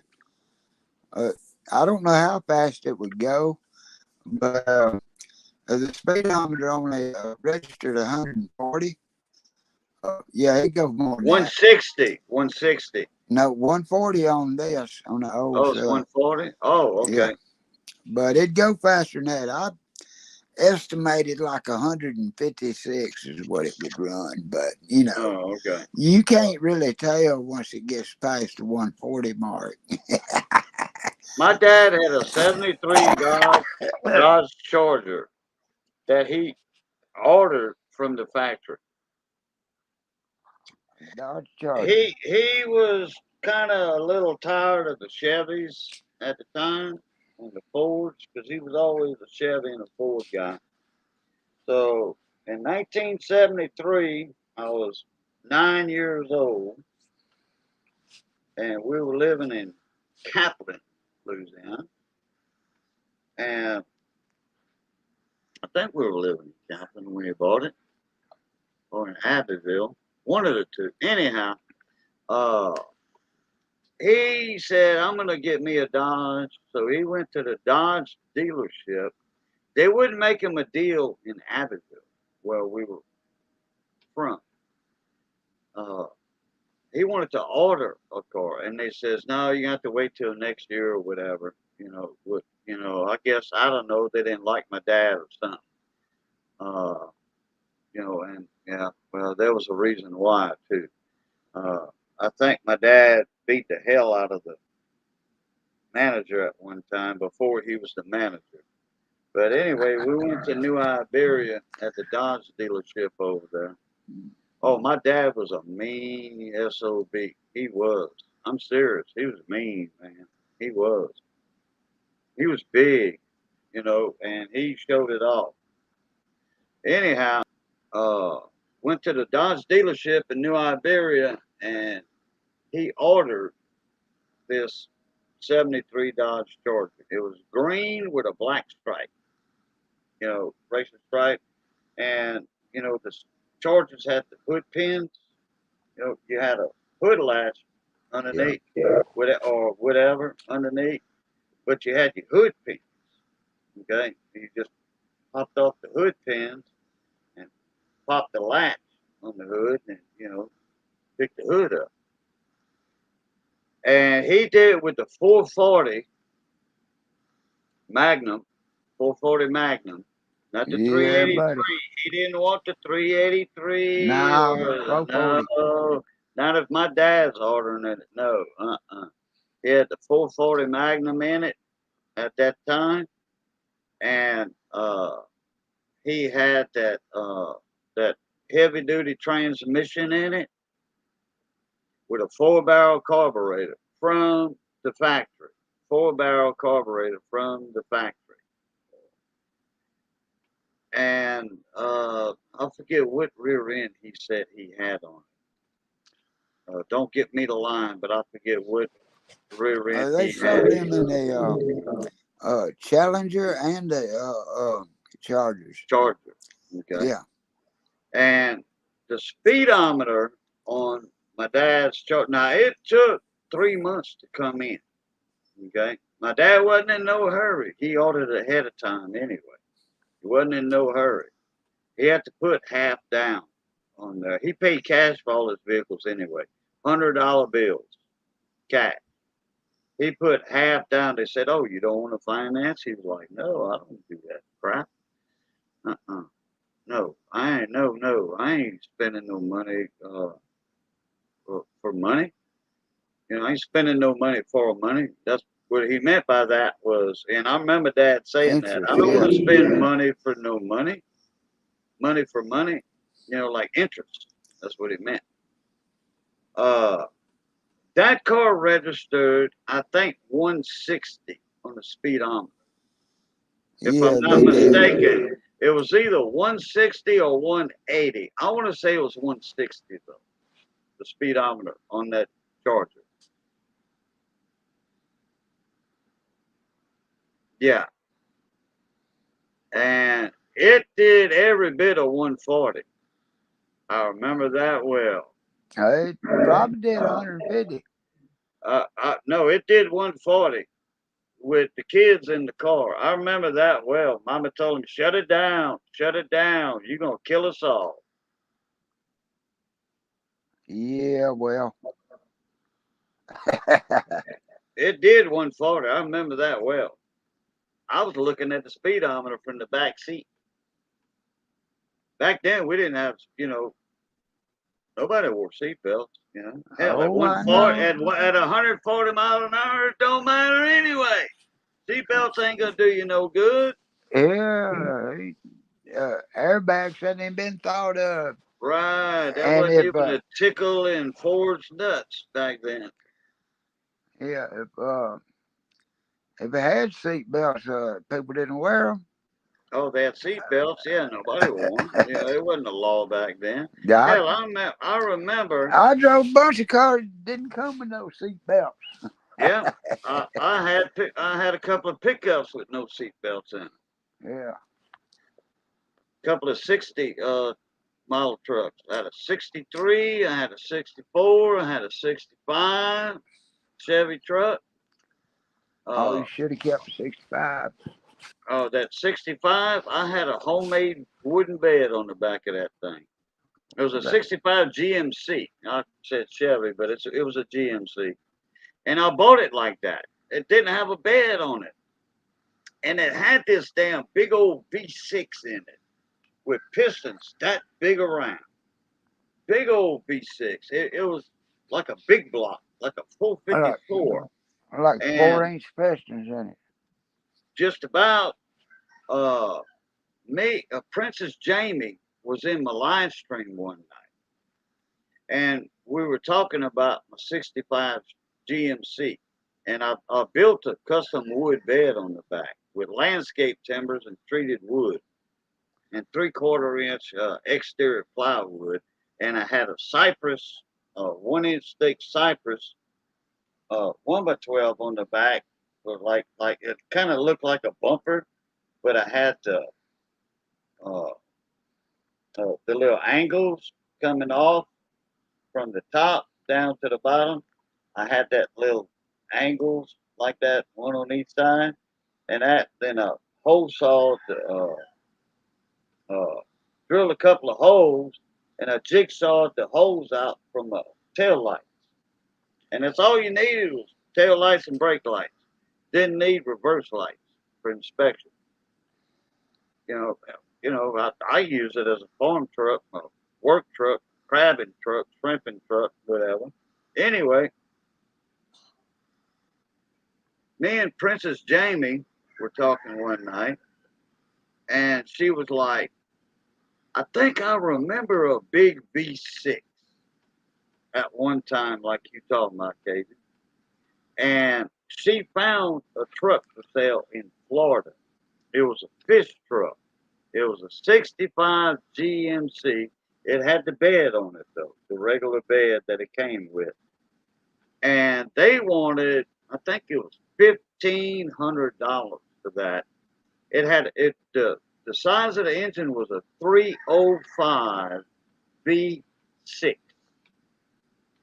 305 V6, and they showed pictures of the engine. It looked like a big old 454 big block in there, and the oil pump went out on mine.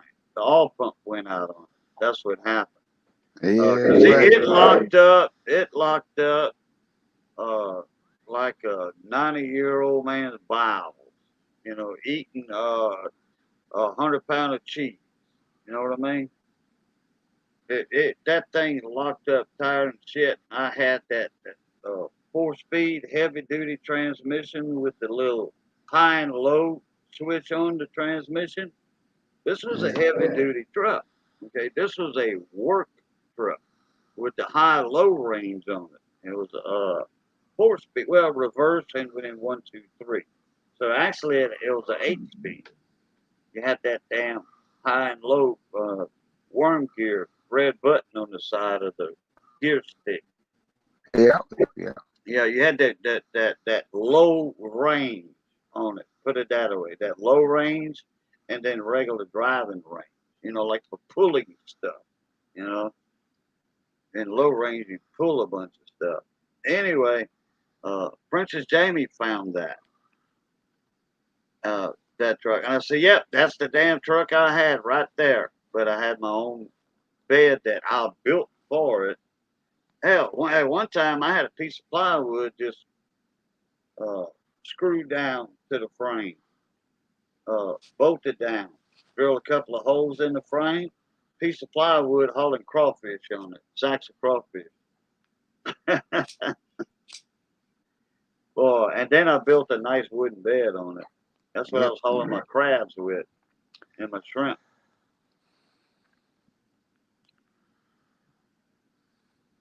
But that thing locked up tighter than hell. Tight, tighter than a gnat's ass.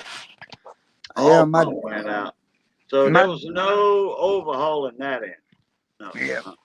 no. Now all pump goes out. That's the end of it. That's the Especially if end you're of the block. running. Yeah. Yeah, hell, I was doing 55, 60 mile an hour down the road. And when that engine locked up, I pushed in my clutch, you know, and I'm like, what the hell's wrong? Engine quit. Then I popped out my clutch to see if the engine would start again, and it wouldn't. I said, uh oh, engine locked up. I looked at, well, naturally, I looked at my oil pressure.